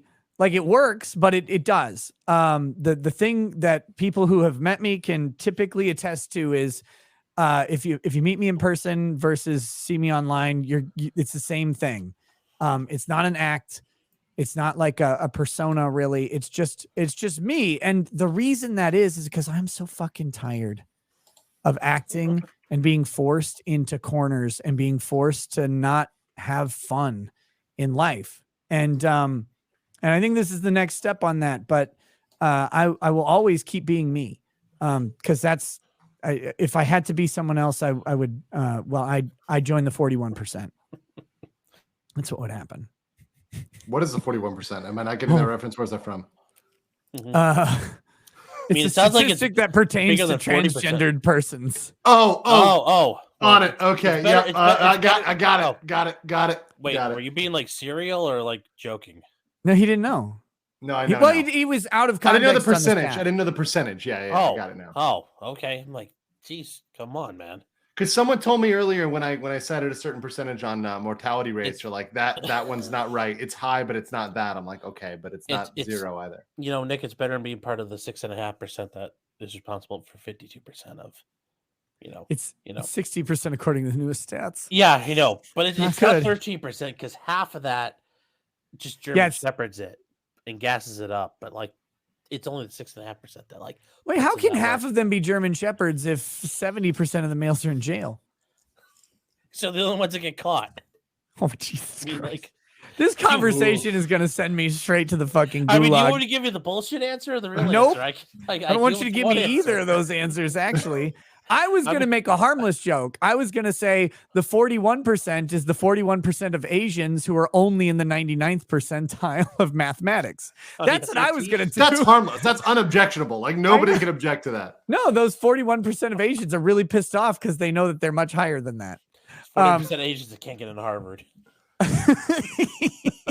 Until they change their race. TMF Squid says Rumble now has background play on mobile and browser. Yes, they do. Again, Rumble is improving the app and their interface every day. I know there are features that people really want, and they're coming. They're all coming.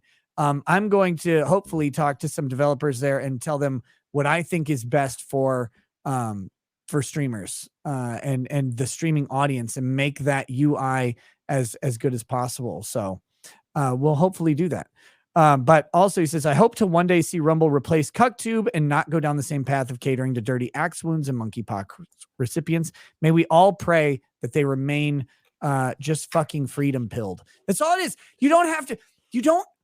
None of these platforms own any of the stuff that goes on them. Just be freedom pilled. Just let it go. If someone posts something illegal, take it down. Otherwise, let it go, because it's not you. And everybody knows that the platform is not publishing that speech that nobody likes. Like everybody knows.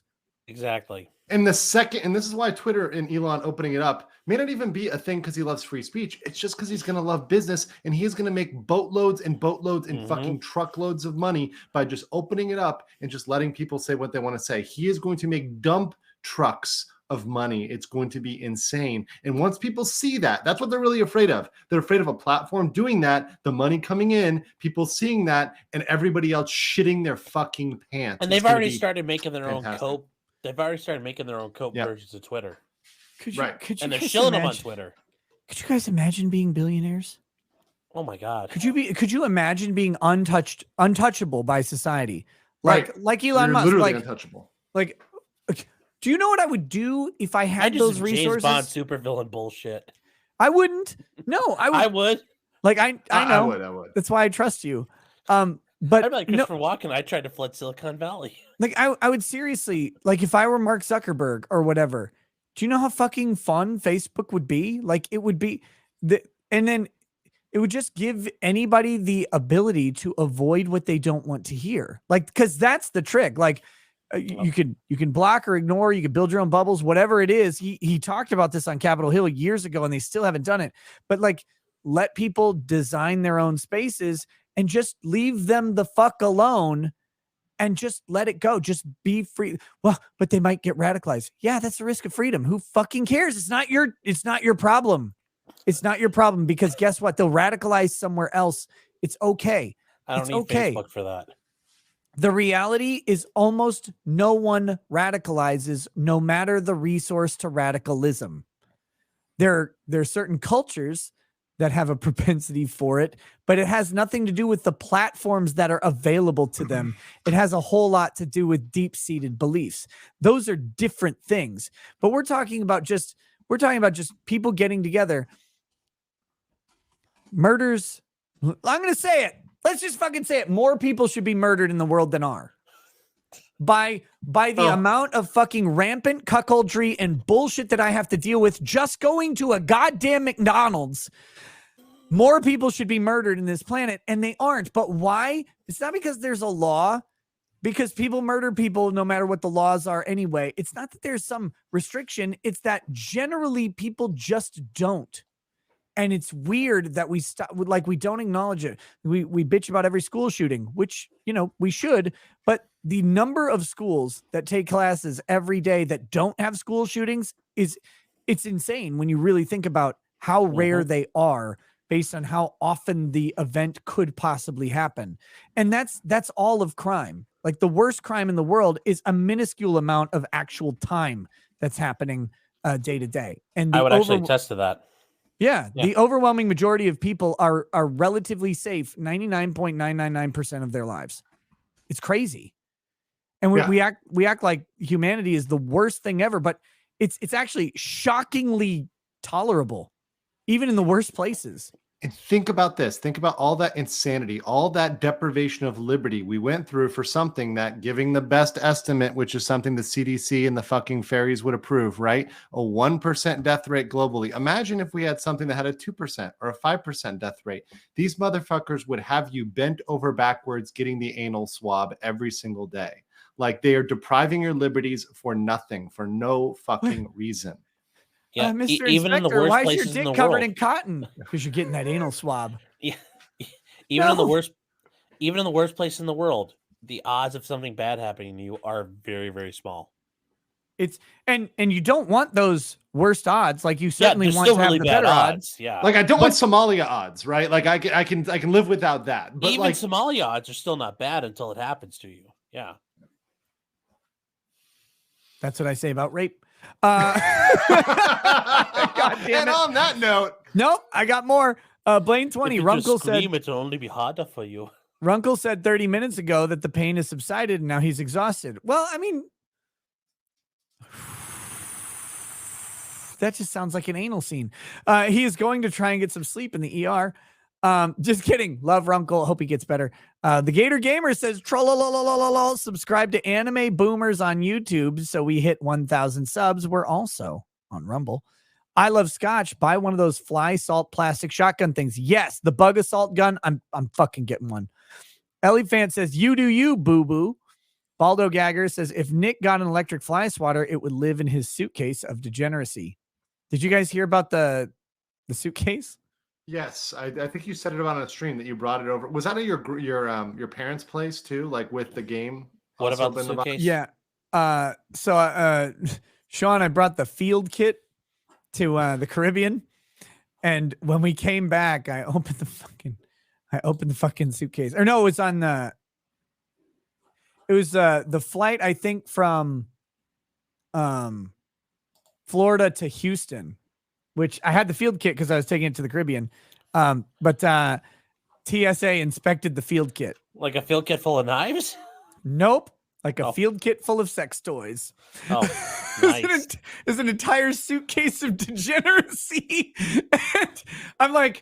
And I open it up. I'm like, oh, no. I pull out the TSA inspection tag. I was like, This is the bag you picked? Of all the bags you could have picked, you picked fucking this one? Oh, my God. You know those Fed boys masturbated to it. You know they did. You know that Fed guy sitting there like when he was like, the high school me is not going to imagine what I'm doing now, handling some guy's dildos. I just hope they prayed afterwards. Use some alcohol on those, Nick. Make sure you swab them down beforehand. I'm just saying. We have the official cleaner. It's fine. What's the official cleaner in the Nick Rekieta show? I'm not sponsored. I would be, but I'm not. So these fuckers, you want to get that good foaming cleanser? You better fucking pay up. One Fat Andy says, my first test dono question: how do you know your vegetables are ready? A, when the canes and walkers rise to the surface. Oh, Wick Dipper. Hey Nick, you can put chat back on screen on Rumble till they uncut, or can you? Till they uncut the app, that would help. It's hard to do on StreamYard. It's hard to, like, there's no way to incorporate just an extra. Well, there kind of is, but not a good way to incorporate just an extra little window. Yeah. So I wish we could. They should preserve the chat. Come on. Blaine 20 says, well, but think about it though. Maybe they don't preserve the chat because they don't want to get parlored. That might be a reason. Blaine 20 says, Mars Girl was locked on Twitter for calling someone a dumbass. She's been whining all day. The problem is no one cared. Like, her getting locked on Twitter just means that the same 0 people are watching. All right. That's fucking damn it. Chad T78 says Beretta 96A1 for the win. And then Bad Dragonite says design your own space. So MySpace. Yes. MySpace is actually based in Red Pilled. And it died before its time. Tom if was you're a a boomer. Chad. If you're a boomer. Okay. Gentlemen, show's over. I'm gonna hit the outro. Thank you for joining me on my grifting gloatathon. And guys, I don't know what weekend content we're gonna have here on Rumble. Probably more on locals, but I will keep posted on locals. Make sure you follow for free, even if you don't want to sign up. Follow for fucking free, so you get all the announcements. Because I don't know how Rumble notifications work, but I know I don't have YouTube notifications for 2 weeks. And so if you want to get all the announcements, follow on locals, rekietalaw.locals.com. Also follow my homies, Sean and Legal Mindset, wherever they are, YouTube, locals, Rumble. I'm going to try to do a Rumble stream today, right? Like shortly after this. So we'll test it out, see if it works. Because I'm going to do the same thing. Nick blazed a path for us both to beat these troons and to get the fuck out of YouTube. So yes, he's our sojourner truth. That's who he is. All right, guys. Underground HRT Railroad. Thanks a lot. We'll catch you guys soon. Have a good night. Peace.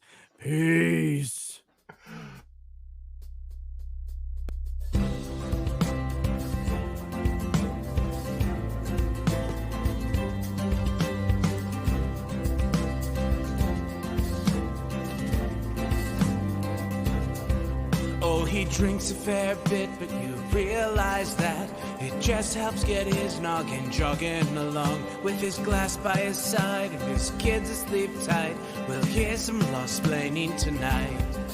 With his microphone muted, we'll laugh at this boomer until he explains it's all part of the plan. Watch his face become redder as he becomes meta, raging at idiots from Twitterland. From the white shores of Maine to the hills of Glenlivet, there's no one who explains the law better than Nick.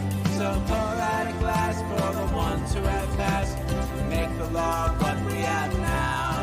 Oh, his lady is fair, and she handles herself with the grace of one who has borne many children. As the wife of a lawman, she makes sure that he has the time and the place to provide for them there. So pour out an Ardbeg, a Balmore, a Lubrook, spirits glow as the ones who get unemployed. So pour out a glass for the tea post on Twitter, as we hear lost-plaining tonight. From the white shores of Nam to the hills of Glenlivet, there's no one who explains the law better than Nick. So pour out a glass for the ones who have passed to make the law what we have now.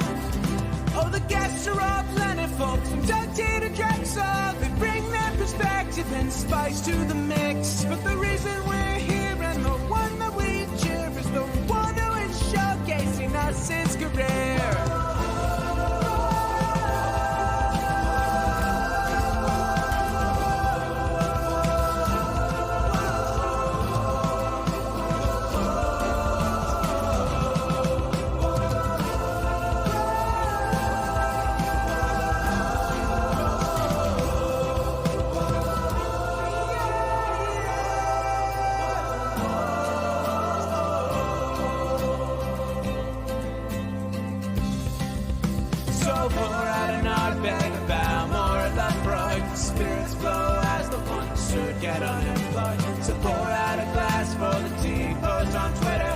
we hear lost flaming tonight.